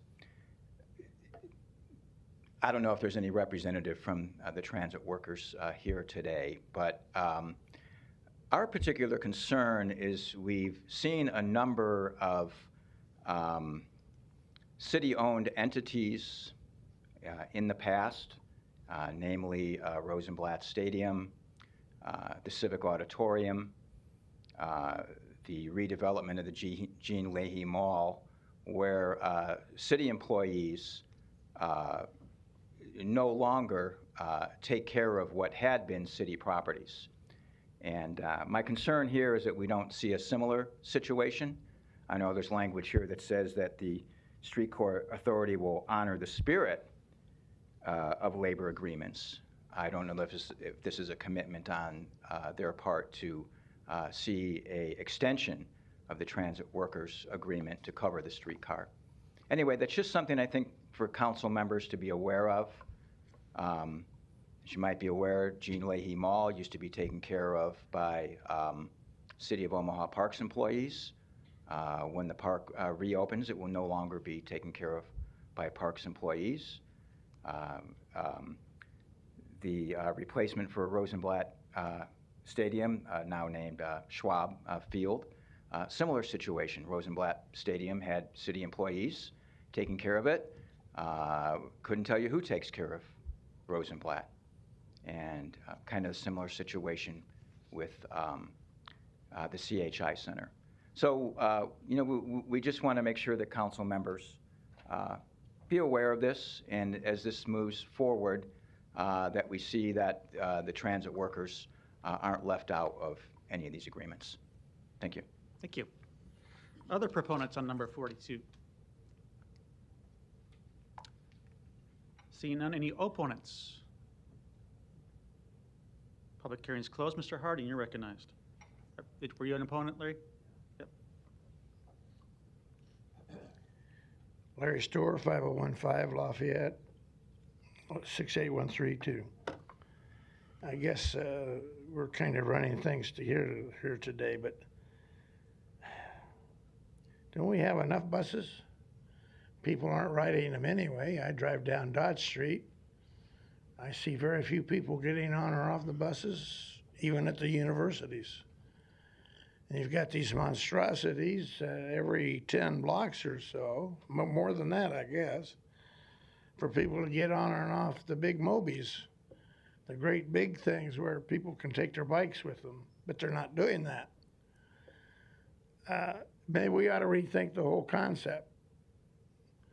People will probably be flying their own personal drones before very long, so you won't need the bus.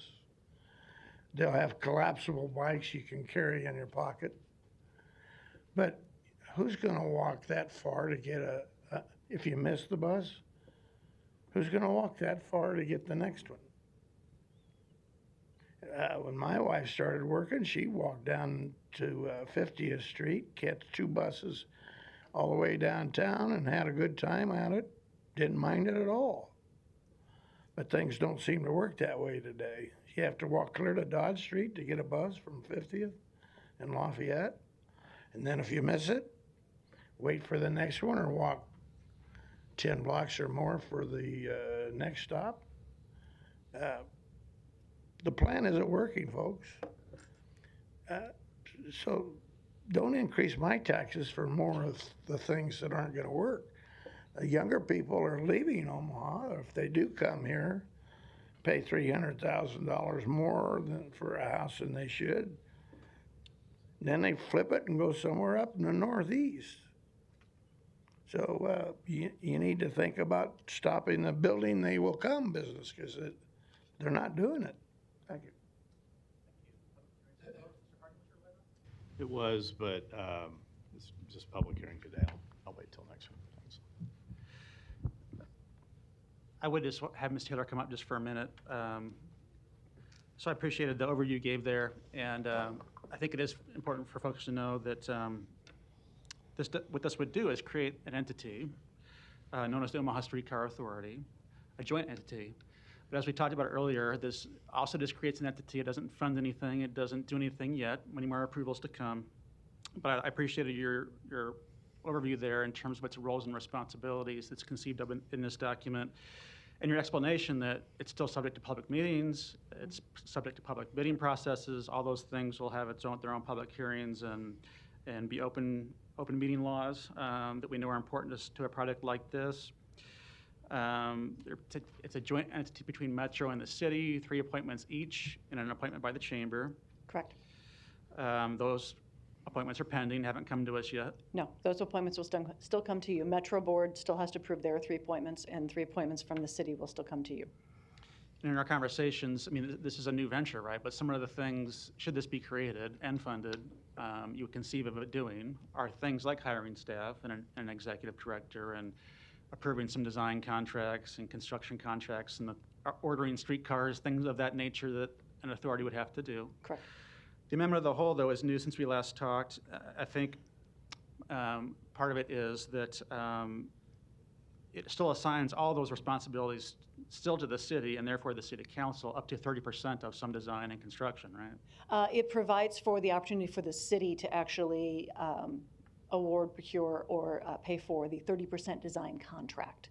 Okay. So when we go out to procure or we go to contract for the services to design the first 30% of the project, that contract can be paid for by the city directly, but that would come to you. That's my understanding too. And that's a conversation I think we've all had in our briefings, is that this does spell out some of the roles and responsibilities of this entity, and there is an attachment that talks about the bylaws they would operate under and how that would work, and it's all public, like you say. But still, I think a desire for more conversations about how this will truly work in coordination with city council approvals, and I think we agreed to have a further conversation about that probably during the redevelopment agreement stage, which again is several months from now, but I think there is a desire from council members to have that spelled out in a little more detail about what would come to the council and wouldn't on what is a major project and major allocations of dollars, right?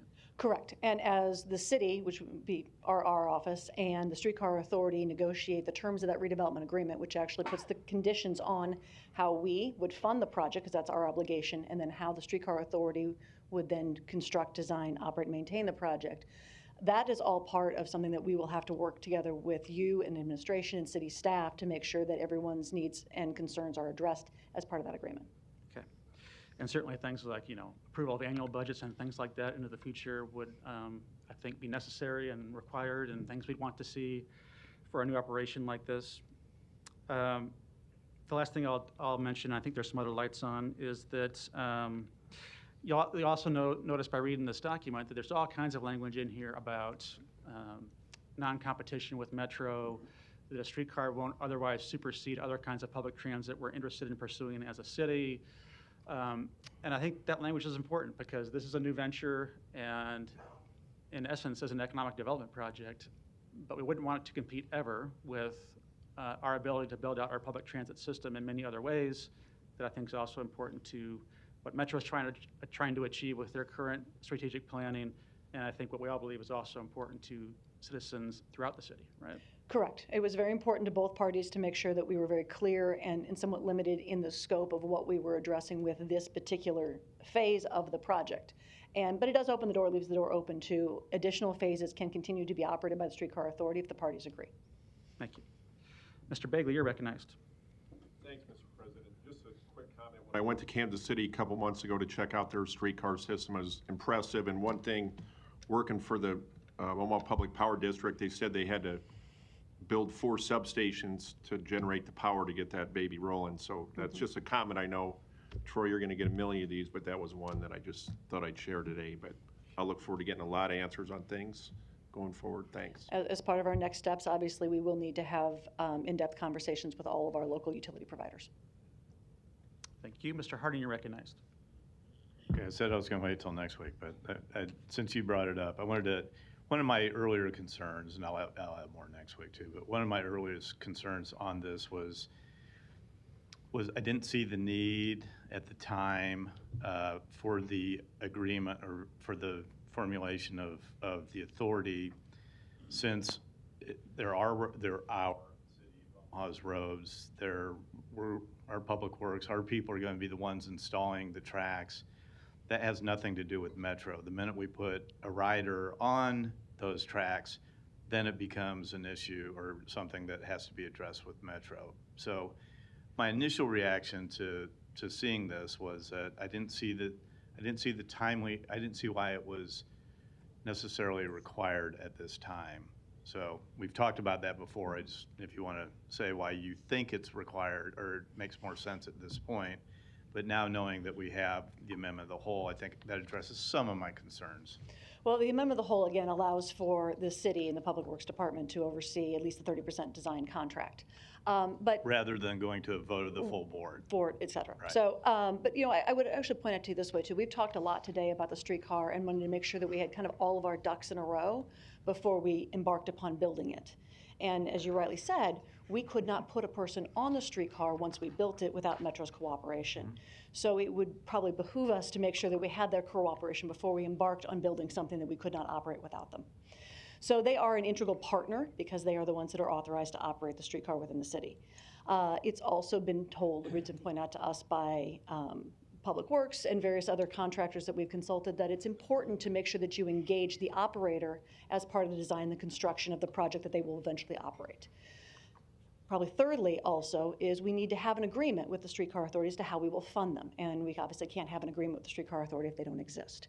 So just for those many reasons, it seemed to make the most sense to get this in place now so that we have this infrastructure set and available to us as we need to do an agreement, as we need to move forward with operations and everything else that will happen. Because once again, when we put that rider on there, and because then it's a question of operation and maintenance, and that's Correct. why you have to have that partnership. And Nebraska state law specifically provides that the transit authority for the city of Omaha is the only sole entity that can operate a transit system within the city boundaries. So we can build it on our roads, but we cannot operate it. Right. Okay. Thank you. Thank you. Ms. Johnson, you're recognized. Thank you. I move that we go ahead and approve this. Oh. Sorry. Yep. Just public hearing today. Any other lights on number 42? All right. Thank you. Thank you. Next item, 67. Item 67, a resolution to approve a professional services agreement with Municap, Inc. Proponents, please. Ms. Taylor.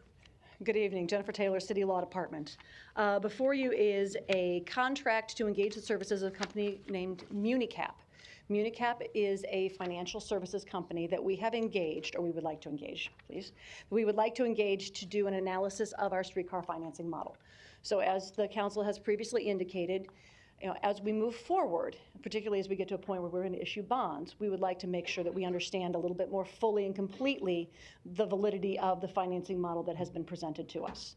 And that's obviously something we would need to do before we can ever get someone to buy bonds. So the particular company, Municap, is uniquely and singularly qualified to do this analysis and to produce a report. So I would point you to Exhibit A of the contract in front of you, which identifies the two phases of work that Municap has proposed to do for the city.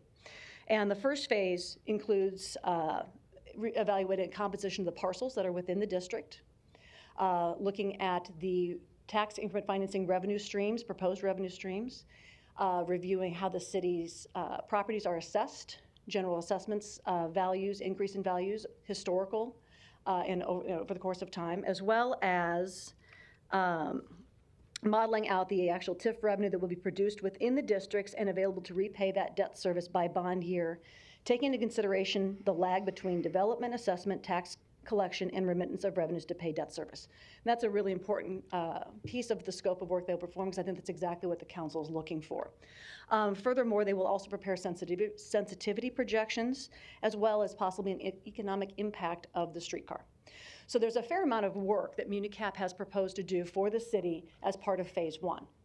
At the completion of their research and their analysis at the end of phase one, they'll meet with the city, they'll provide some of their initial findings, and work with us to prepare phase two. Phase two will be the report that MuniCap will put together, and that report is what will be included in any offering document for bonds and to assist with the efforts to issue those bonds.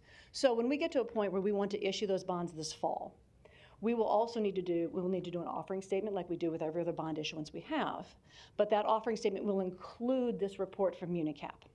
We have been told by our bond counsels that for these particular kinds of bonds, MuniCap is the sole fiscal agent that is basically given any sort of credence to prepare this kind of report. So in order to sell these bonds, this is the fiscal analysis that we need to do, and this is the company that needs to do that, which is how I've explained they are kind of singularly and uniquely qualified to perform the service for the city. So not only will they provide for you exactly what you have been seeking as far as validation of the fiscal model that we have, they will also assist us in issuing those bonds. I'm happy to answer any questions about MuniCap or the proposal they've presented. They are a company located in Baltimore. Thank you, Mr. Curtis. Located in Baltimore, but they have done this kind of analysis, particularly on tax revenue bonds for a number of communities in Connecticut, New York, Virginia, as well as they did the tax increment financing revenue bond analysis for Atlanta when Atlanta did the Beltline District, which was financed through tax increment revenues. Thank you. Any other proponents today on number 67? Seeing none, any opponents? Seeing none, public hearing is closed. Mr. Harding, you're recognized. Thanks, Mr. President. Jennifer, I probably will have some questions, so if you want to stay near. So it was said by Councilmember Melton earlier too, and I was kind of in the same boat at the time, years ago, not being a proponent of what we're discussing here today, mostly because it was going to be paid for on the backs of the tax holders. And now that we have I'll say scheme, and I know a lot of people have a negative connotation of the word scheme, but it's positive in this sense. Now that we have a mechanism, I'll say, for funding this, and not only the streetcar, but also potentially for some additional public improvements and housing opportunities. I think this is an important move, not only because the bondholders tell us it is, but it also gives validation or, validation to what's been proposed or what we've been given to consider. And what we've been given to consider, at least financially at this point, is 50,000 feet. And I know Council President Festerson mentioned earlier that earlier today, we got some additional information, which is helpful, and I think we're going to also dive down into those numbers a little in more detail as we go along too. But I think this is an important step for us to have that, if you will, professional opinion given to the scheme that we're being asked to consider to pay for this. So I appreciate the city's acknowledgement that this was needed, and appreciate that we're listening to bond counsel too, that this is something that not only gives credence to, hopefully, to what we're talking about, but also will make the saleability of those bonds, the potential for that better. Correct. It's critical, and we are all actually very excited to get going with MuniCap as soon as possible. So but I want to emphasize again too, that as was mentioned by Councilmember Melton at Festerson et al., it's our fiduciary responsibility to make sure that what we're looking at, that we're confident in, and that we have the level of detail that we need to make that decision. So we look forward to receiving those, and all 7 of us will look forward to receiving those as we begin to drill down to lower elevations. And I know city staff and finance department look forward to sharing that information with you as we get it. Yep, thank you. Thank you. Ms. Johnson, you're recognized. I'll second that. But we'll also emphasize, I know this anticipates a 6 to 8 week process. I would encourage that to go as quickly as possible because in 6 to 8 weeks, I know the administration anticipates having some approvals to us on these items that do start to get binding. And as Councilmember Harding said, I'll take that decision very seriously. And until I have all the information I need about how this is going to work financially, would not be in a position to approve those until I do. We have a lot of work to do and a lot of work to bring you in the next 2 months. We look forward to doing that. Assuming that we are approved here today, Mr. Curtis and I will be in touch with MuniCap this evening. Great. Thank you. No further lights. There's a motion and a second. Roll call. Johnson. Yes. Melton. Palermo. Yes. Rowe. Bagley. Harding. Mr. President. Yes. Item 67 is approved, 7-0. Okay. Item 16, to consider a Class C liquor license for Red Eye Tavern and Grill located at 8437 West Center Road. Public hearing on vote on number 16 is today. We have the proponent by Zoom, Mr. Scott. We'll get you off mute here in a second. All right. Name and address? Hi. Yeah, good evening. Ryan Scott, 11106 William Plaza, and I am here on behalf of myself, the applicant, and happy to answer any questions. Thank you. Any other proponents today on number 16? Seeing none, any opponents? Public hearing's closed. Mr. Harding. Quick, Ryan, I appreciate the call yesterday and your plans for the Red Eye, which is kind of a long-standing and well-known watering hole at 84th and Center. So I wish you good luck there. And again, I appreciate the call yesterday. Thank you. I appreciate that. I'll second that. Thanks for the call as well. Motion and a second. Roll call. Johnson. Melton. Palermo. Rowe. Bagley. Harding. Mr. President. Yes. Item 16 is approved, 7-0. Item Thank you. 17, Thank you. to consider a Class C liquor license for Voodoo Taco located at 2615 South 180th Street. Is communication from the planning department regarding a permit for the outdoor area.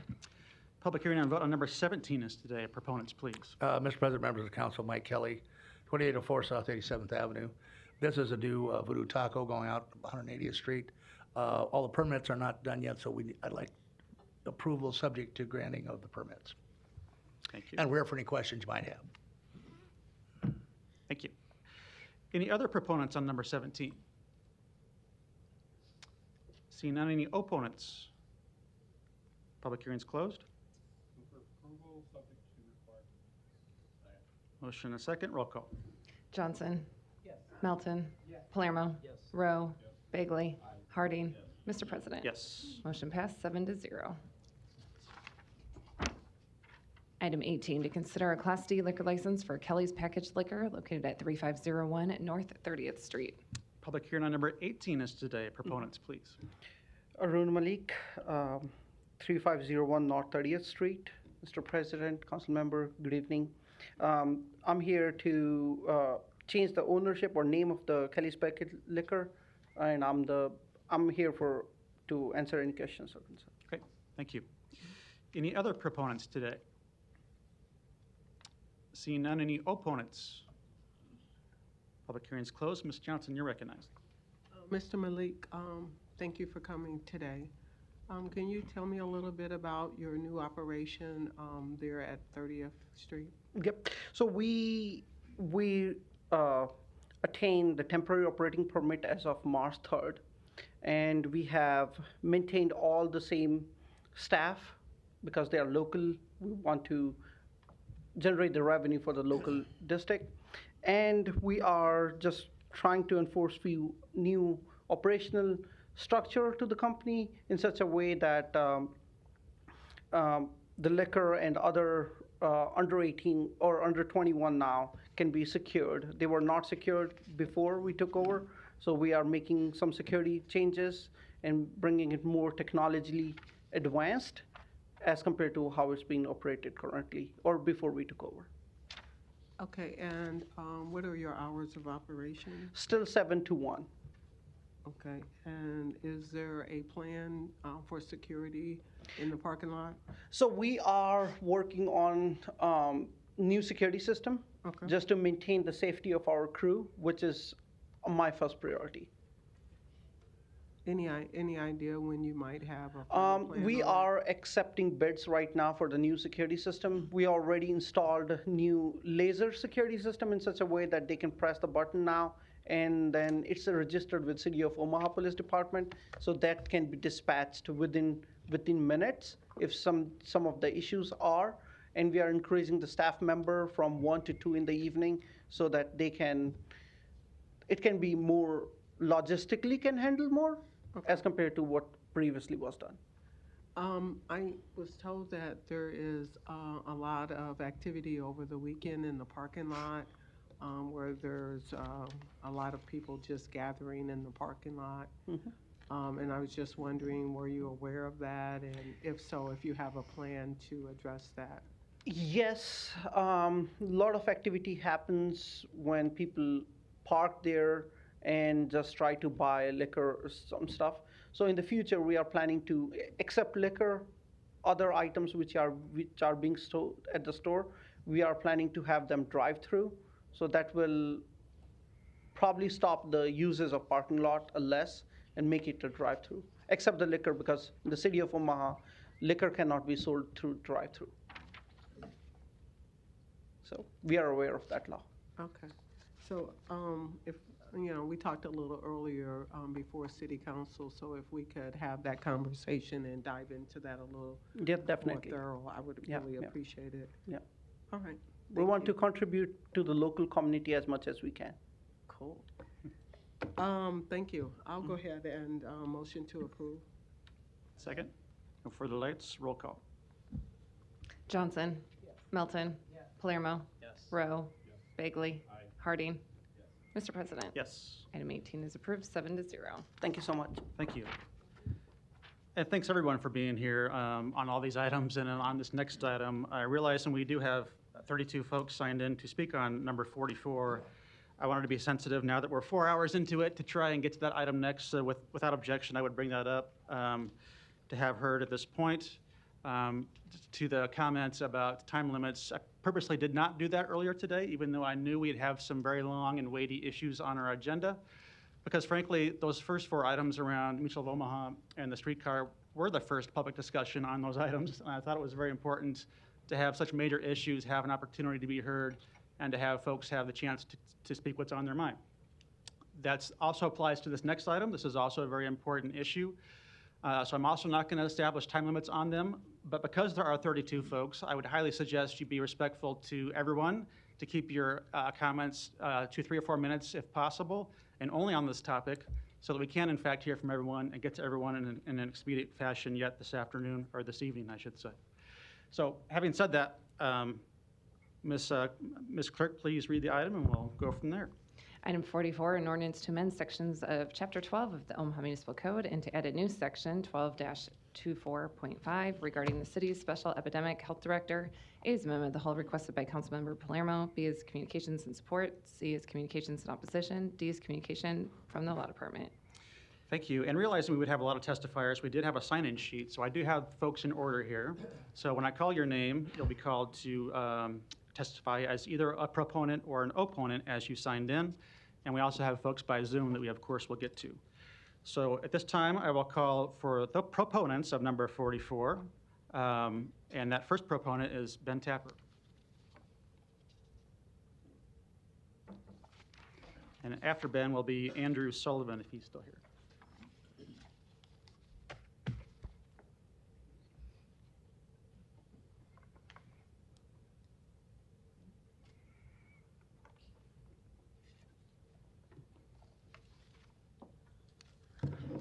My name is Dr. Tapper, 1606909 Burke Street, Omaha, Nebraska. First of all, thank you. This is a long day. And as a doctor of chiropractic, I don't think sitting this long is good for the spine. I was taught that sitting to your spine is a lot like sugar to your teeth. But I just want to thank you for implementing this bill. It's great to see faces and smiles. This is my first time here seeing that. But I'm here because I believe it is a dangerous and slippery slope when we give any person in government too much power Thomas Jefferson stated that a government big enough to give you everything you need is big enough and powerful enough to take away everything you have. And too much government usually results in bad government. The health director's last mandate bypassed the vote of the city council and excluded a public hearing. Not only that, it included a $500 fine or 6 months in jail for not wearing a mask. In my opinion, that is absolutely tyrannical and draconian behavior. And it is a perfect example of why we need to vote on such matters and allow public hearings. The health director's restrictions and guidelines came straight through from administrative authoritative doctors who are pushing an agenda. We are not listening to the doctors in the field. I was taught that the field of practice is what graduates the true physician. And a mountain of data shows that the mandates, lockdowns, and government protocols are clearly catastrophic. For example, remdesivir. I'm not sure if you're familiar with that drug, but it's the drug of choice that is pushed down from top-down doctors from the government, like Fauci. It is the drug that is used in the hospitals as a protocol for COVID-19. The drug was first developed by Gilead Sciences in 2009 for a treatment for hepatitis C. It failed miserably in the treatment of hepatitis C, and it was actually repurposed for RSV, okay? And it failed miserably in RSV. In 2014, it was repurposed for treating Ebola and then repurposed for other Merlad viruses, and it failed miserably. And in October of 2020, it was repurposed for the pandemic. Okay, and Dr. Fauci early on in the pandemic actually advocated for remdesivir. But in his own citation, the Gilead study, multiple people have experienced renal failure, organ dysfunction, and liver failure. And now the NIH is warning about liver toxicity. And the drug has been shown to have an increase in mortality rate with coupled in ventilators. In other words, people aren't really necessarily dying outside the hospitals. They're dying from these protocols that are from these doctors that are pushed in the hospitals. And so, in the face of all this information against remdesivir, it appears that the federal government and so-called experts are not listening to the science. And I do have a point here. It's just concerning that we're listening to, these subdivisions of the government that really don't seem to care about our health, and they're not listening again to the doctors in the field. Since the pandemic, there's been a 30% increase in drug overdoses. Suicide is an all-time high. Mental illness is an all-time high. Financial hardships are an all-time high. Chronic disease is at an all-time high. And when is enough enough? You see, it concerns me how easily these mask mandates or a mask mandate can turn into a vaccine mandate. You're seeing that right now in other countries where you're not able to function in society unless you have proof of the vaccine. Go to LA. It's very difficult to even function in LA right now unless you have proof of the vaccine. And, how many people were pestered and shamed and coerced into receiving the vaccine? And how many times have we heard the word safe and effective coming from our leaders in reference to the vaccines? And if for some reason, if you aren't aware of the recent release of the Pfizer vaccine safety data, then I'd say the 24/7 mainstream media coverage of the Russian-Ukraine conflict is doing its job. See, there have been close to 1,300 severe adverse reactions in relation to the vaccine that were released earlier this month. Where's the media outcry? It's very concerning. They try to suppress that data for 75 years, but a Supreme Court judge said that they need to release 55,000 pages immediately. And so that's where we're at. But Robert Jackson stated that it is not the function of the government to keep the citizen from falling into error. It is the function of the citizen to keep the government from falling into error. We must have a public vote and public hearing on such matters. And no emergency of any kind supersedes our inalienable rights of the Constitution. And above all else, if you get anything from my speech here today, the patient's autonomy always should be respected, even if it is absolutely contrary to what the government or what administrative doctors want. Thank you. Thank you. Mr. Sullivan. After Mr. Sullivan will be Susan Peffer. Thank you, President, council members. My name is Andrew Sullivan, 7748 Western Avenue. I want to thank the council member Palermo for addressing an error in the city ordinance. I don't know if it goes as far as I want. However, I want to emphasize the importance of this body. When this democratic process is used with this mask mandate, we argued about it, we listened to each other, we listened to concerns about businesses, we got everyone in there, and then once we made the decision, people complied, because they had been heard. The enforcement line was clear for the police, for the schools, for anyone in between. The enforcement was very clear because it was coming from you, all right? And you had taken all the effort to listen to people, months, angry comments, emails, and all that stuff. That's important for a democratic process. The problem we have with the Douglas County Health Director is not the person, it's the fact that this county is super populated. We have over 400,000 people in the city and close to 600,000 in the county. And you expect to put all that responsibility on one person? Dr. Adipur said, well, no, I can't do that. And Dr. Hughes went the opposite direction. Both of them pulled in completely different directions because of politics. I'm at the point where I want to convince the Douglas County Commissioners to rethink that position and rethink the whole Douglas County Health Board, because a third of them didn't even show up during this pandemic. So here's the reality. When Dr. Hughes finally decided to do her edict, she basically copied and pasted what this council had already hammered out. That's why she was able to do it. But the actual enforcement of it, about a third of the businesses just ignored it because they didn't know who the heck she was or why she had the authority. Does she have a police force that goes out and do this? The enforcement broke down. At the same time, how do you convince people that have already been vaccinated to wear a mask? Oh, come on. When this pandemic started, everyone said, oh, up above your nose. Oh, please put. Now after that, oh, up above my nose. Okay, back down. It didn't work. That's why you need this body to have a democratic process to get people's input and decide what policy is best. I want to close on one thing on here.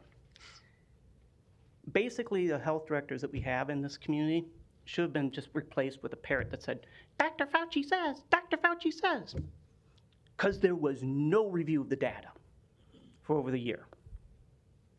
Now that information started coming out, now people are starting to write books about it and tell us all this stuff was wrong.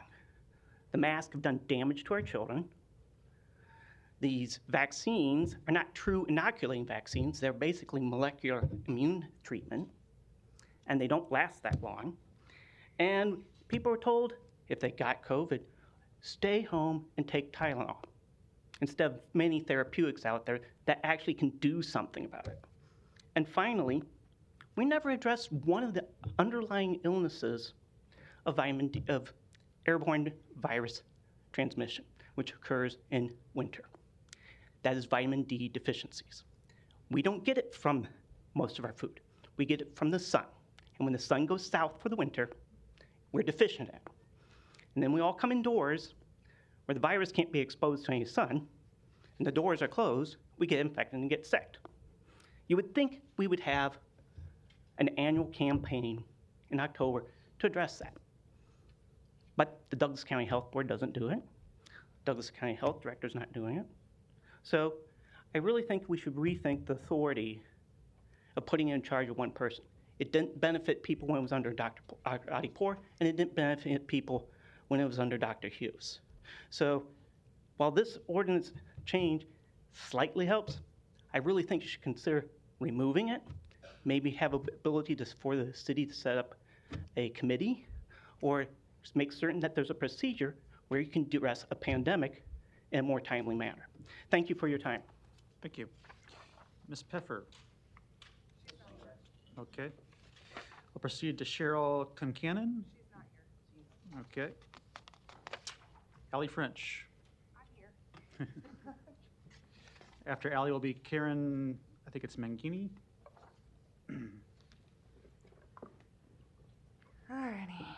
Well, my note says good afternoon, but I think it's almost good evening at this point. My name is Allie French, 4213 North 172nd Street. I'm here today in support of the Chapter 12 amendments to require confirmation by elected officials for any mandate. For years, our group, Nebraskans Against Government Overreach, has stood firm against all forms of medical mandates. The government was never intended to be delegated such a power. In fact, in the mid-1800s, this was nearly the identical argument being had during the debate over the General Welfare Act, at which time Thomas Jefferson stated that if we allow the government to dictate what foods we eat and medicines we take, we will soon be living in as sorry a state as the souls living under tyranny. Unfortunately, the General Welfare Act was passed, and today it allows us to claim for the greater good and be damned the consequences, or even more so, ignore them. Furthermore, when one's convictions are soundly based in personally and sincerely held religious belief, persecution and consensus of societal disbelief seem to overrule the individual's, group's, organization, or church's right to religious freedom and the right not to participate in secular practices. Most importantly today, medical decisions. A core right, again, that was never intended to belong to the government in any capacity, and an issue deeply intertwined in many faiths and personally held convictions. The tyrannical leaders who attempt to impose mandates know God, and stated in the Declaration of Independence gives all Americans of all faiths the individual capacity and authority to govern themselves in all areas of life and to worship Him according to their interpretations of His law for liberty. Mind you, God has given the people the sovereign capacity and authority to undo any existing government at any time and restore a form of government that protects their two capacities. The form of democracy that existed in Rome is not the form of government that was created by our founders and guaranteed to exist in each of the United States. In the Republican form of government our founders did create, the individual rights of conscience of all faiths are protected. This is because God, through Jesus Christ, created a new method of communicating His laws to mankind.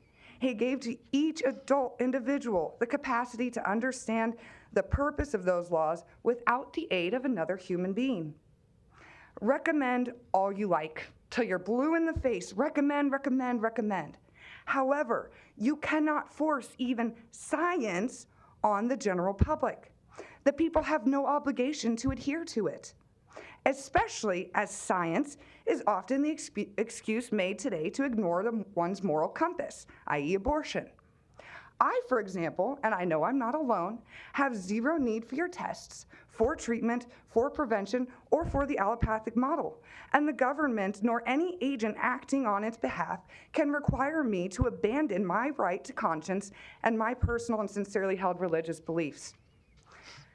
I do want to add that in line 3031, we'd like to add, it would be really great to add that we hold a public hearing. Never at any point for any reason do you get to remove the verbal input of we the people. Whether we agree with you or not, the constant attempts to circumvent accountability to the people each of you were elected by to serve, is asinine. And though the unelected bureaucrat is the one who gets to make the determination of how and what and when, the City Council still has the obligation to hear us out each and every time. Reminder, doctors and healthcare professionals professionals of any kind are nothing more than a business, a service, and it's not infallible. It's not one size fits all, and it's not required in order to be a law-abiding citizen. Doctors' errors are the third leading cause of death annually. They have no business telling anyone anything ever. Regardless of the decision today, I do believe that Lindsay Hughes' employment should be terminated from her position for overstepping her bounds and going against the council, the mayor, and the thousands of Omahans that voiced their displeasure. Find someone who's actually willing to serve the people. We demand our representatives support the proposed checks and balances and ensure that all sincerely held religious beliefs are upheld for all Nebraskans. Thank you. Thank you. Karen, please. Karen Mangini. How about Sharon Hogan? After Sharon is Debbie Thordarson. Well, I want to say you're all much better looking in person than you are in your pictures in the paper. I sent an email regarding. Are you sure all of us? I sent an email to all of you regarding my support for this amendment. I got two responses, one from Mr. Rowe and one from Mr. Harding, and I do appreciate the responses. It tells me that you're listening to me, and I know it takes time out of your day to do that, so I thank you for that. I didn't want to be here. I just wanted to send the email and then stay at home in my nice warm house. And I shouldn't have to be here because we have a representative government. As a representative of our government, you took an oath to represent me and to represent your constituents. And to me, this amendment is not about a mask mandate. It's about representative government. It's about whether you will uphold your oath and represent your constituents, or if you will abdicate your responsibility and give it to unelected bureaucrats with no checks and balances, who will rule over 500,000 people in the city of Omaha and the surrounding area. I urge you not to abdicate your responsibility. I urge you to represent your constituents and to vote yes for this amendment. Thank you. Thank you. Debbie. After Debbie, I think we have Linda Lejour.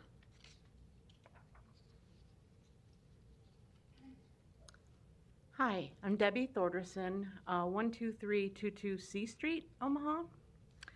And I just want to say good evening, and I'm here as a proponent of Ordinance 42922. I'll be brief because they've pretty much said what there is to say. When any policy can affect the lives of many people, great care should be taken to ensure that all possible results and consequences of the policy should be considered and voted upon by those accountable to constituents. No one person not accountable to voters should have the power.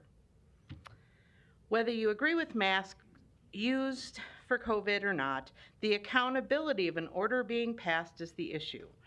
What other things could the health director mandate? We don't know for sure. We didn't imagine a need for this mandate 2 years ago. And just a side note, the government exists to protect our rights. That's what you're all here for, to protect our rights. I appreciate your time and consideration. Thank you. Thank you. Linda. And after Linda is Margaret Bagley. Thank you. I'm Dr. Linda Lejour. I live at 2321 Country Club Avenue, and I have a table for each of you.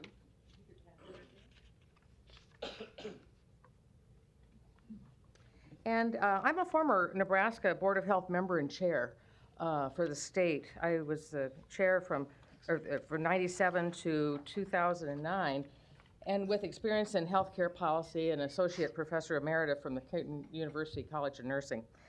And I'm speaking as an individual and not a representative of Creighton University, but as a nurse, I've got to tell you, I'm having in my head all the different chronic health issues that are being exacerbated by sitting this long. So I feel sorry for you. But I appreciate it because it's been a long meeting. You're actually talking about social determinants of health, which with the transportation and stuff, so I appreciate that. When I was initially appointed to the Board of Health by Governor Nelson and then reappointed twice by Governor Johans, I quickly realized that my critical care or an emergency department nurse background was not sufficient to understand public health issues. And the professional DHHS staff and a lot of reading helped my steep learning curve. In the past Sunday's New York Times, Dr. Frieden, who was the CDC director previously, said that public health, like politics, is the art of the possible.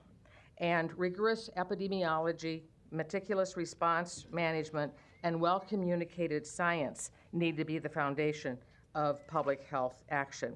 So to make the best public health policy, the community needs to be have the best prepared decision makers. And this table, I hope, depicts the differences between the public health and medicine for each of you.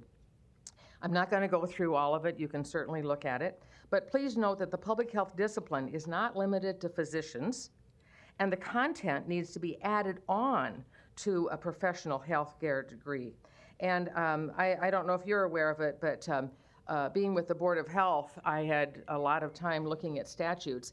And one of the craziest statutes, I have to say, a strangest one, is the Nebraska Board of Medicine and Surgery Practice Act. Because interestingly enough, the word health never appears in it.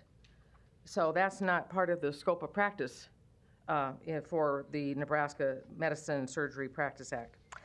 Health does occur, however, quite frequently in the Nurse Practice Act, so I suggest you all go look at those things. I appreciate the City Council's evolving work seeking the best policy to protect, promote, and prioritize the health of our entire community. You seem to be trying to get to a place decision-making in the responsible hands of those who have scientific and clinical public health specialty expertise, rather than those lacking public health credentials and politicians who may be prone to misinformation and political pressures. And I would hope that the proposed City Council meeting that is talked about in the amendment would take place quickly and not impede the essential prompt action that you would have in an epidemic. So I opposed originally the March 10th amendment, but now support the March 25th, the 42922 amendment by substitution, because you seem to be saying three things. You're providing that the well-qualified health director, in consultation with experts, would be the public health decision maker to declare an epidemic. And number two, you'd include the opportunity for elected officials to vote on the health director decision, which has been reviewed by the mayor. And three, I hope you would include abbreviated timelines for the mayor's decisions and a specially set council meeting that would be warranted in epidemics. Any questions that you might have? Not at this time, we may. Thank you. Thank you. Margaret Bagley. And after Margaret is Jennifer Hicks.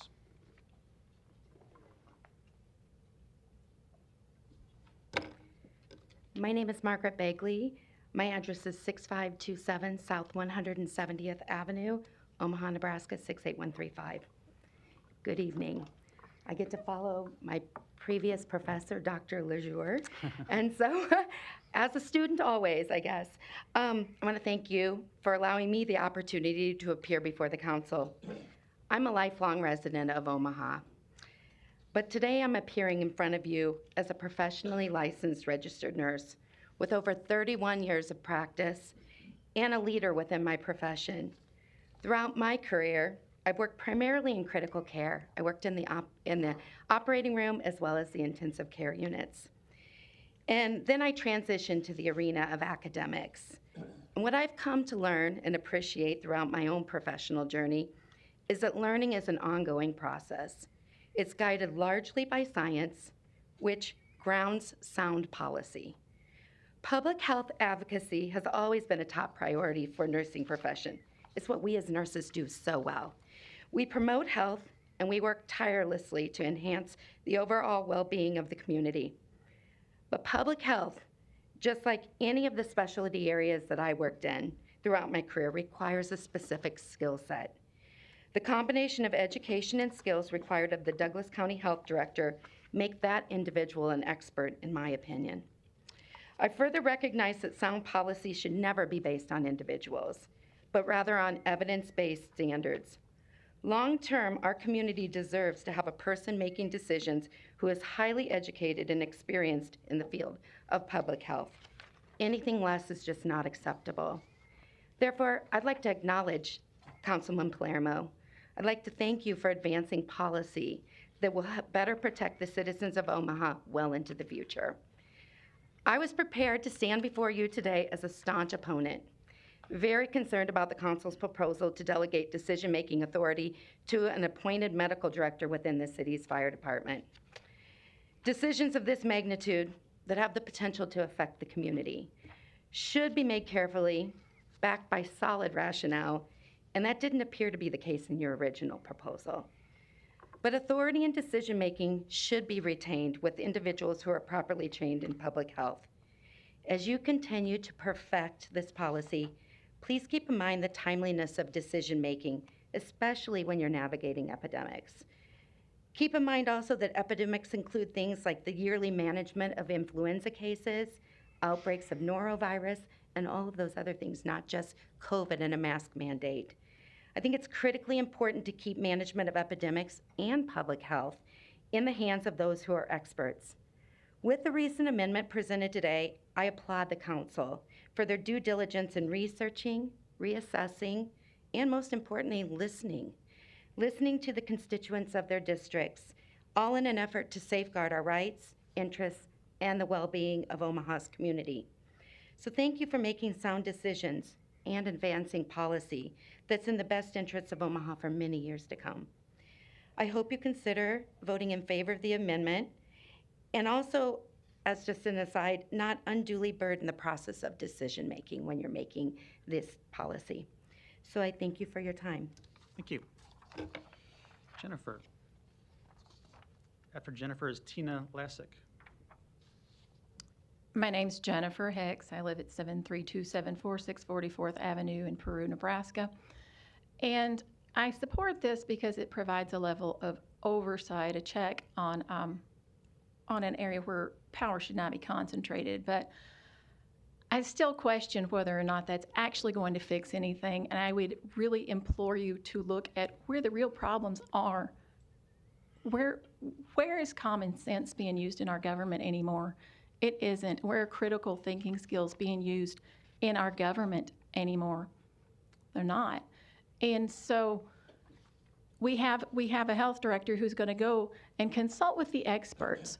But we know what experts are now, right? They're not experts at all. They're liars. They tell us false narratives and they mislead us down paths. And our government is going along with it from every level. And no one, as was stated earlier, the only job of the government is to defend the rights of the people. That has not been happening. And so this should be a matter of using our U.S. Constitution, and you should uphold your oath and be speaking out at every opportunity that you get. That what was being asked of people should have full and free exercise of their rights unless and until it is demonstrated that what they're being asked to give up is done for a reasonably necessary cause. That's not happening. And so you're giving us a system by which we're supposed to consult experts who lie to us, And so what I'm asking you to do is that going forward, from this point forward, fix that, correct that, so that when our experts come back to us with things that don't make a lick of sense, that defy common sense, defy critical thinking, that you will question that and push back on that. And I will give you an example of that. My son is 18 years old. He has spoken in front of you before regarding mask mandates. And we don't wear masks. We've never worn masks. He went to Peru State College last fall, and he was forced to withdraw because he would not wear a mask. So he had a full-ride scholarship, paid for room and board and everything, and he gave it up. The first 2 weeks of school, they told him there's a mask requirement, and he said, I don't wear a mask. And he said, and it won't be for 2 weeks. So they told him he had to stay out of classes for 2 weeks. And in the third week, he went to class. Well, the mask requirement was still in effect. During the 2 weeks' time that he was on that campus, he could go anywhere in any building, indoors, outdoors, anywhere he wanted to go without a mask on. The only time that it was a problem was when he crossed the threshold of a door on that campus to get an education, to sit down in a classroom. Tell me how this makes any sense. And so he was met and told, these are your options. Put on this mask or withdraw. Well, I didn't raise any dummies. My kids have critical thinking skills that apparently our government lacks.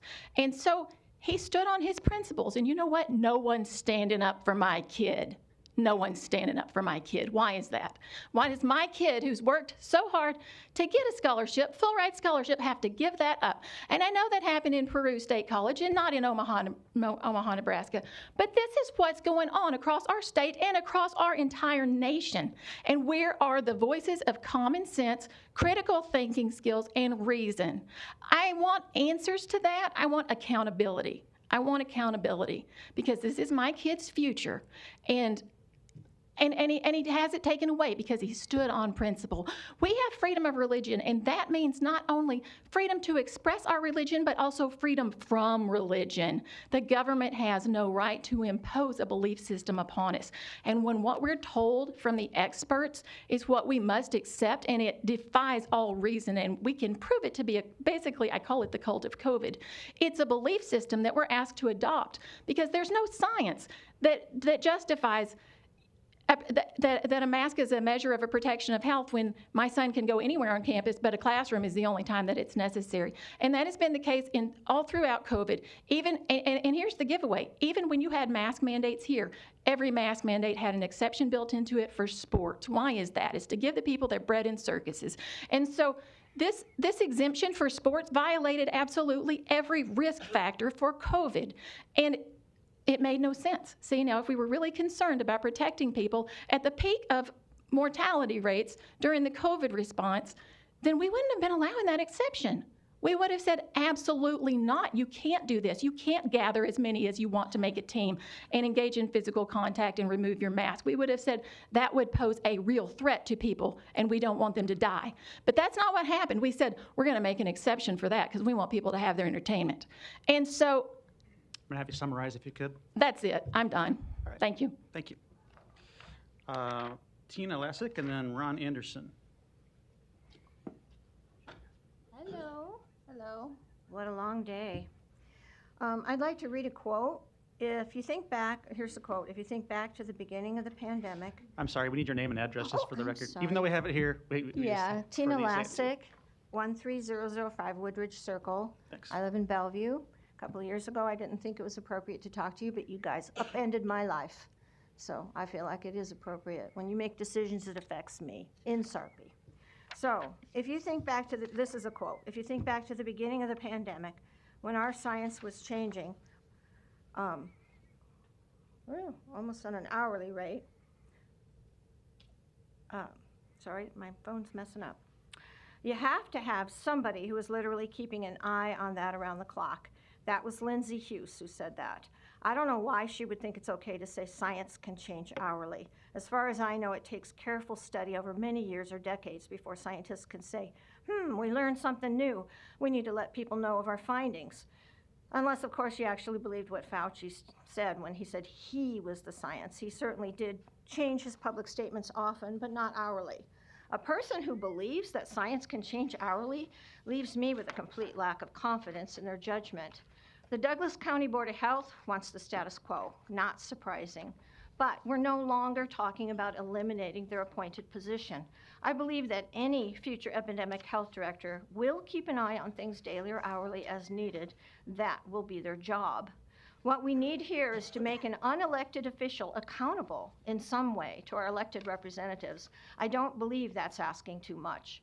When such a person goes off the rails and does something like calling for a completely unnecessary mask mandate so late in the game, the situation does call for some reasonable checks and balances. This city needs a way to step in and hopefully stop this unelected person from trying to force a medical mandate on the entire population when it has been deemed inappropriate by all else concerned. When the governor, attorney general, mayor, and city council say they don't want a medical mandate, I think the health director really should take all these people seriously and acquiesce, but that's not what happened. Going forward, elected officials should have some input and control over what happens, what someone does when it affects all the people in their jurisdiction in this way. And don't forget that Omaha does what it does in regard to mandates has repercussions in all the nearby cities, mine included, even though we didn't have an ordinance. And I always thank Mr. Harding for putting in the exception for people who can't wear a mask. I thanked you last year, and I was grateful, but it didn't help. People still verbally assaulted me. And I was still treated like dirt and not allowed into buildings. Besides the aforementioned elected officials, I was amazed that Ms. Hughes openly defied her boss, Dr. Anthone. In my day, disobedience of a direct order or even the strong wishes of your boss and everyone else concerned usually ended in that person being fired. As this was originally proposed, it would have made the health director, the fire department, city's epidemic health director. I had hoped that meant the mayor or fire chief could rein in, fire, or replace that person if they went off on a bad tangent. I'm not happy leaving Ms. Hughes in this position. I am happy that this gives the mayor the power to approve, reject, or take no action. It's good that it makes the health director's duty to consult with doctors because this will slow down the process. Although it sounds like you're pointing the future, him or her, mostly to UNMC doctors, allopathic doctors, of course, and I consider them to be highly biased. And I'm going to tell you the truth, I don't use the allopathic system. I guess if I was in a car accident, I would. Otherwise, I don't. And I don't appreciate being forced to believe take in the beliefs of the allopathic system. I did not appreciate that all Ms. Hughes had to do was announce a mask mandate on TV, and poof, it was a done deal, and half the people were compliant, but hardly any of the businesses. I am hoping something concrete will come of the Attorney General's lawsuit against Ms. Hughes. I believe that what she did was wrong and should not be without consequences. I also believe giving one person control over both Douglas County and the city of Omaha is handing way too much power to one unelected official. So this is a step in the right direction. I urge you to vote yes on Ordinance 42922 to amend Chapter 12 of the Municipal Code and rectify this situation. Thank you, Mr. Festerson, for introducing this amendment at the behest of the mayor, and thanks to those of you whom I know will be voting yes on this. Thank you. Mr. Anderson, Ron Anderson is next, and then Susan Anderson.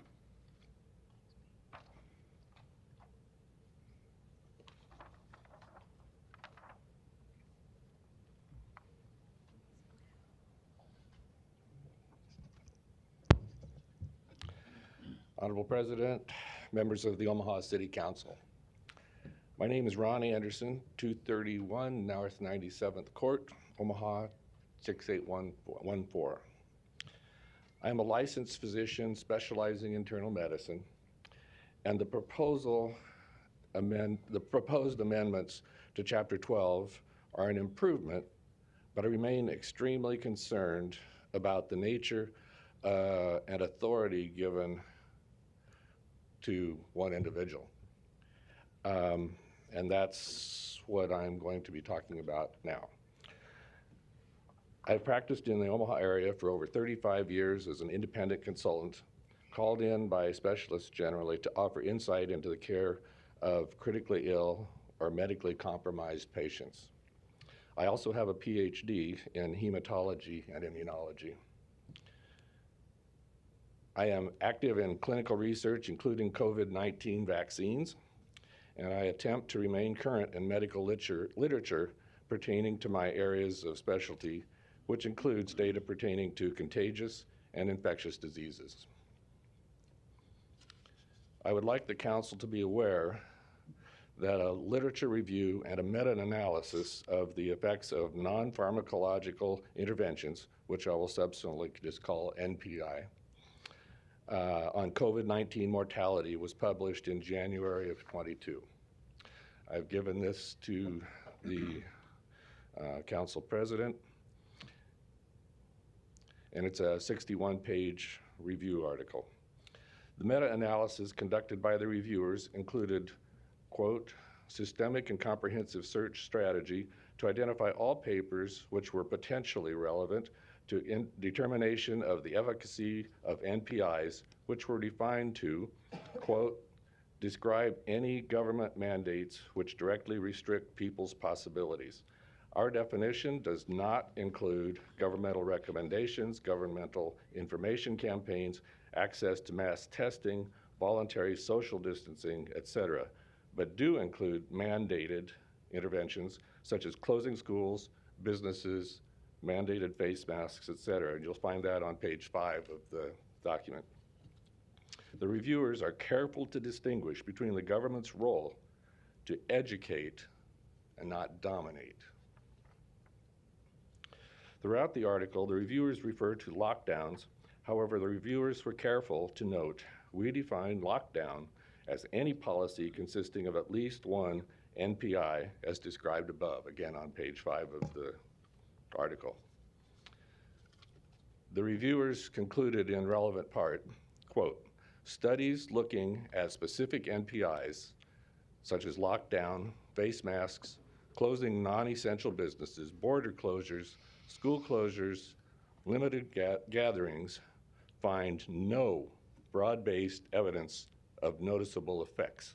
And you will find that on page 40. The use of lockdowns is a unique feature of the COVID-19 pandemic. Lockdowns have not been used to such a large extent during any pandemic of this last century.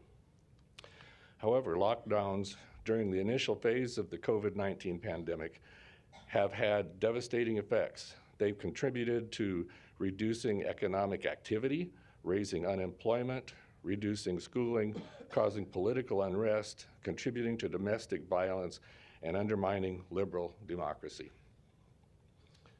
These costs to society must be compared to the benefits of lockdown, which our meta-analysis has shown are marginal at best. Such a standard benefit-cost calculation leads to a strong conclusion. Lockdowns, as defined on page 5 again, should be rejected out of hand as a pandemic policy instrument. And that's quoted from page 43 of that article. Our government is tasked with serving and protecting the people. Laws are to be enacted only as essential to serve these ends. To avoid unnecessary infringement upon these inalienable personal liberties and rights recognized in our Constitution and laws, government must carefully consider and narrowly tailor any curtailment of civil liberties. Chapter 12 does not satisfy this criterion. As both enacted and proposed, Chapter 12 grants broad authority to 1, determine if there is a threat of an epidemic, Section 12-24, and 2, subject to procedural limitations imposed by Sections 12-24.5, 2 to 4 grants in relevant part, quote, all of the powers, duties, and authority for the prevention, treatment, and removal of malignant, contagious, or infectious diseases. Prevent, treat, and cure. In the early 80s, Ron, I'm going to have to summarize if you can. I'll try to get to it real quick. Yeah. Thank you. We have Susan next after all, right? She's actually bypassed hers and was allowing me to finish with hers. Okay. If I could just maybe give me an extra minute and a half or Okay. so. It's a Thank deal. you. In the early 80s, I did an immunology rotation at the NIH in Washington, D.C. with Tony Fauci. We studied 3 patients with peculiar autoimmune disorders and symptoms. These patients were ultimately diagnosed as the first AIDS patients in the United States. AIDS is a highly contagious disease, and the manner in which it was handled is very instructive. The government's role was to first inform the public, second, educate the public, and third, fund research. It is notable that the government did not impose restrictions upon personal liberties similar to those being imposed in response to the COVID-19 epidemic, including closing businesses, schools, curtailing access to social and religious activities, imposing isolation requirements, and mandating masks. I respectfully submit that it is error to entrust the power envisioned in Chapter 12 to any individual without regard to the nature and extent of his or her credentials. I also respectfully submit that the delegation of authority to any individual without regard to his or her qualifications is so broad as to constitute an unconstitutional and unnecessary infringement of our civil rights and liberties.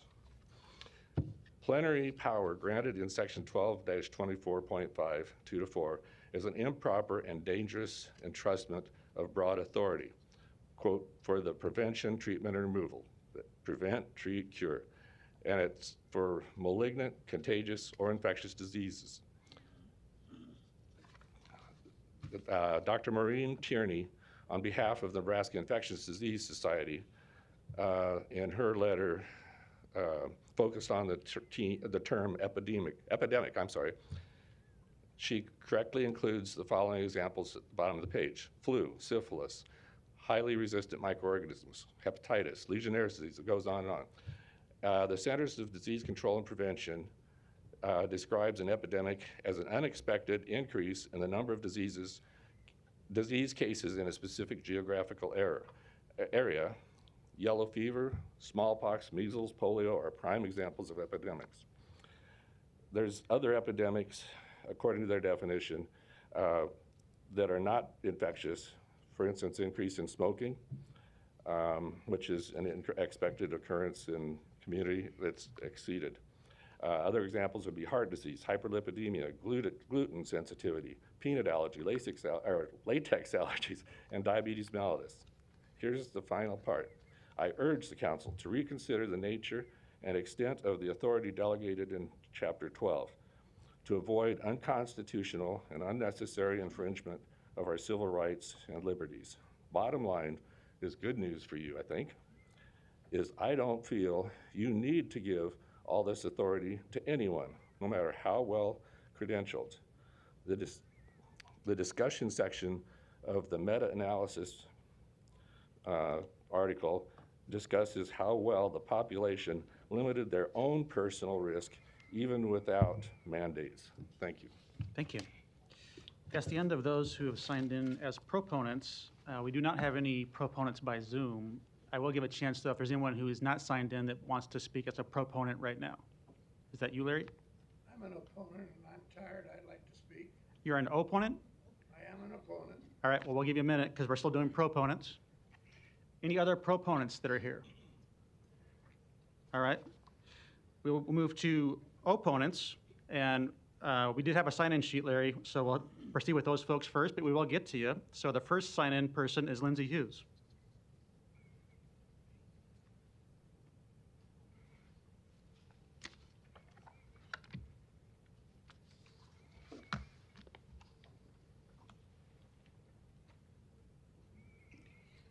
Well, good afternoon, finally.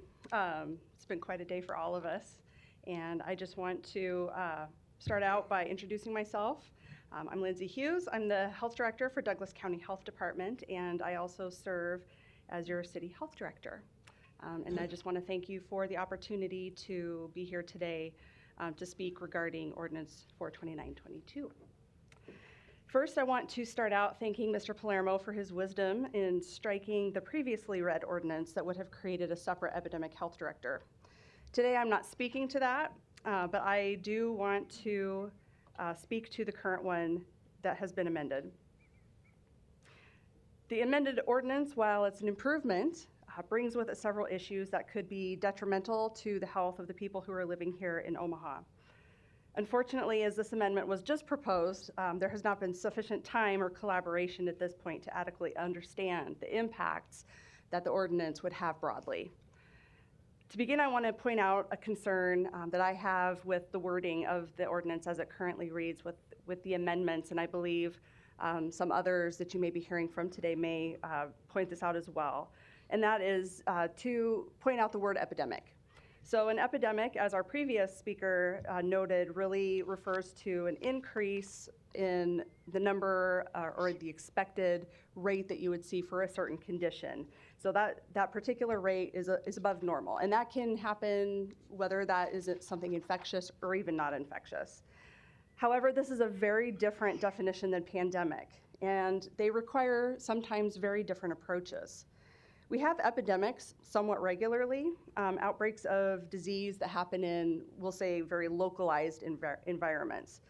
The ability to act with extreme speed in these situations is absolutely key to how we are able to control spread and harm from reaching other people. I want to give you a little bit of an example of that just to highlight what we're talking about. Let's say there's an epidemic or an outbreak, if you prefer that language, of a foodborne illness, which spreads very easily from contaminated hands and contaminated food. We, through our investigations in public health, maybe we identify that most of the cases that are part of this epidemic are traced back to a specific restaurant. We also discover through our investigation that there are issues with food storage and preparation practices. Now, a prudent public health action at this point would be to temporarily order the closure of that restaurant while they clean, retrain, basically get their food supply back in order and put in place any other needed safeguards. This is quite different from what you see in a pandemic where you may have to make population-wide decisions. As currently written, these very focused and limited orders, such that would enable disease prevention in these more limited epidemic situations, would be very difficult and would result in a potential spread of disease. So for instance, let's apply the current ordinance as it's written to this epidemic of foodborne illness. So if we now have to seek permission to close that restaurant from several bodies, that means that restaurant is still practicing open doors, serving food for we don't know how long. That is an extended period of time where we are making this epidemic situation worse, not better. Additional language in the current order also speaks to instructions. Well, we provide instructions and recommendations daily. This is our role as experts in our community. As written, the ordinance is taking steps backwards in protecting our community. We're not able to adequately provide instructions and recommendations to the public as it's currently written. The language and the intent of the language in this ordinance as currently written really deserves a deeper dive with public health and legal experts both at the table. Now, the city code as it currently stands does authorize the city health director to take certain actions within the context of an infectious disease threat in the community. Presumably, this authority was granted back in 1949 without the steps that are proposed today, in order that the position and the necessary decisions could remain focused on the situation at hand, the best public health practice and science that we have available at that time, and not be unduly influenced by the political environment of the moment. And the city health director is not the only unelected bureaucrat making decisions for the lives of our citizens. In fact, the very person who approves directed health measures at the state level is an unelected appointee. So to say that an unelected person shouldn't be making decisions or can't make decisions that impact health and welfare of our communities is disingenuous at best. It's already happening. There are many others. And even the fire chief has the authority to lift a statutorily mandated burn ban at his or her discretion, and that impacts everybody in the community as well. The decision to require this position specifically to go through additional layers of red tape in order to protect the people that we were brought here to protect appears to be in response to an unpopular decision rather than any true concern for the public. Keeping public health decision-making focused on science and the needs of the community and keeping that as apolitical as possible is a vital need in our community. Keep in mind that sometimes difficult and unpopular decisions have to be made, and introducing unnecessary political steps into that process will not just make it longer for us to take action when we're in the middle of a potential emergency, but impact people's lives and their deaths. What happens when the unpopular but effective decision is vetoed because some people just don't like it? Are we ready to allow disability and death to occur because something is unpopular, despite what the host of our local experts, and not just UNMC experts, but all of the chief medical officers in all of our major health systems have to say? We have seen entirely too many lives ruined during this pandemic because experts were not allowed to act when and how they needed to. We want this pandemic to be over probably more than even you do. None of us go into public health with the intent of becoming rich, famous, or powerful. I promise you that. Most of us are drawn to helping other people, and that's really all it's about. It's simple as that. Public health gives us a great avenue to do that exponentially. Now, if I had a wish list today, I would ask that you just vote this ordinance down and allow public health to continue doing our work. If I can't have that, what I would ask is what I've offered before when the first draft of this ordinance was presented to me, that this ordinance be tabled until public health and legal experts can sit down with our city officials and first discuss the best way forward in a way to minimize negative unforeseen impacts that this ordinance could have. And that offer absolutely still stands, and I am happy to sit down with anybody who wants to have a conversation about how we can move forward. Thank you so much for your time this evening. Thank you. Next opponent is Maureen Boyle. After Maureen is Gary George. Welcome, Commissioner Boyle. Thank you. Thanks. I'm wearing a lot of hats today. So, yes, I'm Maureen Boyle, 1819 Farnham. I'm a Douglas County Commissioner and also a practicing OBGYN physician. So, I'm not here to really talk about COVID per se, but mostly just to talk about this whole process of the mask mandate and the authority of the health director. So, I hear and understand the confusion regarding the authority of the health director. Basically, she's hired by the county, but we as a county board don't have the authority to take action on anything that she is recommending. What's interesting is that state statute says that, but the city charter itself, of course, as Dr. Hughes just mentioned, has the authority, or has given her the authority to act as far as the city goes. So she actually is, again, approved by us in our department, but we don't have control over what she can do, but you folks really do. The bottom line is, with the mask mandate specifically, there were competing priorities, and like all of you, I heard from those in favor and those opposed. There were groups like schools which were caught in the middle. We knew that socially it was terrible for the kids, but we knew that for safety reasons and for passing of infectious disease, it was a good idea. It really came down to be an issue of personal liberty versus helping our hospitals and the protection of others. So these are not opposites. Everybody wants both. I would like my personal liberty.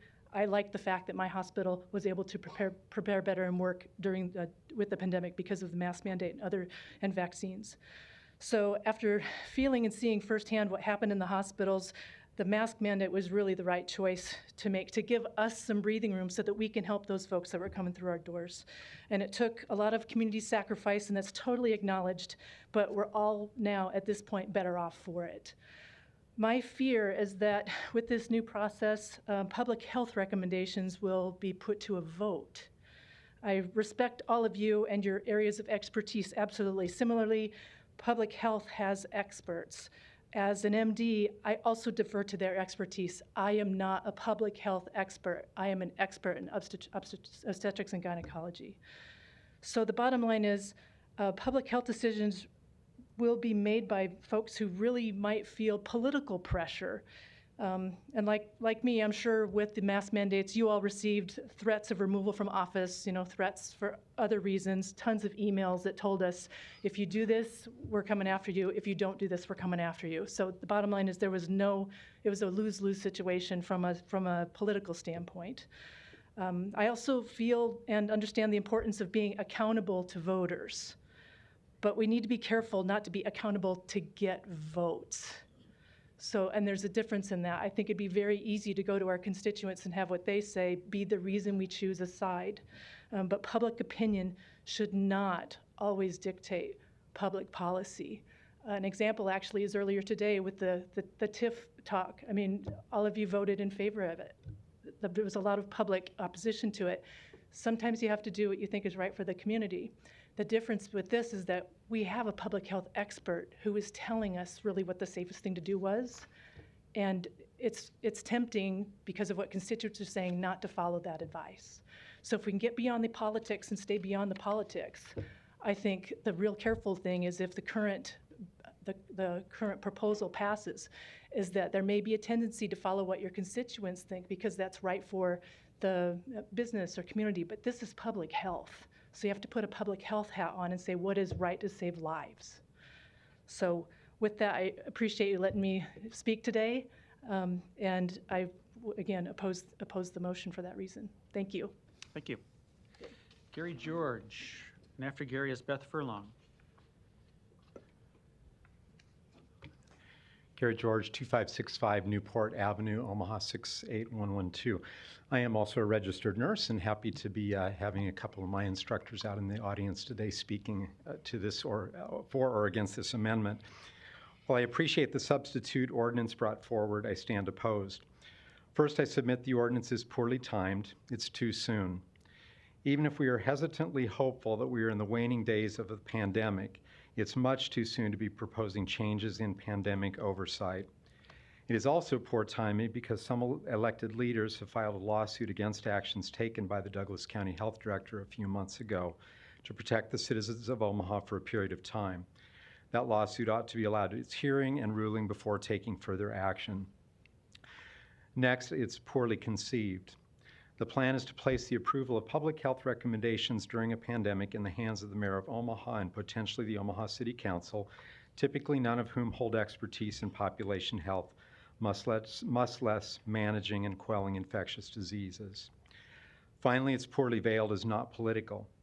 It seems to me, and I believe it would also be clear to proponents of the ordinance, that it is fully political. It's disingenuous, in my opinion, to cast it otherwise. In summary, please step away from the proposed ordinance at this time. Allow us to navigate what we would all hope are the final vestiges of COVID-19 before setting new policies. There are lessons to be learned for all of us who have lived through the pandemic, lost loved ones and friends during the pandemic, who have been angry, outraged, probably isolated, mostly fearful over the last 2 years. It's too soon to be enacting these proposed changes. We need time to learn the lessons and analyze them.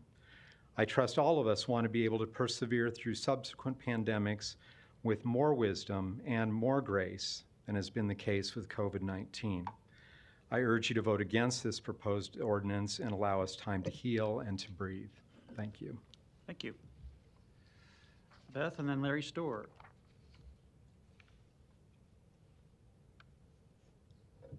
My name is Dr. Beth Furlong, 1517 North Happy Hollow Boulevard.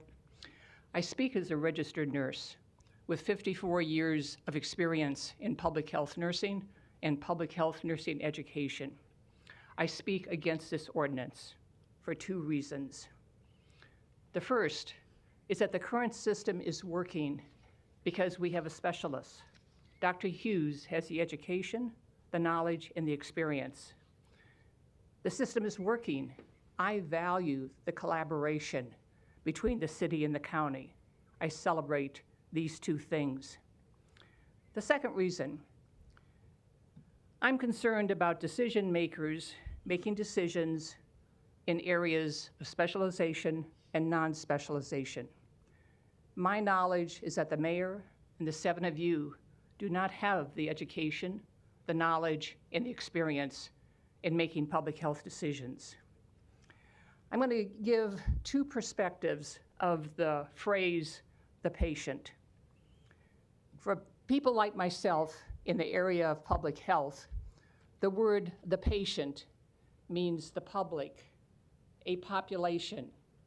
And in this example, it means the city of Omaha, about 500,000 people. That's who the patient is. And for pandemics and other concerns, I'm concerned about the health of the public. I'm concerned about case rates, illnesses, death rates, and all that has happened to health workers in the past 2 years. I have 2 nephews who are healthcare providers and who have lived through addressing the challenges, the stress, and all of the abuses that came from patients. But the second perspective I want you to think of, the patient. In our country, most people think of the patient as an individual. So I want you to think about that word now as you, the patient, the individual, or a family member.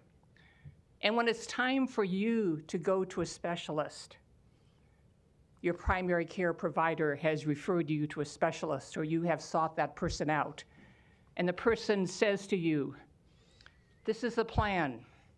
This can save your life. This can take care of the problem. This can give you better quality of life. Oh, wait, you can't do that. You can't just follow my directions. You have to go to 8 other people and get their approval before you can follow my specialist report. Now, you and I are not used to that in the individual health system of this country, but that's what this ordinance would do. Patient as public would have to be approved by 8 people who don't have expertise. And I'll just close on a humorous and serious sentence. I look at you, and maybe you need 1 or 2 more decades of living before you need the specialists. But I think you will need specialists, and I don't think that you want 8 people who don't have knowledge to make a decision whether or not you as a patient, as an individual patient, could carry out the plan. Thank you for your time. Thank you. Next is Larry, and after Larry is Bev Horning.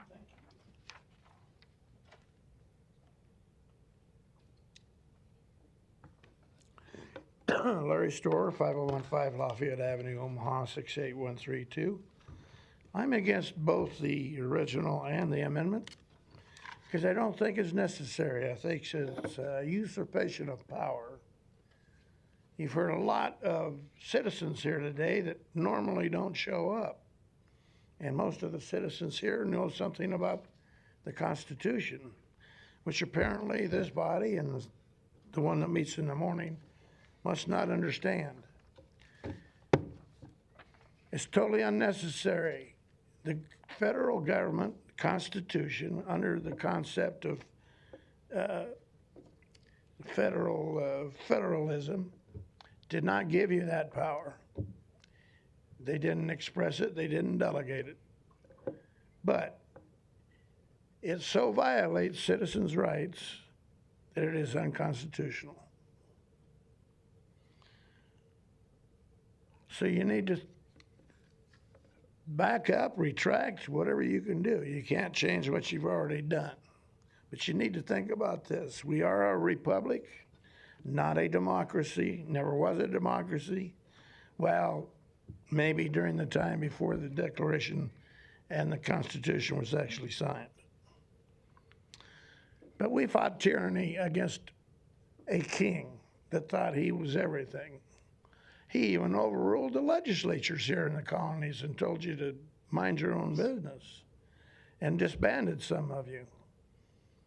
And we didn't think that was right, so we decided we ought to dispose of this tyrannical king. Well, we're facing tyrannical kings again, aren't we? And we're facing something like Hitler. Oh, Hitler had emergency powers, didn't he? But how did he get it? Because the population let him get it somehow, and because they murdered a few people, and they beat up on people, and they broke things. But he ended up with the emergency powers to change the whole country, and where did that get us? Yeah, well, here we go again, aren't we? Forcing us to jab it is against my rights and every right of every citizen. Now, if you're here illegally and you're not assimilating, don't expect to have the same rights. Let's have you summarize, Larry. Okay? No. Okay. Don't interrupt me. You've let these people rattle on. Don't interrupt me, Pete. I've asked several people to summarize, and I'm Okay. asking you to do the same.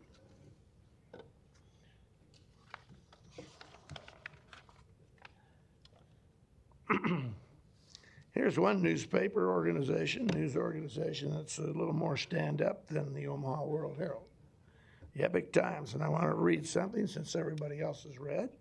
If it's short.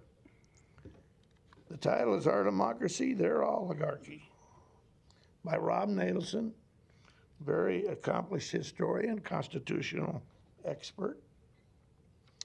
The phrase, oh, by the way, he understands that it's a republic, constitutional republic, but the phrase our democracy has become ubiquitous in progressive political output.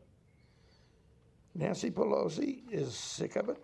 Vice President Kamala Harris, it had also become democracy in all the congregational bills. Even in these chambers, we call it a democracy.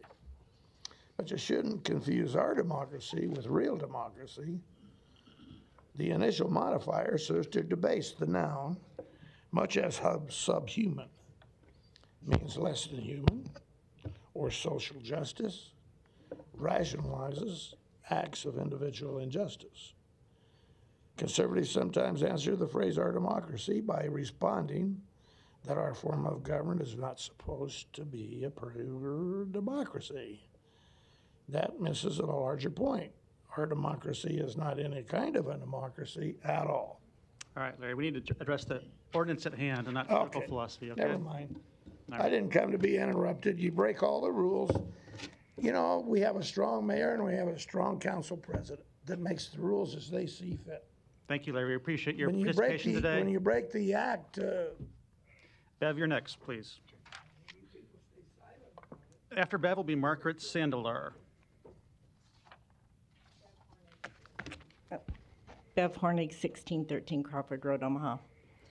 I'm here to oppose the amendment to ordinance 42922. I really feel strongly that Dr. Hughes, our Douglas County Health Director, has been very qualified to make decisions for us. I feel that Audie Poor was a good representative too. She wanted to do a mask mandate, but backed down to Stothard and Ricketts and others. And by the way, Dr. Gary Anthone was appointed by our governor.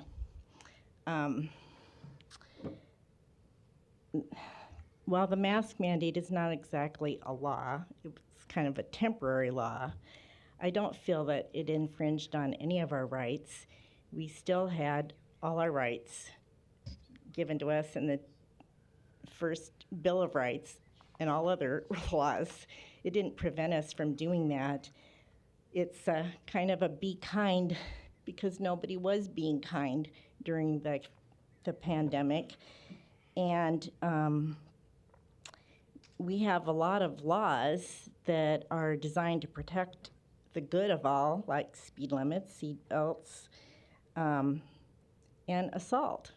I mean, you can't just go up and punch somebody like Will Smith did, but you have to be held accountable for it. And it's kind of the same thing with us. Nobody knew if they had COVID or could spread the germs. It was just to protect the other guy. You know, it's been on the news so much. You know, anybody with a compromised immune system, you don't know who that person is or who that person might be at somebody else's home. It was just a matter of being kind to one another. And if you look back at pictures from the the influenza pandemic in 1918, there were a lot of people wearing masks. Probably wasn't mandated, but they just did it.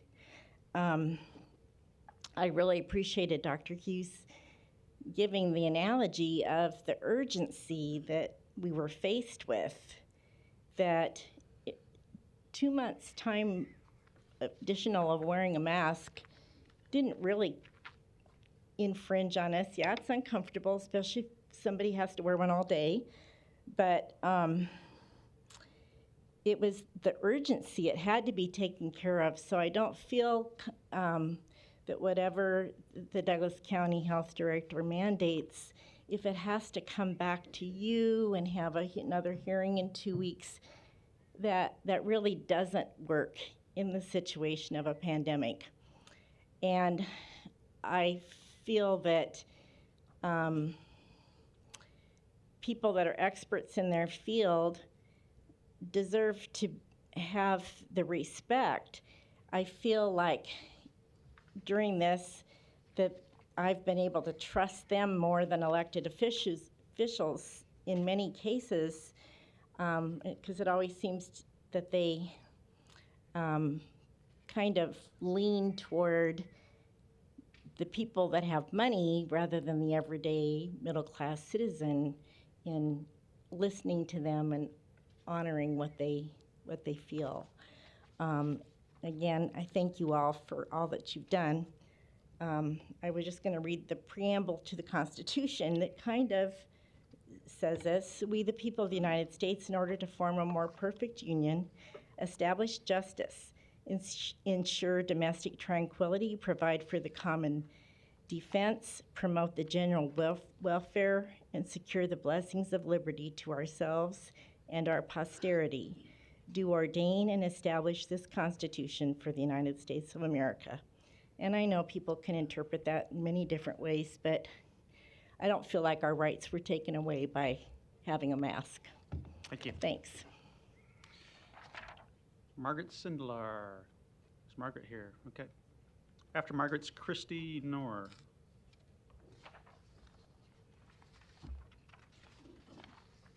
Hi, my name is Margaret Sindelar. I live at 2312 North 60th Avenue. The proposed ordinance, as far as I can tell, seems to inhibit the city's ability to respond to a certain public health crisis effectively as well as timely. That seems like a really strange thing to do on purpose, but I think the true intent of this ordinance is plainly apparent, and because of that, I want to ask all of you city council members to reflect on your role and the responsibilities therein, and to exercise caution before maybe promoting political gain over the public health. Thank you. Thank you. Christy. Is Christy Nora here? Okay. Marie Myers. I don't see Marie. Ash Bonanzik. I don't think I see Ash. Boris Forte. Please come down. And after Boris, we'll proceed to our folks on Zoom.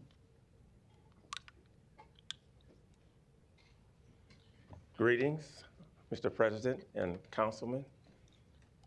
Today I'm representing the Omaha branch of the NAACP. I am the Political Action Chair. Today we submitted a opposed letter in writing to the council chamber. I'm only going to say a few things. Can I have your address too? For the record. I would like you to submit that letter for the record. Okay, and your address too? My address is 6809 North 102nd Avenue Circle, Omaha, Nebraska 68122. Thank you. I'm just going to cover a few points. Currently, the Douglas County Department of Health has a relationship with the city of Omaha. This should not be about egos. Public health should be based on science and politics. Our goal collectively should be first keeping everyone safe, not pushing a political perspective. We ask that you vote on no on ordinance 42922. Thank you. Thank you. Okay, we'll now proceed to our folks that are by Zoom. And the first one we have by Zoom is Dr. Mark Rupp. We'll get you off mute here in a second. Okay, I think we've got you. President, members of the City Council, my name is Mark Rupp, and I reside on Park Avenue in Omaha. So Mark, I think we have some kind of echo happening there. I'm not sure if that's something you can handle on your end. Sorry, I don't know. I'll see if you guys that still echoing. Still a pretty big echo. Or distorted, it sounds like. Is there maybe a microphone too close or something? Always, I'm sorry.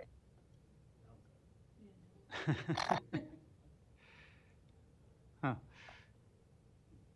You want to try it one more time, or else we can come back to you too? Is that still echoing? Yeah. Well, I'll tell you what. I've submitted my testimony in written form. I would appreciate the City Council to read it and consider it. I'm strongly opposed to this resolution. Thank you. Okay. Yeah, I think he is. I believe you're requesting your testimony has been submitted, and you would like somebody to read it. Is that what you said? That would be an alternative, or if the City Council will accept it on those, I'll read it. I will accept that. Okay. Not sure I got that, but I know we did get your letter, and we know you're an opponent. So we'll submit your letter into the record for sure, and maybe we'll try to come back to you and see if it works after the rest of the folks on Zoom here. Next, we have Maureen Tierney.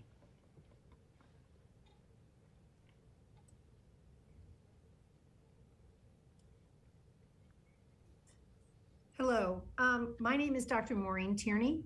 My address is 5103 Cass Street, Omaha 68132. I am the Associate Dean for Clinical Research and Public Health at the Creighton School of Medicine. but I am not speaking for the Creighton School of Medicine. I'm speaking for myself, but I'm also a representative and president of the Nebraska Infectious Disease Society. The Nebraska Infectious Disease Society consists of over 90 specialists in the field of infectious disease. So that includes physicians, pharmacists, physician assistants, and nurse practitioners who focus on infectious disease in their professional lives. Many of those individuals also have specific training, like myself, in public health. We practice in academic centers, in the community, in the Omaha metro, and all around the state. But about 80% of the specialists in infectious disease are actually either residing and or practicing in the Omaha metro. We oppose, my comments that I had actually submitted and were written prior to this new amendment in whole.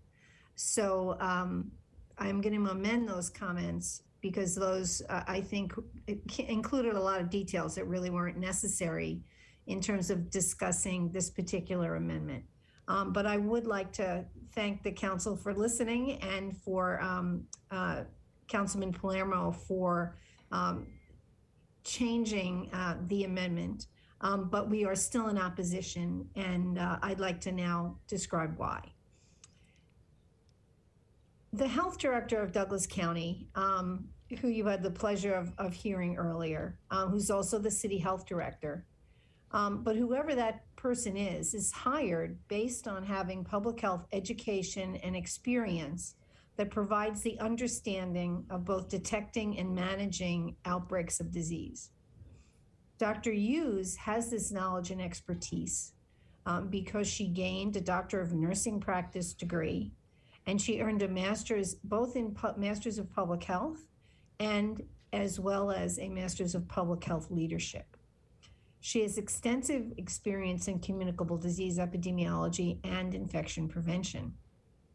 So therefore, she is qualified to make public health decisions for Omaha and for Douglas County, and we as a group have supported her management of this pandemic.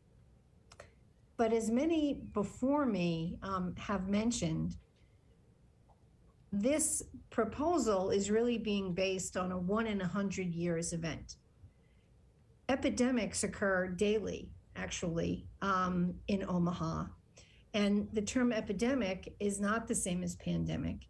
It's similar to outbreak or cluster of disease. And as you've already heard, basically means that there's more than the expected rate of a particular illness. These are usually secondary to infectious diseases, but not always. Epidemics often require extremely quick intervention, and I think that's been mentioned before, but I'm not sure it's been emphasized how quick that really must be. Delays can cause lives or cause serious morbidity. And I'm just going to give you a few more examples, some of which I've been personally involved with myself. Every flu season, we have an epidemic of influenza. And often the most vulnerable folks in our community, particularly those residing in long-term care, are actually extremely vulnerable to higher rates of death. If decisions get delayed in terms of, for example, closing a nursing home to admission, which is never a popular decision. A nursing home will often resist that intervention, but you could have cases spread, new people admitted who actually acquire disease, and definitely have deaths occur as a result of not moving within less than 24 hours, really within 12 hours of having multiple cases within a long-term care facility. In my former position as head of antimicrobial resistance in this state, we would have outbreaks of highly resistant organisms in neonatal intensive care units or burn units, and requiring hospitals to potentially close a unit to new admissions. Again, an unpopular decision, but lives were clearly saved by making those decisions and making them in an extremely rapid fashion. as Dr. Hughes already mentioned, I very much recall being involved in scenarios where a food handler actually had salmonella, and as a result, if a facility wasn't closed in a quick fashion, additional cases occurred, and salmonella can cause death in the very young and the very old.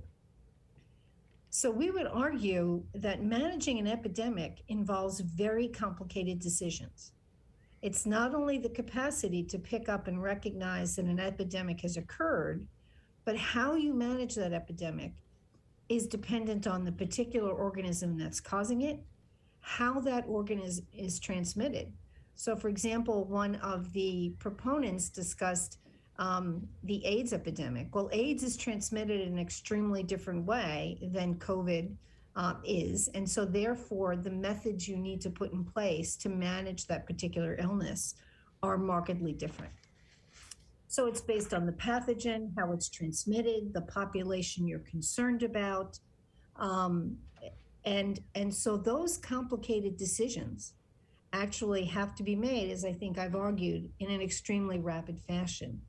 So to add on 2 political layers on each decision in the management of an epidemic would be so labor intensive and time consuming that would really impede the capacity to act in a timely way to reduce spread. And so because of primarily that reason, we oppose this change in the management of epidemics in Douglas County and the city of Omaha. And we agree with Dr. Hughes that if you're not going to vote against this, at least there needs to be better consideration of the language and the timely decisions that need to be made. Thank you very much for your time. Thank you. We appreciate it. Next is Carrie Neiman.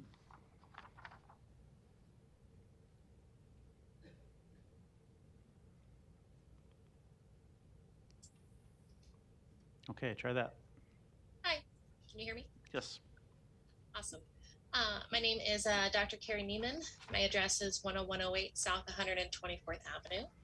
I'm an associate professor of adult and pediatric infectious diseases at the University of Nebraska Medical Center and Children's Hospital Medical Center. I'm a member of the Nebraska Infectious Disease Society, and for the past 2 years, I've also had the honor of working with our public health officials as the medical advisor to the Douglas County Health Department. My comments here are freely given and do not represent the opinions of my employers. I oppose a city ordinance that would require the health director to have a mayoral or city council approval to respond and act on an epidemic of a contagious or infectious disease. The position of the health director requires training in the realm of public health, communicable disease epidemiology, and experience in managing outbreaks. Our current health director was hired based on her outstanding prior accomplishments to recognize and respond in a timely manner to public health emergencies.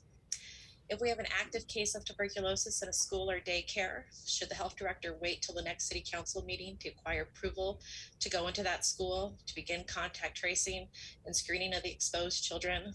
I would hope not. This is an example that has occurred in our community. So I'd urge you to please trust our very qualified public health experts to take action and manage these situations with the expediency that they require. And I'd ask you to please vote down this ordinance. Thank you. Thank you. Next opponent, I'm going to give a try, and hopefully I'll get it right here. Manasa Valagapudi. Hopefully I got that right. We'll get you off mute here in a second. Okay, try that. Yeah, can you hear me? Yes. Yeah, you got that right. Thank All you. right. But I'm Dr. Manasa Velagapudi. I'm one of the infectious disease doctors at Creighton. The comments I'm going to make are purely my personal opinions, and it has nothing to do with any of my employers or the institutions I work for.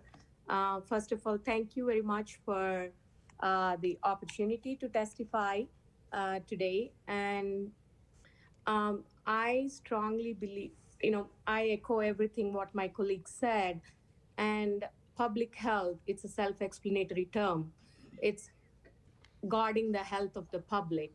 And it involves expertise, and it's a very special division of medicine that needs specific expertise and the capability to navigate through the epidemics and pandemics. And I believe Dr. Hughes have that capability, and she's trained to do this. And like it has been previously said, COVID is not the only pandemic or epidemic we deal with or we will deal with. There would be other things we would face in future and we faced in the past, and everything, all of these diseases which affect the health of a population or a community need public health expertise to deal with them. And I know people quoted some studies, and people are linking this ordinance to a specific pandemic to this point of time. But I would request all of you to see it in a broader perspective. It's not just the COVID. It's not just about the mask mandate. It's about the health of the public. And if people whatever decisions were made to protect the hospital bed capacity and to protect the vulnerable and to protect the ones who needed those hospital beds. Look at the reason behind the mandate, or look at the reason behind the directed health measures. And I wish all of us can see it beyond politics, beyond our personal egos, and make a decision that would help the health of the public and health of our community in Nebraska. I strongly believe the authority for ability to deal with a pandemic or an epidemic or an endemic should be with the health director of the Douglas County. And I believe what Dr. Hughes did is something that any public health expert would do. And public health experts are in this profession because they are driven, they are highly motivated, and they are really interested and believe in what they do. And it would be better for the health of the community to go by their expertise and their advice. Thank you very much. Thank you. Tom Safranek, please.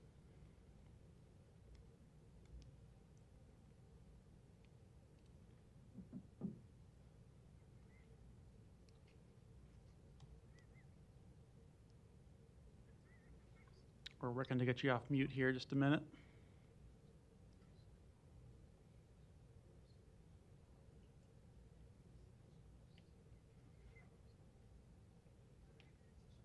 It's not working.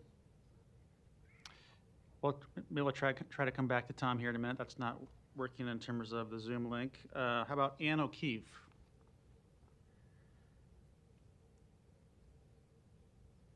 Okay, gotcha. I'm here. Hello? Yep.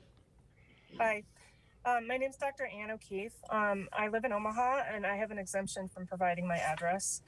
I'm a specialty trained, board certified public health physician and epidemiologist. And I wanted to disclose that I am currently the senior epidemiologist for the Douglas County Health Department, but I'm not speaking on behalf of the health department. I'm speaking for myself. I've been working in public health practice for the last 25 years, and 15 of which have been with the health department. I have seen the amended ordinance, and I am happy that it has been recognized that Dr. Hughes is absolutely qualified and maintains the authority to respond. I remain concerned at some of the wording and approval requirements, that they would cause delays and could have unintended consequences that could impair the department's ability to respond to public health threats that could be an epidemic. And I'm echoing a lot of the words of my colleagues here, so I won't talk about it too much more than that. But there are some other things about this amendment that I'm concerned about. One of them is the term instruction on lines 11 and 13, and I think Dr. Hughes also mentioned this. This could mean any recommendation that we make, and we make public health recommendations almost every single day when we investigate communicable diseases. As an example, recommendations for diseases like tuberculosis or pertussis, which occur fairly frequently, include stay home or observe or test your contacts for signs of disease, or even wear a mask to prevent others from becoming ill. I fear all these recommendations could be subject to veto by the mayor or the city council. Additionally, I understand the thoughts behind lines 13 to 16 about consulting with experts, but I believe this is not necessary to state here and could create questions about how that should happen. The health director does not make these decisions alone. She oversees a staff of public health professionals who are responsible for planning for pandemics and for monitoring and responding to diseases that routinely threaten our population. They are connected to timely information channels and support from the larger public health system, including the Nebraska Department of Public Health and national experts at the CDC that outside health professionals do not have. When clinical medical expertise is needed, an infectious disease physician who's contracted with DCHD is brought in to assist. Currently, our medical advisor for Douglas County Health Department is Dr. Carrie Neiman, who you've already heard from, and she is always available for us for any of these clinical questions that we might have related to any of our disease investigations or response decisions. I share Mr. Palermo's concerns that political pressure should not prevent or delay a public health response that would save lives and protect our hospitals. But I respectfully recommend, however, that if this is passed, the wording should be carefully chosen in order to have unintended consequences and may cause time-sensitive delays in routine but time-sensitive disease control interventions. The next pandemic will likely be caused by a new and differently behaving virus that would require different and unpredictable responses. It's imperative that we can remain flexible to respond to threats, including viruses that constantly adapt themselves and will continue to threaten us. Thanks very much. Thank you. We'll now move to Renuga Vivekanandran.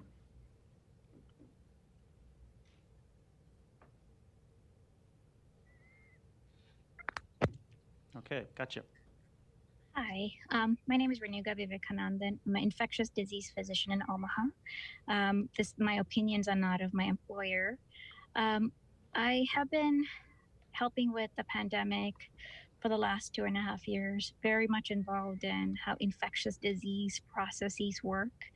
And I'm strongly in favor of the health director having the health authority to be able to do health director issues. I want to give you some examples like my colleagues have talked about. Tuberculosis, for example, when there's concerns of tuberculosis, you have to immediately act. You cannot wait for a couple more days. You have to contact, trace, see who else has been affected and immediately contain the infection. Just like that, there's meningitis, there's norovirus, I'm sure you all have heard about, in daycares. These are all can spread really quickly, including influenza season, RSV season. And it's really important for the health director to be able to act immediately and contain the infection. I do believe, we will probably have another virus in the near future. It's not when, it's probably if when will show up. And it's really important for Omaha to be prepared. So it's really important for somebody who's well-trained in public health to be able to make these decisions. I want to give some example. So, for example, if you have a pulmonary critical care physician who takes care of lungs, and if you ask them to take care of public health, they're probably not qualified. I'm an infectious disease physician. I'm really well qualified to take care of pneumonia and HIV. If you have a cardiologist, they could really do a good job with cardiac catheterizations. Just like that, a public health expert is trained in delivering public health intervention, and that is really important. It does not have to be an MD. It needs to be somebody who's well qualified, well trained. So I think Dr. Hughes has done a wonderful job and keeping us all safe and acting appropriately and making sure we had the right interventions at the right time. And I am opposed to this ordinance because it can have really large implications in the future with other infectious disease processes and other endemic and pandemics. So thank you for listening, and I appreciate your time. Thank you. We're going to circle back now and see if we can't get the other two links to work. We'll start back with Mark We're Up and see if we can't get it to work this time.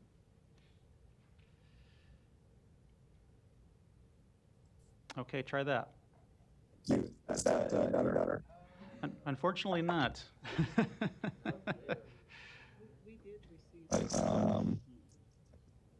So I apologize. I don't know why that's happening.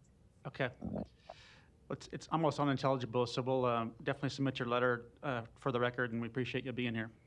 Yeah, my microphone is any better? No. All right. Thank you. Please take my testimony into account. Thank you.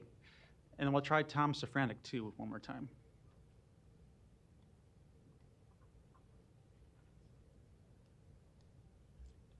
Okay, try that. Okay, good. Can you hear me? Yes. I just have a couple of brief comments. I kind of have my foot in two different cities. I was born and raised in Omaha and have a registered residence there, but I have worked in the last 31 years in Lincoln, Nebraska as the state epidemiologist for the state health department. I've kind of had a ringside seat to the whole evolution of COVID and worked as a state epidemiologist for about 30 years. I just have maybe a brief comment that people should consider, and the issue is the matter of trust. Many people feel like this has been the major Achilles heel in our society in the United States, despite our resources and on paper what looks like to be the most prepared and best suited country to handle a pandemic like this. We did very, very poorly. So I would just like to put out a plea for an approach that broadens the trust and enhances the trust of the public for the kinds of decisions we make. I have to say, having been down here in Lancaster County, the approach down here was for the public health agency to take the primary lead, and they worked extremely closely with the mayor and the city council. And I think they had quite a harmonious relationship. There was friction, as there was everywhere around the country and around the world, but in general, I think there was a broad degree of support for the approach that was taken down here, and there was, I think, a remarkable trust in the operation, the combination of a public health leadership with strong involvement and participation with the mayor's office here in Lincoln. So I'll make that plea, and however best that works out, I think right now the situation that worked here in Lincoln ought to be considered more broadly around the state. Thank you. Thank you. That was our last opponent. Today is just public hearing, but I'll close the public hearing. I do have a couple of questions if Mr. Indenbosch maybe or Mr. Kuzi are available. I see him deferring to Mr. Kuzi, which is fine. And I do want to say I appreciate everyone's testimony here today, too. Staying this late and now offering us this opportunity here from the public is very important. I see I'll defer to Mr. Palermo, though, if you have your light on. I didn't see it on if you want to go first. Sure. Okay. I think the people here are definitely owed an explanation of how this began. But what I would like to start with is seeing if Dr. Hughes would come down for a couple questions.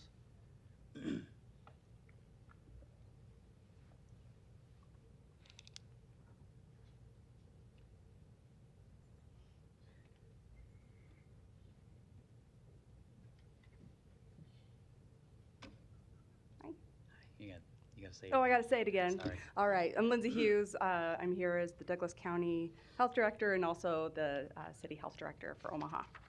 And then, thanks for being here, especially so late. You and I have never actually met, have we? We have not.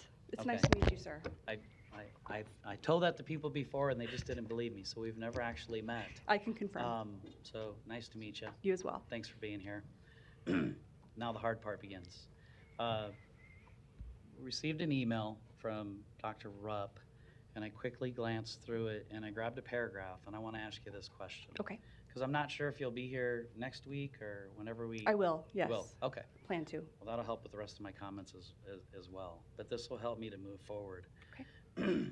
In his email, he states, when an epidemic of infectious disease threatens the health of the community, it is imperative that an individual with appropriate education, training, and experience as needed to preserve the public well-being is the person you need in this place. So let me ask you, because you're the second health director that I've been associated with, obviously being a Douglas County employee, not a city employee, except for times when needed based on the ordinance. Do you believe you acted in time with the mask mandate that you imposed in January? Do you think you acted in appropriate time? That's a good question, and I would say that the answer to that is not as simple as yes or no. I would have liked to act sooner than I did on that particular mask issue. The reason that I didn't was in conversations, having talked to the mayor, emails, text messages, these sorts of things, trying to really explain or ensure that she understood what was happening in the community, especially as our rates were rising, and knowing that there was not support there for a mask mandate. I had actually hoped that she and I would be able to tour UNMC's COVID unit. I was able to secure an invitation for the two of us to go so that we both could get a much better picture of really what was happening in our hospital systems with our sick COVID patients. And unfortunately, that visit was canceled at the last minute. It became apparent that I would have to make a decision with or without support, as the authority lined out in the city code provided. Would I have liked to have moved sooner? Yes. Why didn't I? I really was trying to provide as much respect and balance, given that there were a number of our city officials who weren't in support of that action before I made that action. And I wanted to also make sure that I had taken under consideration the different opinions or perspectives of our medical experts in the community. So I spoke to several people from UNMC where they run the biocontainment unit.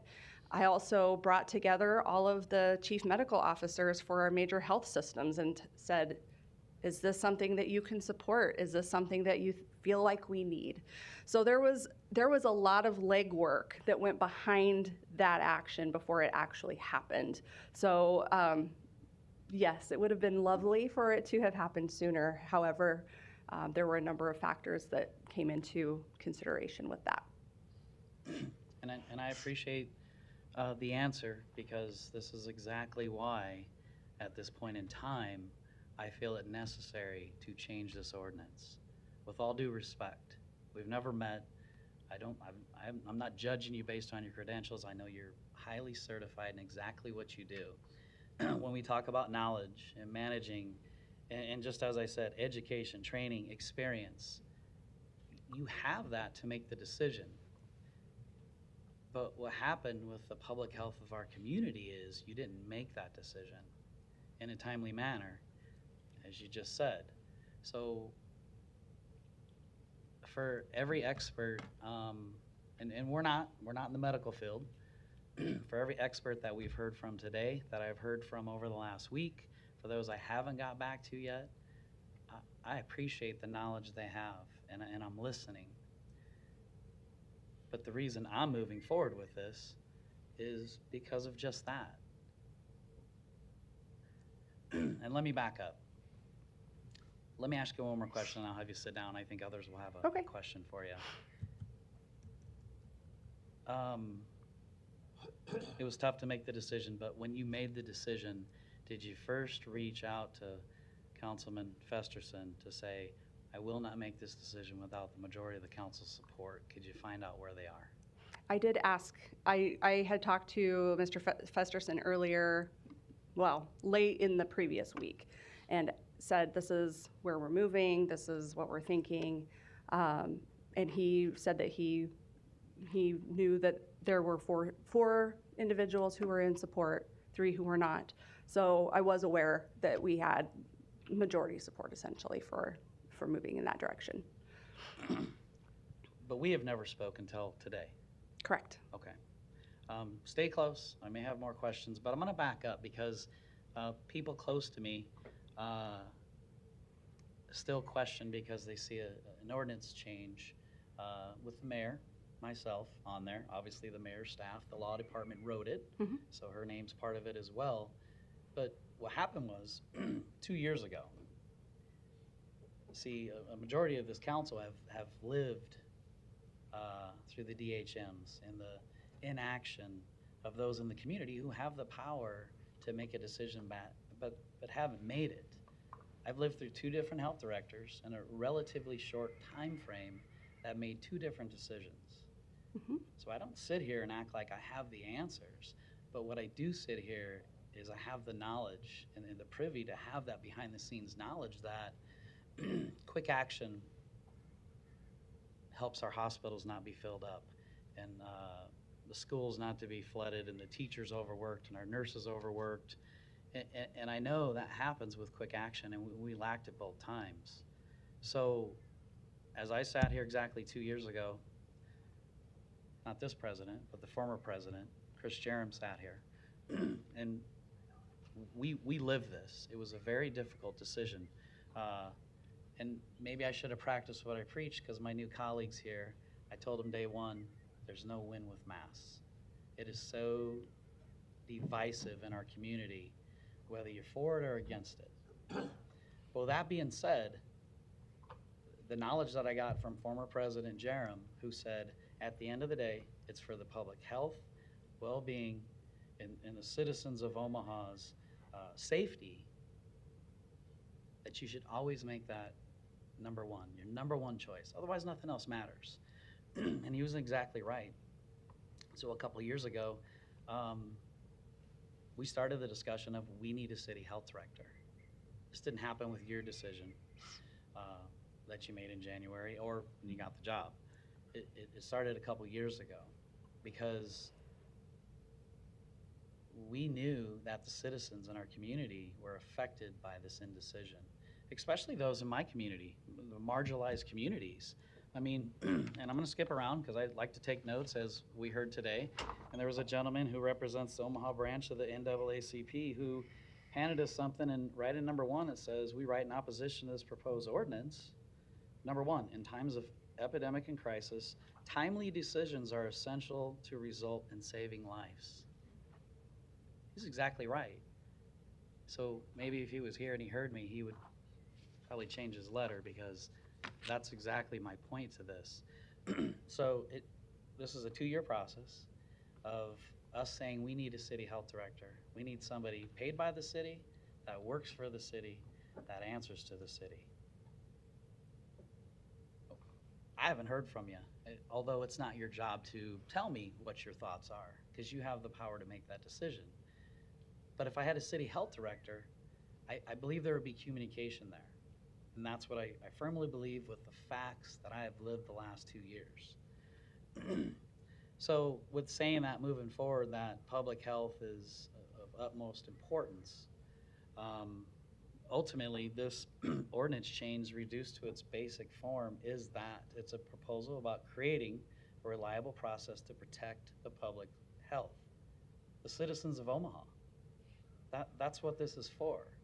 Because as I mentioned, when I tell my colleagues there's no win-win masks because it's so divisive, I also sit here that if I'm elected and I know there's a problem, especially when it has to do with public health, and I don't take action on it, then shame on me.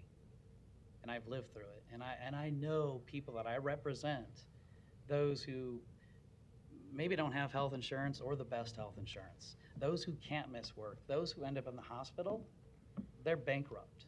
Who knows what happens to them? So for those who along the way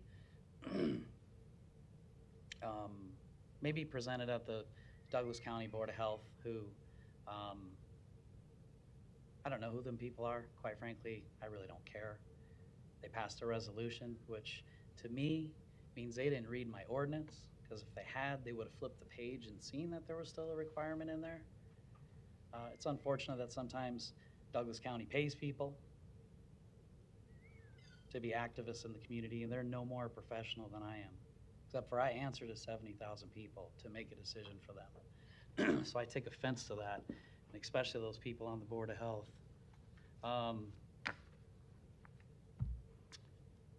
So I tell my colleagues, we can't win in mass, but I also remind them, when you have public health decisions to make, you have to think about what's in front of you and learn from us that have lived it.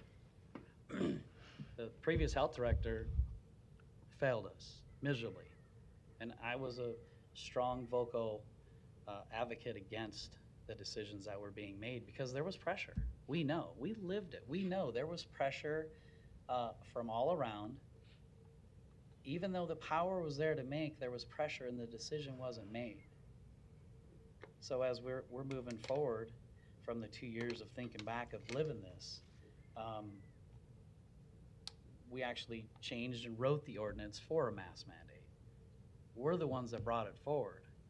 I, on the record, voted for the mask mandate. I, on the record, believe in science. But what I also believe in, if you're not going to stick up your constituents for something that you know is wrong, for something that you live through, for the hardships that the communities we represent have been through, then we shouldn't be here. Because we're not the experts on almost everything in the city. The experts are behind us. That's who we talk to. You want to build a shed? Get approval from planning. The experts will tell you why and how big and where. You want your alley resurfaced? Reach out to Public Works. They're going to tell you how and where. But in the most desperate times of knowing information, the city doesn't have a health director. That's not true. You have a city health director. It's in code. You're right.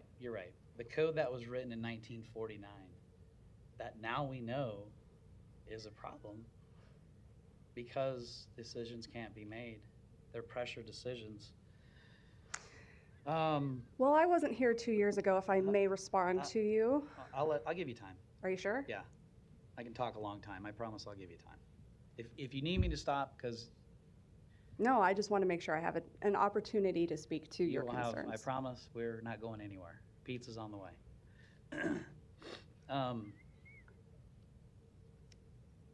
So, and I'm gonna jump around to the notes I took from people that say we don't want elected officials making decisions. But we did. We sat up here. My previous council members and I, whether you voted for it or not, we as the majority made the decision for the city of Omaha to have a mask mandate because it was needed and the Douglas County Health Director failed to act. Truth. That decision was delayed for so long that if people really want to sit back and say, you're not the experts and you don't want to make the decisions, or you shouldn't be making the decisions, think about what you're saying, because we're not the health experts, but we actually made the hard decision that others who have the power couldn't make. And I don't want to add up the illnesses or the deaths that happened over that point in time where we knew we were in a pandemic to where we started finally taking action on it, because it would be sickening.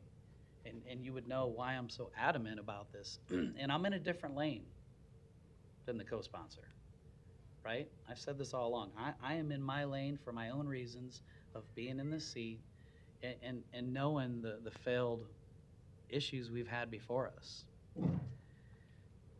So,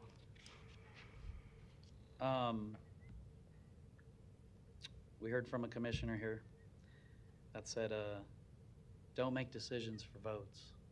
I promise you there is nothing about this decision, as we know, that will generate votes. Because those people that were here thinking they supported me, they forgot that I voted for masks and I believe in the science. So they're going to be disappointed that it isn't for them. It isn't for taking this buzzword of unelected bureaucrat out of the decision. It's not that. It's about taking the position of power that couldn't make a decision for the health, safety, and well-being of our citizens in Omaha. So that's why now. That's where it originated. And there is a pending lawsuit. I've been advised not to say much about it, but I'm not involved in the lawsuit. But I have asked how much we've spent, along with my colleagues. And I believe with the recommendation from law, this could probably help resolve that lawsuit, because although it was awarded that, as our law department said all along, that they could defend you and you have this power to do it, there is a next step. And that next step won't be in Douglas County. And I believe if we don't try to help resolve this lawsuit now, that next step that it takes, if it does go that far and we lose, we won't have to worry about you as the health director or us as the council or the mayor as the mayor making a decision. That decision will be made by the state health director, who is appointed by the governor. So when you say you don't want your elected officials locally making the decision because you're not experts, we're not saying we are. But I promise you, if we lose the power with hopefully resolving this lawsuit, we won't have to worry about this again. You won't have to worry about being the health director for Douglas County, having the power over the city, and I won't have to worry about how I'm gonna try to figure out how to get a city health director, which I did listen. There was compromise. I listened to my colleagues. When I first introduced the original amendment, I did have in there to create a health director, and that's because, as I explained, how we needed that person that answered to the city.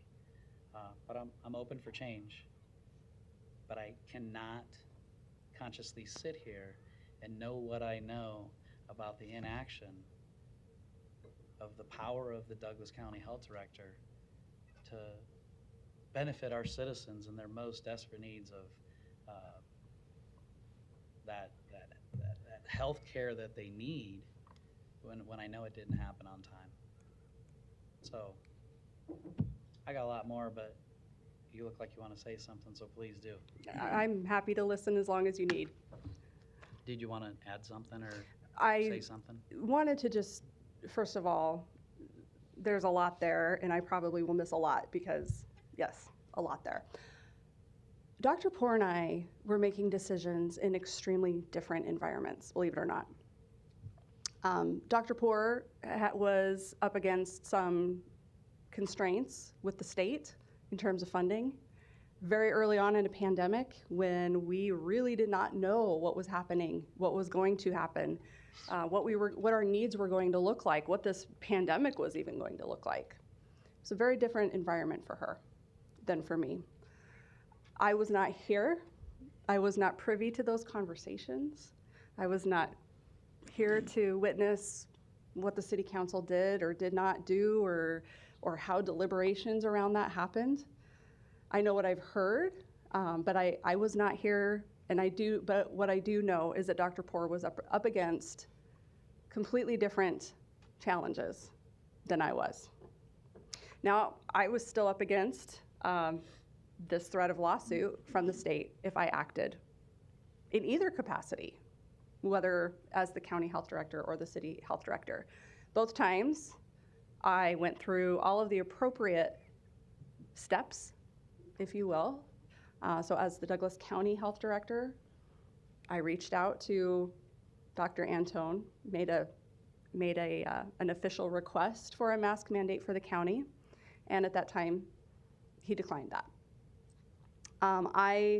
At that time, we were not in nearly the situation that Omicron presented to us. At that time, we let it go.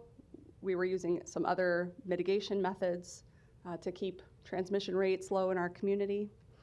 As Omicron started to spike before we recovered from Delta, it became clear that we were going to need to look at a number of things to decide what was the next right step. Masks, like you said, there's no winning, right? But I don't really see this ordinance as a mask issue. I'm looking at this ordinance broadly for what that could mean for a future pandemic that's maybe doesn't need masks. Maybe it needs something completely different that we don't even know yet. I'm looking at what our community is going to need in the future. I'm looking at the current language. As I said before, I have concerns about that epidemic language and what we're able to do to mitigate epidemics as they're occurring in our community. It's a very different situation than a pandemic. I hope we never have to revisit how to respond appropriately in a pandemic. I hope we never have to do it again. But given the fact that our disease transmission globally and the new novel emerging diseases that are popping up, the fact that we are one plane ride away from pretty much any disease on the planet, I suspect we are going to need to visit these types of powers again. They're not things that I take lightly. This was my first time going through this process as this city health director, or even as the county health director for this particular event. You had Dr. Poor here before.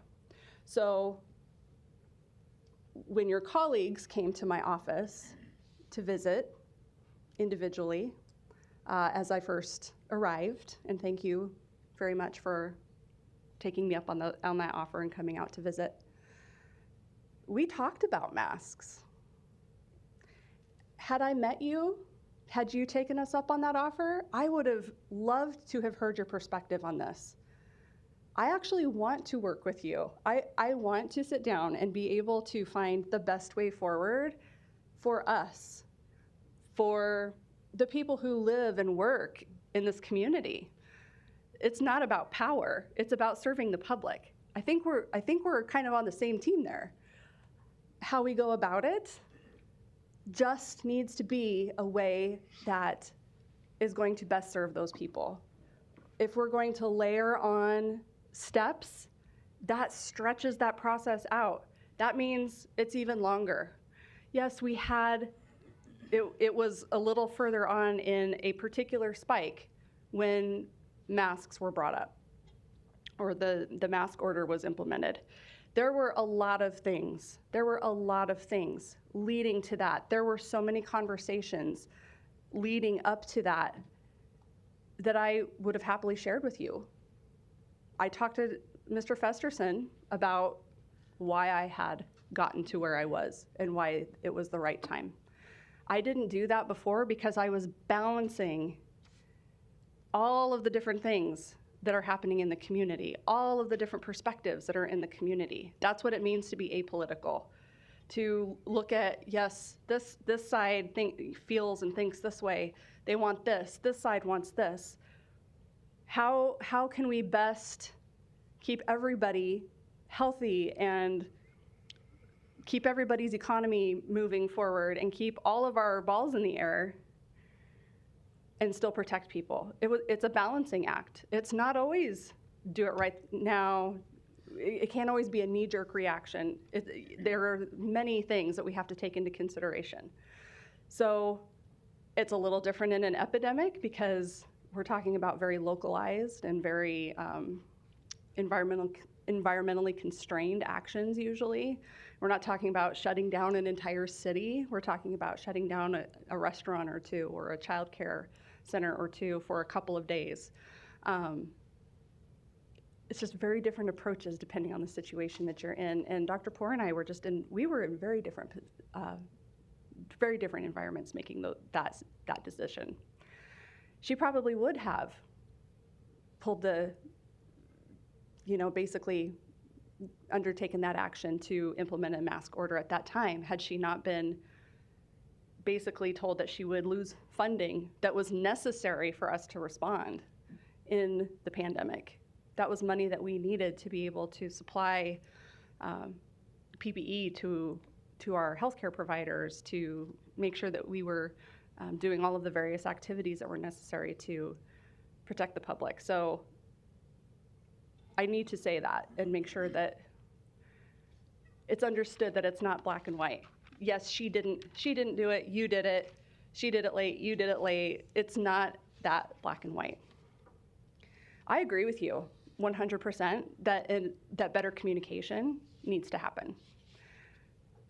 I don't think that I should find out that somebody I thought was supportive of public health, and by your words seems to be supportive of public health and the actions that we take. It's disconcerting to find out that there's opposition to that because there's an ordinance being passed where no discussion at all really has come forth other than, hey, this is what we're going to do and it's happening Tuesday. So I would say that There probably needs to be better communication on both sides. But I don't know that having a completely separate city health director is going to be helpful in that space. I think you're going to find more conflicts of interest than not when it comes to a city appointee and a county appointee, and I think there are going to be a number of challenges, and that is one of the reasons that I asked. You know, if this is really where your heart is, if this ordinance is really what you feel needs to happen, let's talk about it more before we get there. Let's sit down with public health, with you, with the people who have the expertise in really what the impact is going to be from that written document, from that law, and make sure that we are being considered in all of the angles before we go into that. I will say that I rooted for you. I know I have a couple colleagues that I told point blank, if you do this, because we've seen it coming, right? We even if we're not in it, we see it coming. We're coming out of winter, schools are back in, some schools have mandates, some don't. We've seen it coming. And I'm like, okay, I'm not the expert, but I feel like we need it. The numbers are on the rise. And I rooted for you. I told my colleagues, if she makes this decision, I'll support her till the end, because this is what I have been asking for. This is what we had been lacking. But then moving forward, when I know that you delayed the decision and the decision wasn't made in a timely manner, which again affects everybody, whether you're going to wear a mask or not, you know how it spreads, that you wouldn't have made the decision without the majority of the council's support, I knew right then that we had to do something different. So I did root for you, and I promise you, had you made the decision without wanting to know where the council stood, I would not have supported this change. This change is for the citizens of Omaha's public health. And I can't ask you now, would you do it again? You've already showed. And I understand that you're new to the job, but part of that job is that decision you have to make, the most important decision you have to make, the one that person you had the job before you failed to make. It was like the only decision, the magical decision they have to make for the safety, health, and well-being of all of us, and it wasn't made. And I don't feel you made it either. I'm not saying I won't work with you, and I have heard, and I did write down, and I would like to ask the law department, because he gets mad if I don't ask him at least a couple questions anyway. So we've heard, and I tried to write some of these down, Mr. Kuzi. Yes, sir. Matt Kuzi, Law Department. The way that the ordinance is wrote, when we hear from the experts in the field, who I have a lot of respect for, yourself included, a retirement home illness, closure of a restaurant from a foodborne illness. I think I even heard yesterday from a phone call of the bat situation we had at the zoo. Decisions like this, tell me, is it taken out of context, the way the ordinance is written, or does this apply that Douglas County Health Director would not be able to make these decisions as well? It's my opinion, in looking at the ordinances, plural, that situation is not as disconcerting as it has been presented. Section 12-24, both the original form and in the amendment, talks about making orders, regulations, and instructions with an epidemic of contagious or infectious disease. However, with some of the statements that have been made about foodborne illness, this bat thing that you're referring to, Section 12-23 says that the health director shall have authority to adopt such rules and regulations, restrictions, or measures as he or she shall deem necessary to protect the public health of the city. I think it's fair to say that these situations that are being mentioned as potential pitfalls to the amendment to the ordinance could be handled still by the health director under the authority in section 12-23. Thank you, Mr. Kuzi. That's actually pretty helpful to hear from Mr. Kuzi on that. I hadn't heard the city attorney's take on the interpretation of it, so that's helpful. Thank you. Yeah. And again, in the beginning, the headline that first came out, stripping the health director of her powers, that certainly wasn't the intent of this. But we also heard from a lot of experts that said, this is probably going to come up again. We know we're not in the clear. There was a reason I gave out 100,000 masks out of my garage, which came from Douglas County Health Department, so I appreciate that. But I can't sit here and having lived through this and knowing that it affected my constituents and have the faith that the decision will be made again without the pressure. It's real. It's a hard decision to make. It was hard for us up here, right? Mm-hmm. But at the end of the day, for me, I believed in the science, and I assumed we had the majority. Now, with that being said, 2 years ago, the way this is written, it probably would have, depending on how it moves forward and if it passes, the way this amendment, this proposal was written, it would have played out the same, because there was inaction. We took action because we had to. I believe we had the votes, and I think it was back and forth. Maybe we had 4, maybe we had 5. But nonetheless, the mayor did not veto it. That was pre-vaccine, right? The world's ending, restaurants, businesses, everything's shutting down. So it would have played out the same. Moving forward to January,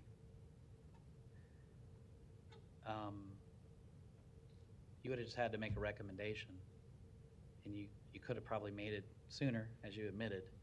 That would have been in the citizens of Omaha's best interest. And I'll go with what I have heard. It would have went through the process where you made the recommendation required by the experts, which I'm sure you do anyway, but it was never required. And you gather the experts who you work around all day long, and it would have been an easy decision for you to make, to say, here's what we believe, here's what the numbers say, here's what the science says, we're moving forward on to the executive branch. Pretty positive the mayor would have vetoed it, but that's okay, because yes, no, or no action means it comes to the council. And now that you know, because you talked to the council president, and he said you had the majority, which I was one in support of the mask mandate. Again, on the record, I'm saying this. It would have passed. We would have had a mask mandate probably sooner than the process we're relying on. I truly believe that. And if I may just speak to that. So I was told that without having 6 votes, I think 6 is what I was told, it would not go forward. So this was the question of, okay, do I have the majority support at least for me to take this action?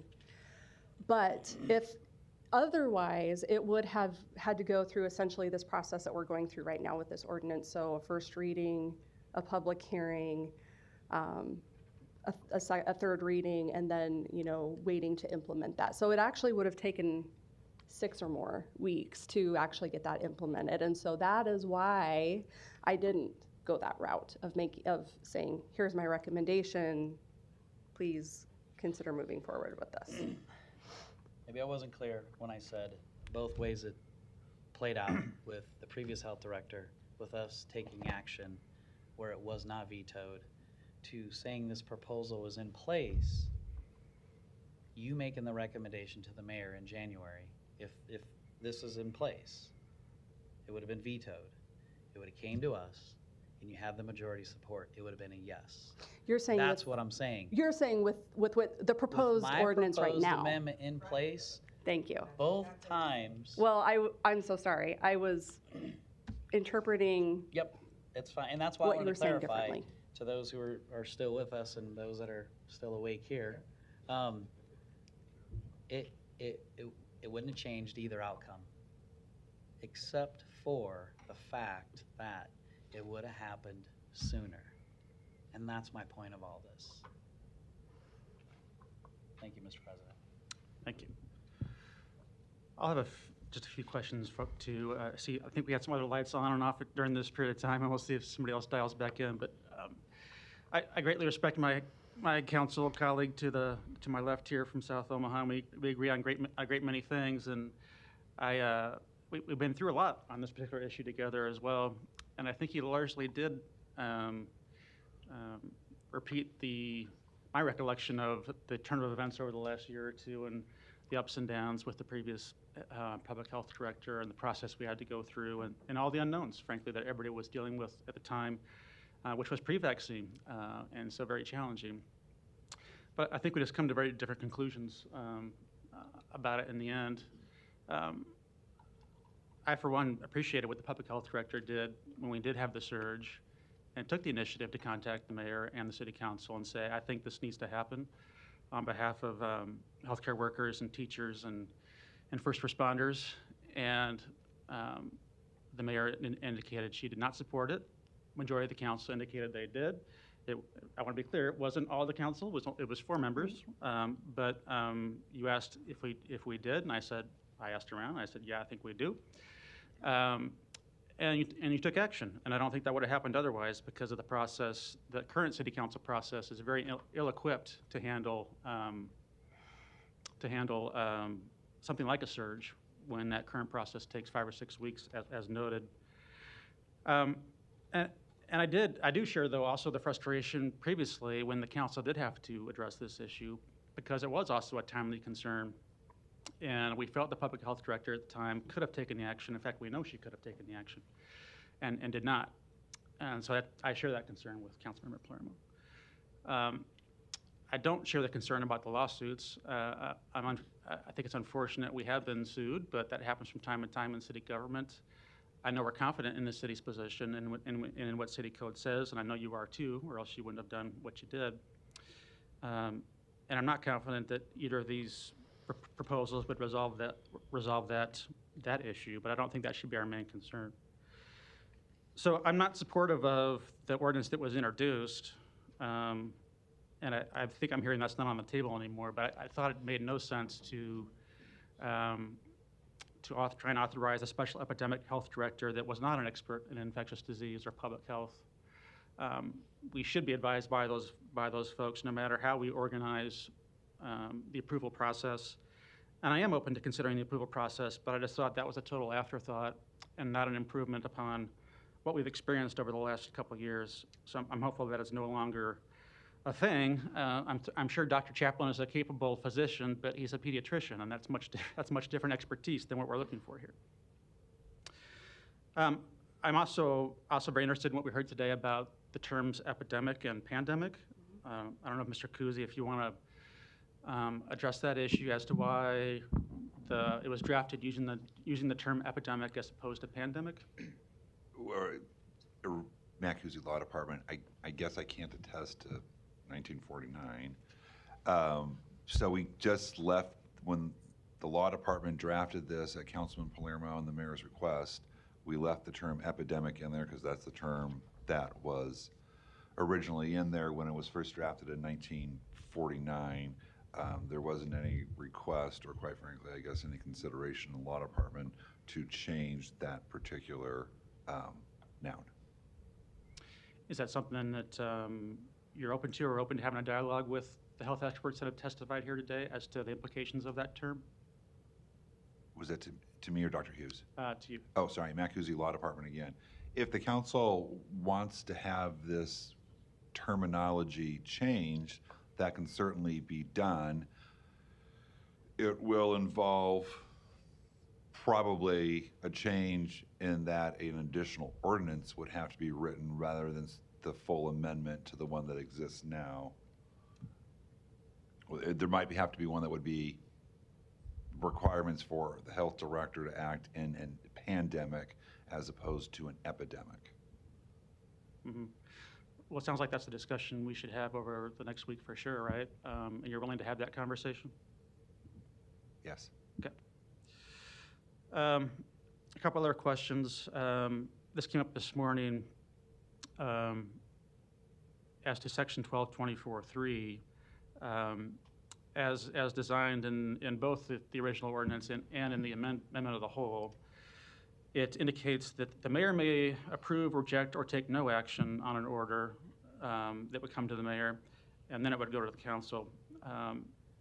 The question about that was, why include take no action in there? Shouldn't there be, if the idea is to increase accountability amongst elected officials, why should there be take no action included in that sentence? Maccoozy Law Department, the reason that language was included in is that we had to take into account every permutation that could occur in a situation like this. So there could be a situation where a mayor is incapacitated, not available, sick with COVID and quarantined themselves, some sort of situation where the executive officer wouldn't be available to take any sort of action on this. So that is why that language was included, to account for that possible contingency.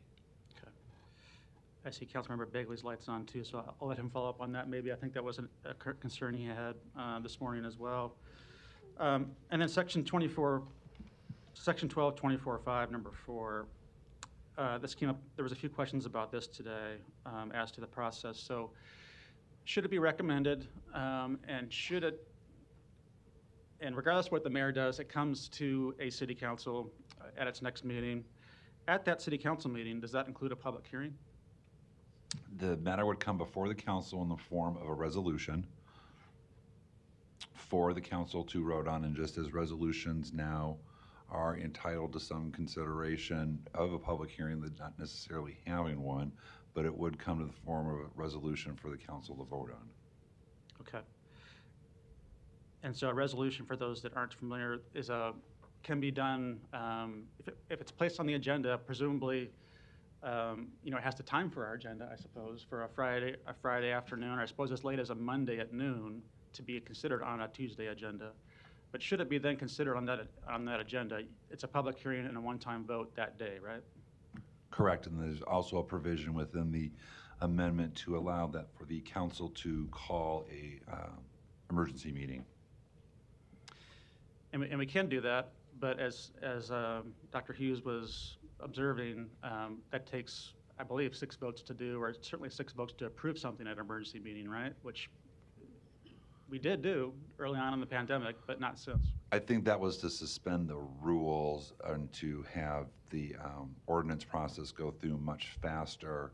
I have to look, I don't recall. I was looking at the rules earlier today, and I'll defer to the clerk about how many council members it takes to call a special meeting, but I was of the opinion that it's a majority.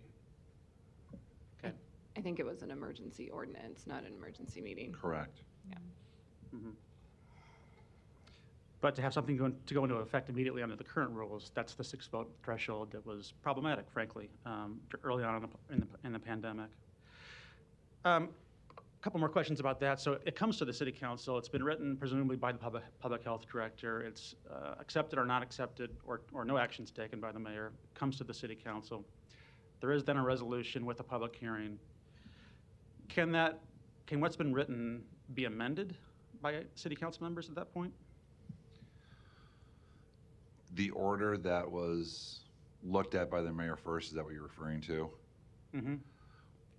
Well, I presume that the council, it's a legislative function, that the council could take the action of amending it. It does create a bit of a quagmire, I suppose, in the sense that that's not what the mayor would have looked at originally. Right, so how would that work? I honestly don't have an answer to that. This was somewhat modeled after the process was modeled somewhat after the mayor's emergency powers written into the code that the mayor has to respond to situations. And that section doesn't really contemplate an ability to amend something that the mayor's done, like with a curfew or something like that. I would presume, though, that if the council made an amendment that would be somewhat, I guess, rejecting what the mayor did or didn't do. So I think that would still could be considered a final act. Okay. Sounds like that needs a little bit of clarity, because there were lots of amendments when the city council adopted those first measures early on. What about an extension? How would that work? So let's just say something is adopted by either the mayor or the city council, or both. Presumably, the order from the health director would include some sort of timetable, or as in the case of the mass one that was originally done, that would include some sort of metrics that would have to be met. Although our original ordinances did not have metrics, they had timeframes. Okay. I'm sorry, Councilmember Presserson, I didn't hear you. I was observing that the original ordinances we had didn't have metrics, they had timeframes, so that's the nature of my question. But was there something else that you just discussed back there you want us to know? Mr. Innenbosch brought to my attention that the way subsection 3 is written, as it says, may affirm or rescind such order, after the mayor has already had a chance to look at it. So with that language, probably doesn't allow for an amendment by the council, but the addition of an added verb shouldn't be a problem. Okay. So clarity either way is needed on that. And to the extension question, so if there's metrics, I guess there's metrics, but what if it's a time frame? Does the process have to start over again to renew? It would be my position that yes, the time frame would have to begin anew if it's based on a time frame. And then what about a veto? Are vetoes possible in this scenario like they are in other scenarios? No, given that this initiates with an executive action, it would not be prudent to have a veto of this, and so there is no veto possible. After the council votes, that is the final say. And that's my understanding in our conversations too, but it also does not say that anywhere expressly, right? Do you think that should be added somewhere? If you'd like that language more specifically stated in it, that's not a problem either. Okay. So there's there's the bigger picture discussion we're having about how to think about this, not just in the context of masks and COVID, but in the context of public health and things that are unforeseen, and wanting an ordinance to work well in any situation we can imagine that could impact the health of our citizens. So I'm trying to have the big picture on this and think about how the process might be improved while still making sure we have the context of a public health director and infectious disease experts advising us on these issues. So that's the nature of these practical questions I'm having, but I think there are a number of them still that need to get fleshed out. I think I'll stop talking there. I think there's some additional lights on, but those are some of the reasons why I do not support the original ordinance, and I think even the amendment of the whole would need some work. Mr. Harding, you're recognized. Thank you, Mr. Festerson. Mr. Kuzi, let me ask this question. At any time, regardless of what's happening in the city, could a Douglas County Health Director make a similar request for a health order through the state? For the city of Omaha? No, for Douglas County, which includes the city of Omaha in its entirety. The health director can make a request to the state for Douglas County, yeah, which would only affect the citizens of the county, not the citizens in Omaha. There's an exemption in the statute that exempts cities of the metropolitan class. The statute contemplates that cities of the metropolitan class, which is always Omaha, are to make their own health decisions, okay, public health decisions. Right. Thank you.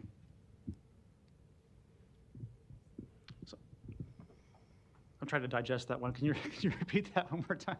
It's late in the day. The county health director could ask the state for a directed health measure. I'm going to look at Bernard to make sure that I'm right so far. That directed health measure, if approved by the state, would only apply to the citizens who are outside the corporate limits of the city of Omaha. There is a statute that exempts cities of the metropolitan class from county board of health or county health director, for lack of a better term, DHMs. And you're saying that's current status? That's the current status of the law. And so it only applies to Omaha because that was not the case anywhere else, right? Correct. The state statute exempts Omaha from the ability of the county health department from imposing DHMs on the city. So we just did. And I think we're confident in that position, No, right? for this, I'm talking, there's a difference. The county health director, I see. I see. if they got permission from Lincoln to have a DHM, it would only apply to it would not apply in Omaha because Omaha is exempt from the powers of the health director in that regard. Okay. Which is why we need something in city code. Correct. All right. Gotcha. Any further lights for now? Councilman Begley. Thanks, Mr. President. Dr. Hughes, I'm glad you're here tonight. Thank you for your patience. In discussing, and I've talked to my colleagues to my right and left of me here today and staff to try to get this thing right. I wasn't on the council when your predecessor in 2020 went through what she did. So you, in your position, and my colleagues, Mr. President, good job covering a lot of ground there for people that have been patient enough to listen in almost 9 o'clock at night. And Councilman Palermo, I think your work on this to change the original one you proposed with the amendment of the whole, I think it goes in the right direction. So I appreciate you guys working on this and the discussion that all of us have had on this. So Dr. Hughes, can you walk me through briefly how you get put in your position? What are the steps? Into the position as the that county you're in health right director? now? Yes. Sure. So that process was essentially an initial interview. Obviously, there was an application. An interview process. That panel was made up of a number of individuals from around the community, the Board of Health, of course, and others outside of that entity. That was step one.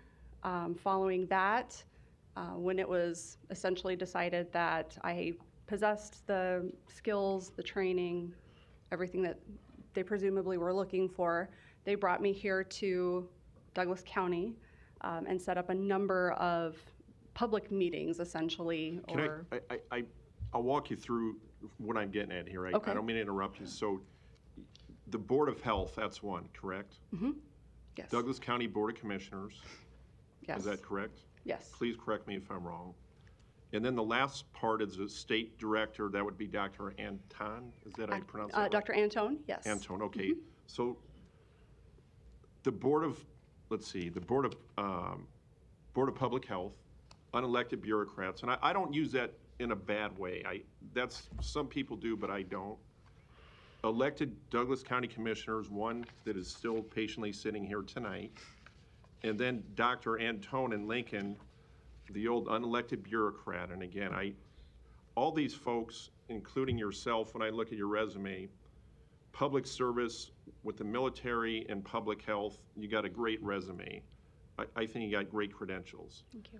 Your work kind of speaks for itself. Now, we're here today because of, I won't rehash what my colleague and friend, Councilman Palermo, went through, but when I look at the local control that you have in public health, the position you're in, the ordinance, the amendment of the whole that we have here that we've been discussing, so I was comfortable when they inserted, and this is through discussion and good government, I think, that we actually, heaven forbid, we talk to each other and try to get something that we can move to try to agree on.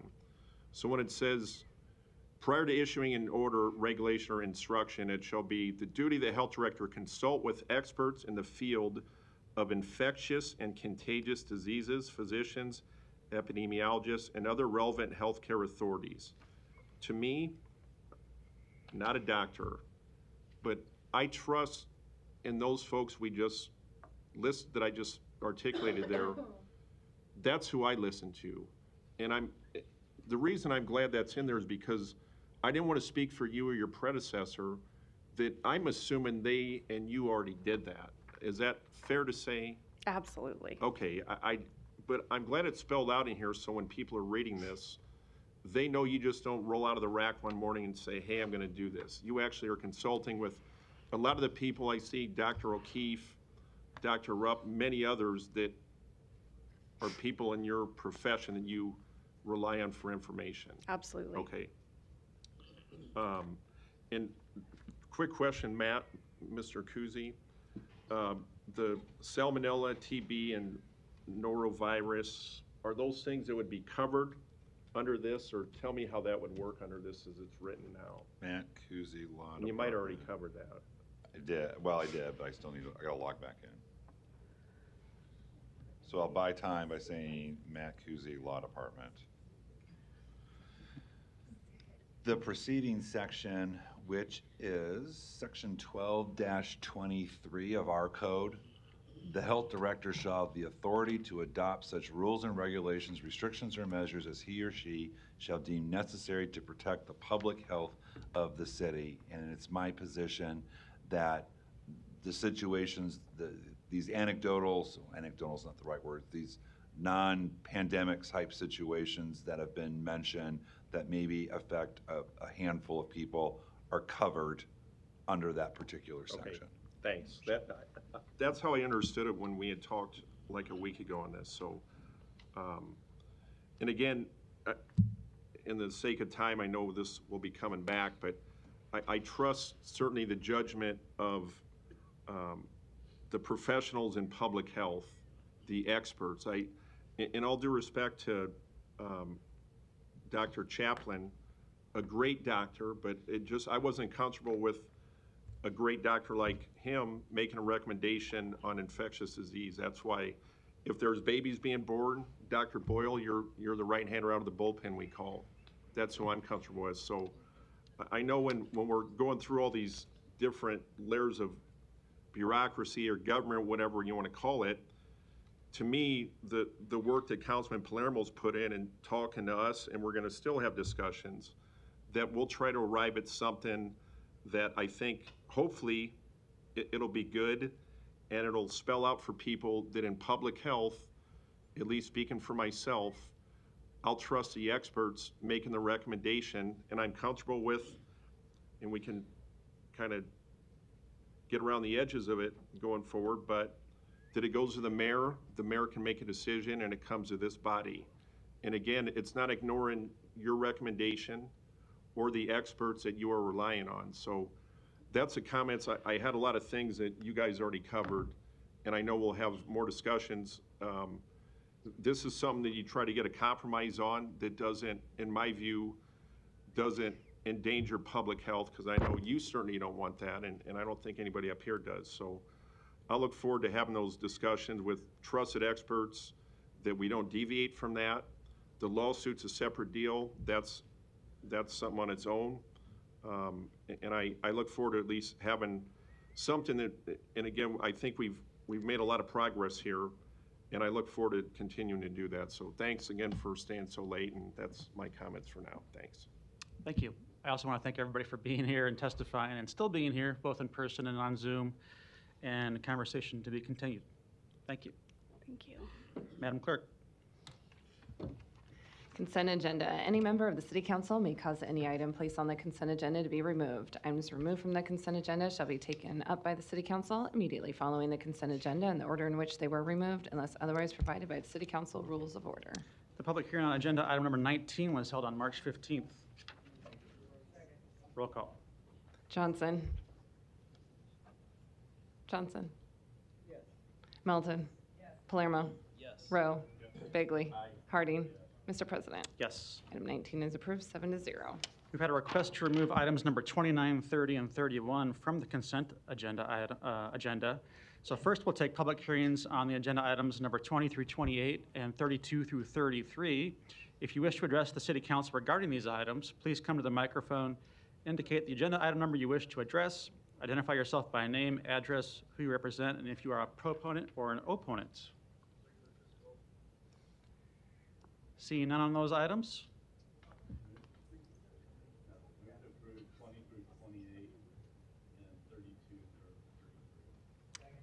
Motion and a second, roll call.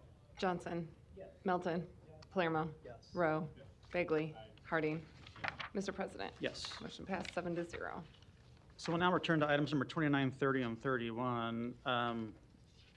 Shall we take those individually, or can we take those at the same time? I believe they're all individual, yes. So we'll take item number 29. The public hearing on 29 is today. Are there any proponents? All right, we have somebody by Zoom for number 29, Wayne Kester. Wayne, thanks for sticking with us. We appreciate it. Yeah, it's been my pleasure. I'm the applicant in item 29, Wayne Kester, 19801 Adams Street, Omaha, Nebraska. Thank you. Are there any other proponents today? Seeing none, any opponents to 29? I'm not going to close the public hearing because I think Councilmember Johnson has some remarks she wants to make or some questions. I do. Hi, Mr. Kester. How are you today? Wonderful. How are you? Good. Your interest to acquire property in the Long School area is greatly appreciated. However, more attention, more information, more engagement is needed to proceed forward. Were you in contact with the neighborhood president or the neighborhood at all? No, I didn't know there was a neighborhood president. Okay. And were you advised to reach out to the representative, city council representative? No, I've been working with the planning office through this whole process. Okay. Well, just so we can have transparency, those are some things that we really need to do because public input is needed. And so I'm going to ask that we lay this over for 2 weeks so that we can have that engagement with the president of the neighborhood association as well as other members in that neighborhood, and then also with me. I would welcome having a conversation with you. So I move that we lay this over until April 12th. There's a motion to April 12th, which I will second. Mr. Harding, you're recognized. Thank you, Mr. President.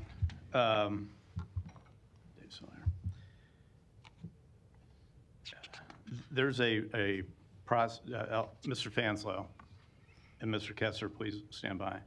Mr. Fanslow, could you walk me through the process for acquiring property from the city of Omaha?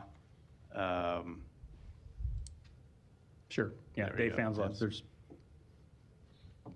In this case, we were contacted, staff was contacted by a person who wants to purchase this and asked if we were willing to sell it. Over the last handful of years, we have decided we didn't want to be in the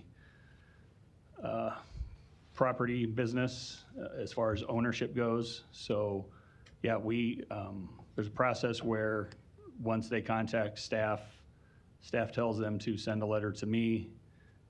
I then in turn pass that along to staff and we evaluate the request, and if we deem that it's a good thing for my department and for the city to dispose of the property, we tell that person as long as we get the value that we need out of it, it gets placed on a planning board agenda, which this one was on February 2nd, as were the other two on today's agenda, I believe, and goes through planning board and then on the way to city council. So there's, and the city cannot sell it for less than the appraised value. Correct. Unless if it's in a redevelopment area and there's special accommodations for that, correct? Correct. Okay, so there was an appraisal, Mr. Kester or Wayne and Tony Homes LLC agreed to that amount.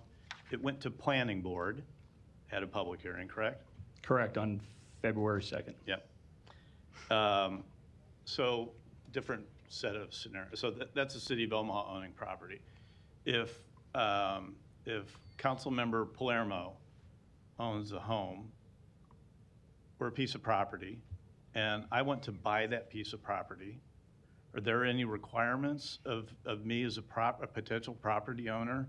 Are there any requirements of me to contact the city council member or the neighborhood association in that area? Private transaction? Right. I'm not Matt Kuzi, but I would say no. Okay. Okay. So, no. All right. So Mr. Kester went through the process described by the city to acquire a piece of ground, went through the planning department, that process, went through the application process, public hearing at planning board, approved at planning board, comes to city council. Again, as a private, the city of Omaha, yes, is the one who's selling the ground, but it's, in my mind, it's no different than the scenario I presented with Mr. Palermo and myself, correct? Sure, yes. Okay. All right, so I guess, I guess if there are similar arguments for 30 and 31, I'll just say now I'm gonna raise the same issues. I don't see why we need to delay Mr. Kester's acquisition of the ground, because he's done everything that the city has prescribed him to do in order to do it. So if that's a question to me? Yes. Okay, so it is.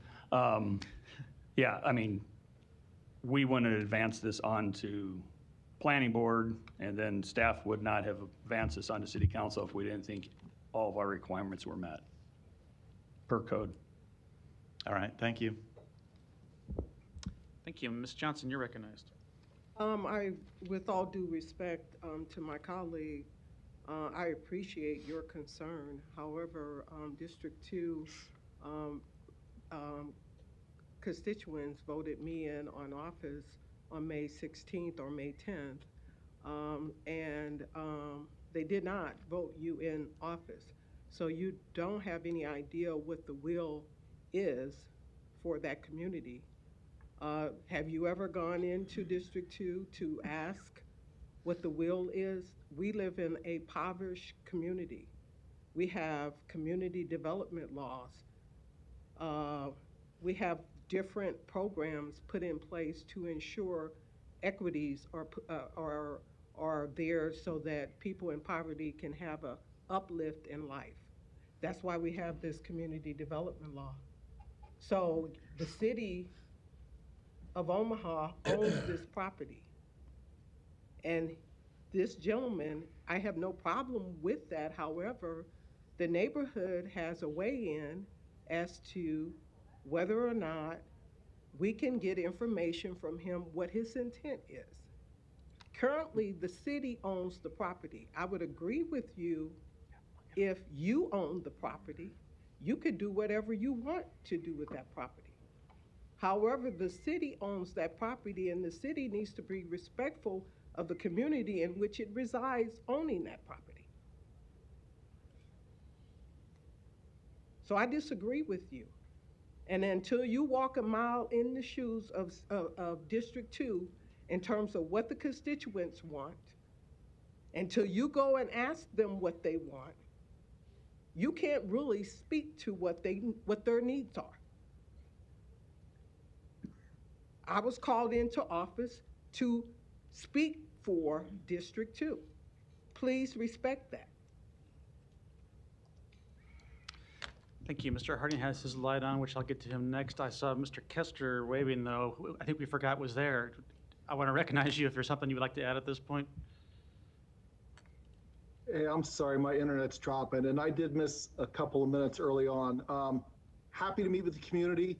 We own a few rental homes in North Omaha. We go out of our way to be good landlords up there because it seems like that's lacking. Our plan is to build duplexes, brand new that we can rent. We figured over the last year with the way properties have gone, we can probably build something better and cheaper than what's really available in the market. The prices have gotten crazy.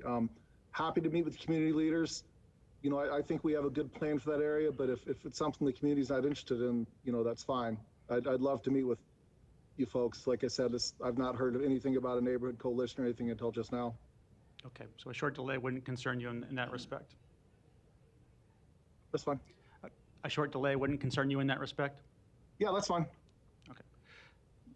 Mr. Harding, your light's on?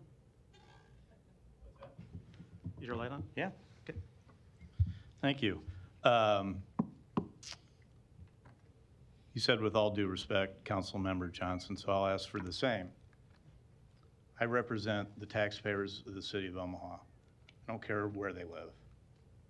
And District 2 is not an island to the city of Omaha.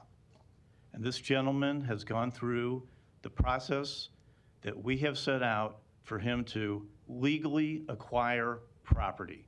And if anyone would have read the planning board minutes or the planning board application, it does say that he's going to develop townhomes or duplexes.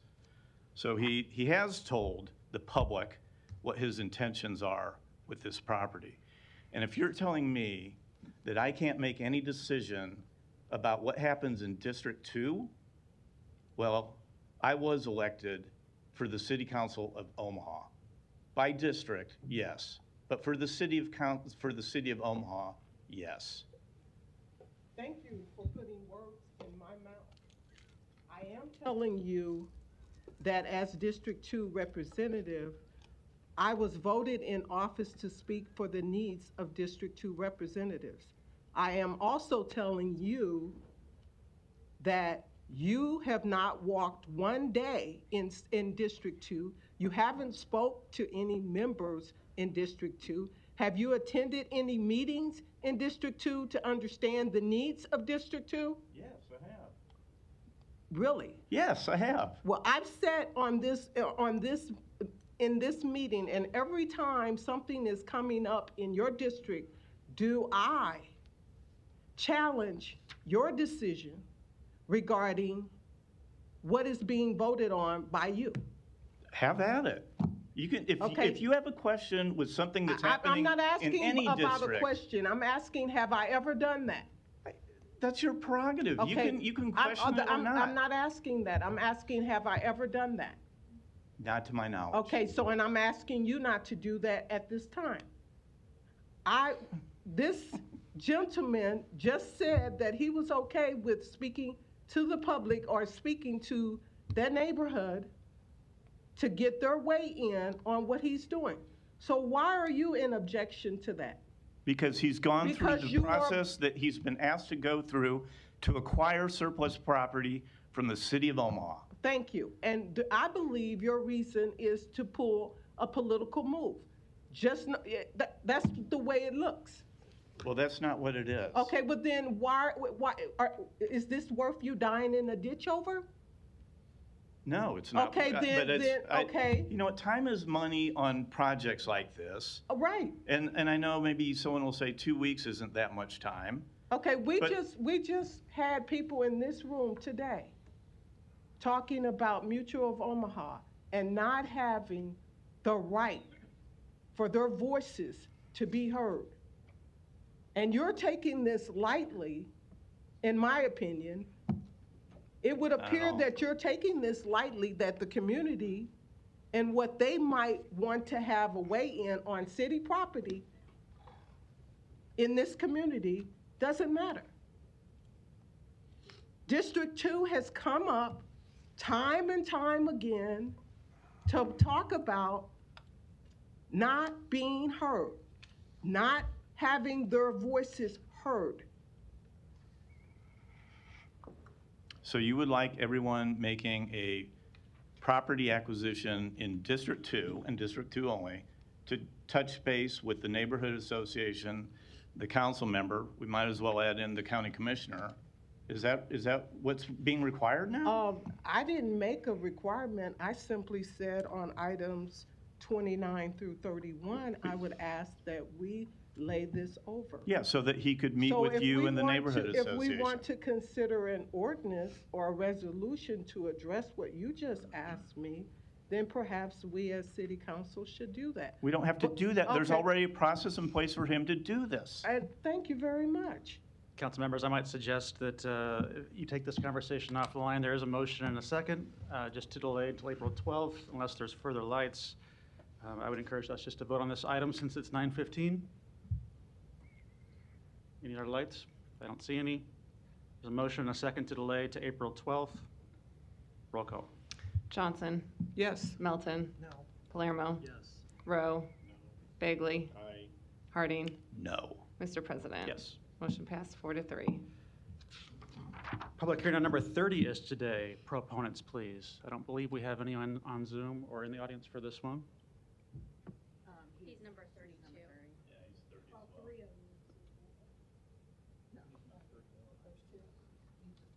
Okay. It is item number,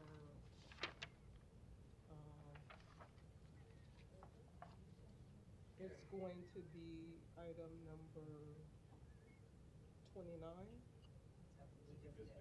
Number 30, I'm just repeating what I just said. So which we're on is 30. 29 through 31. Okay, same applicant, right. Mr. Kester, any remarks you'd like to make on number 30 in this respect, as a proponent? It's the exact same thing as 29. And obviously, we want to move forward with the project. I appreciate all the discussion around it. Again, happy to meet with folks and hear their concerns, but ultimately, at the end of the day, we would like to move forward. Thank you. April 12th sounds fine. We'll be back. Thank you. As long as the meeting can be just as long, though. I appreciate your sense of humor at this point. Since this is still the public hearing, though, I'll ask if there's any other proponents. I don't see any. Are there any opponents? I don't see any. I'm not going to close public hearing. Mr. Harding, you're recognized. Thank you, Mr. President. I'll just say my comments are exactly the same as I had on 29, so as to not continue to tick the clock away, I'll just say that I'm repeating my comments from 29 for item number 30 as well. Thank you. Is there a motion on number 30? I move that we lay this over until the 12th, and we may as well add number 30 because that will be the same vote. You can't do that. Separate applicant there, I think. Yeah. Thank you. So there's a motion to lay over number 30 to April 12th. I'll second. Roll call. Johnson. Yes. Melton. Palermo. Rowe. Bagley. Harding. Mr. President. Yes. Motion passed 5-2. Thank you, Mr. Kester. We'll talk to you soon. Next item is number 31.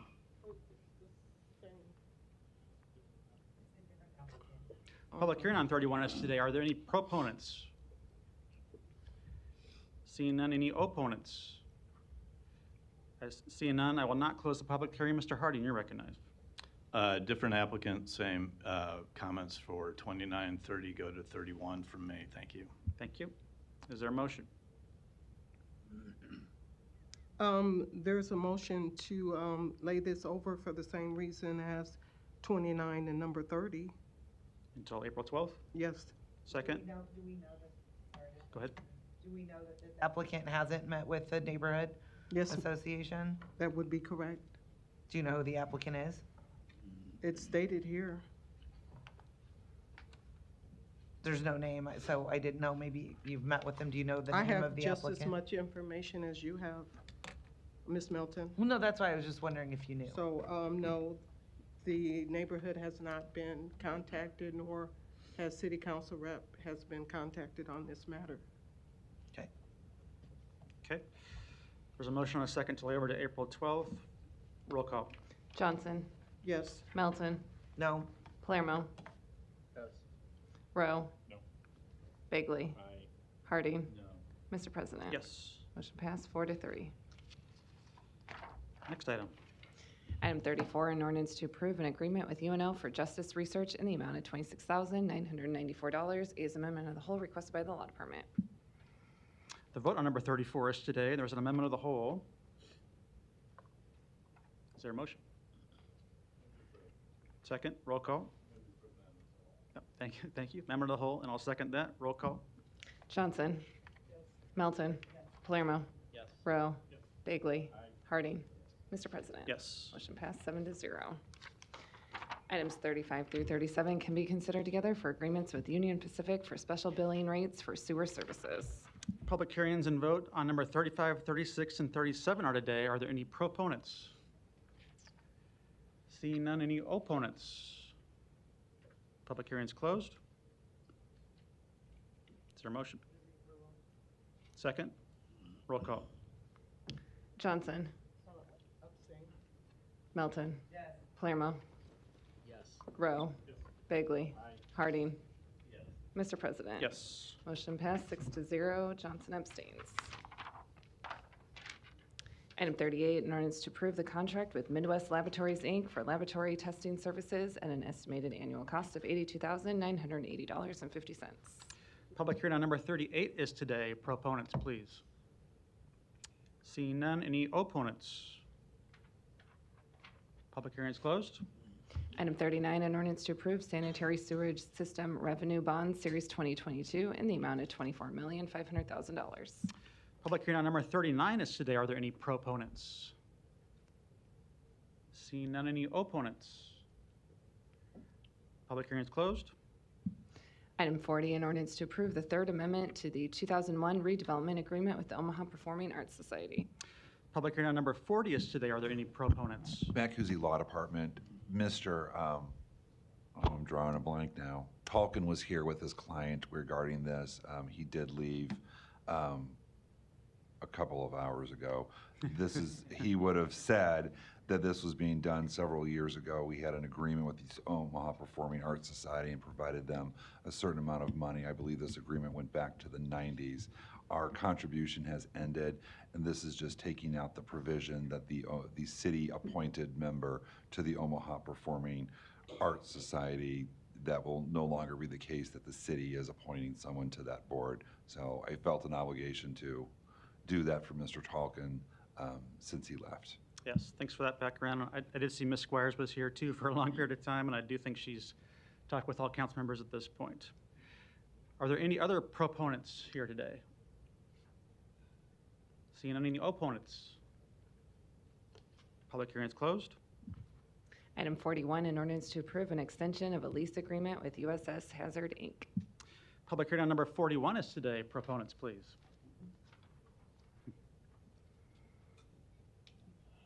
Well, as we at times would say, Bonacera. Hope everybody is doing well tonight. My name is John Portera, 10212 Emmeline Street in La Vista. I am president of the Hazard Corporation. You have before you tonight, and which is recommended by the Mayor and Public Works Director, the continuance of the options granted to us in our lease that were successful from 1967, 71, and 73. The corporation was the first riverfront developer in Omaha, Nebraska. This occurred with the founders of the corporation and Gene Leahy having a beer, which I'm sure all of us could use right now, and having an agreement written on a napkin. I don't know if this will show up or not. Yep, it'll come up here in a second. There you go. Okay. This is the, excuse me? Yeah, go ahead. Okay, I apologize. We're just getting punchy. I'm getting sleepy, so yeah, we'll be Southern Dwarfs. This is the property in question.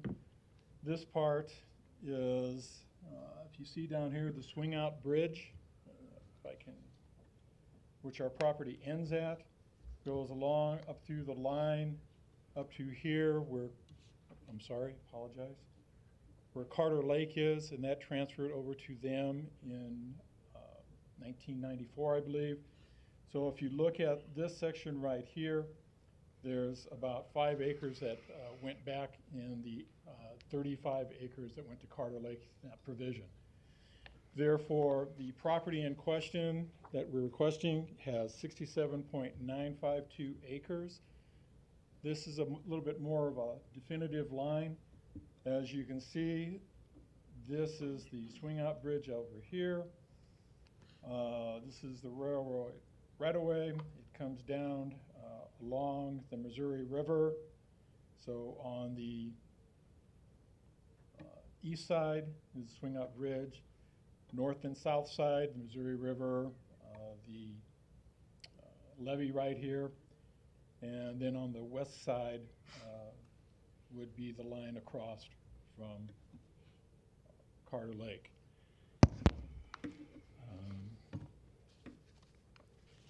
I'll keep this real brief. If anybody has any questions, I will be available. I do have something for the council for record. if you would like. This would give you an idea of what I just discussed. It also has in there the lease agreement, which attaches the 2 options in there. And then also the property that reverted back to Carter Lake that is no longer, it was originally 105 acres and it went down to 67.952. I do have a survey that was performed by the city in 1973. I have some other documents, but in the essence of time, and everybody probably needs to go home, if there's any particular questions you would like to ask, I'd be more than willing to answer them. If you have a question after that, and if you would like to get a hold of me, that will be fine. I can bring the documents up to you. I can provide you my name. I believe it is on here. So with that, I tried to keep it as brief as possible, sir. Yes. So if there's any questions? Thanks, we appreciate it, and thanks for your work on this over a long period of time. Thank you. I was on city council too, so I know what you do. And it's comforting to know that you're not here for the position. You're here for the job to represent the city in the best interest. And I commend all of you because, believe me, I've had this tour of duty before. So you are to be commended. You're thinking, thank goodness that's over, huh? Yes. Thanks for being here. Thanks for that comment. Are there any other proponents here today on number 41? Seeing none, any opponents? Public hearing is closed. Oh, Ms. Johnson, did you have a? Oh, I was just going to ask for your business card. Do you have a business card? I'm 20 years old with 50 years experience, but my hearing is still 70. Do you have a business card? I don't believe I have on me, but if I can look up your email. In fact, what I'll do is I'll send each one of you an email, and then that way you'll have a contact point with me. And so if you have a question, if you want to meet with me, that would be fine. I do have a reputation to uphold. We have to meet someplace Italian. Okay. So, Vinny, I've seen you down at the Sons of Italy, and I would invite all of you to go down to the Sons of Italy. It's really great. The best thing that the fire did is burned all the old recipes, and these new recipes are fabulous. Thank you. All right. Thanks a lot. Madam Clerk. Item 43, an ordinance to approve the Blackstone East Mixed-Use Building Redevelopment Agreement, A's amendment of the whole requested by the Law Department. The final item, my apologies, guys. Thanks for sticking with us. I do want to let you know that we're going to lay this over for 3 weeks. No. Just kidding. Public hearing on number 43 is today. Proponents, please. Mr. Dwyer. Matt Dwyer, Green Slate Development, 3814 Farnham. Sorry, I've been whispering for 7 hours. So it's the first time I've actually spoken out loud. My voice is a little hoarse. I think most everybody's familiar with this particular project, and we've been kind of working in lockstep with the council for 10 years on the building of the Blackstone District. This would be a continuation of that work. It's a mixed-use project, 161 apartments on top of a 4.5-story parking garage, 385 stalls. That would actually be a city-owned and operated parking garage. The ask before you today is the redevelopment agreement for about $6.5 million in TIF, as well as a purchase agreement for that parking garage for $18.9 million, give or take a few dollars. In the interest of time, I'm happy to sit back. Troy wants to say a few words, and happy to answer any questions. So, thanks. Thank you. Yeah. It's been 10 years. What are a few more hours, huh? I had an amazing Olivia Newton-John joke I was going to pull out earlier, and it's totally wasted now. Mr. Henderson or Jay, go ahead. Stayed this long, I might as well say something. Jay Lund, 3814 Farm Street. Just kind of wanted to say thank you for all your service. Very exciting what happened in the earlier part of the meeting with the streetcar and all the continued work in the urban core. We've been saying and talking about those things for so long, so to see everybody all finally kind of coming together for that project and all those projects that'll come out of it is just great to finally come, so thank you. Thank you. Other proponents? Troy Anderson, Deputy Chief Staff, City of Omaha Mayor's Office, here to answer any questions. Thank you. Any other proponents today? Seeing none, any opponents? Public hearing is closed. At the risk of my colleagues strangling me, I just want to ask Troy one question that I thought of when I thought about this project, which I fully support. But this would be an example, speaking of the items earlier in the day. Correct. That should those move forward, I believe this is a 15-year TIF, and I also believe this is an extremely blighted area, isn't it? Extremely blighted currently ends about 30th, although I will present a little teaser that the area has been studied and may qualify as an extremely blighted and substandard area at some point in the near future. So this would be an example of something that'll move forward, I'm confident, next week. But then should the other streetcar and redevelopment plans we talked about and agreements we talked about today move forward, this would be an example of a project that would probably be extended to capture that increased increment in value, also the public parking that's involved, right? Correct. This project is another just prime example. I know we've been presenting this project in advance of the announcement, but at the same time, the folks who are in and around the Blackstone area have been advocating on behalf of the streetcar, modern streetcar advocates, et cetera. So they know and understood the implications, and so it's just been that alignment of stars, right? We've kind of talked about that recently, of being able to relocate the library and being able to do a lot of the things we've been able to do. Part of that discussion has been being able to strategically locate parking structures along the route, which is one of the reasons we started trying to advocate for this project early on, negotiated the mixed-use development agreements and et cetera, knowing that this was going to be key to the ongoing success of the corridor as a whole. Okay, thank you. Thanks, guys, we appreciate it. Who would have known Eliza Butler Day would go so long, huh? No further items? Not in action items. Items 45 through 65 do not require public hearing or city council consideration at this meeting, but will be placed on a future agenda for public hearing and or vote. The reason for non-action is noted after the item on the agenda, as well as the date the item is expected to appear on agenda for consideration. Second, roll call. Johnson. Yes. Melton. Melton. Palermo. Yes. Rowe. Bagley. Harding. Mr. President. Yes. Motion passed 7-0. Meeting is adjourned at 9:34.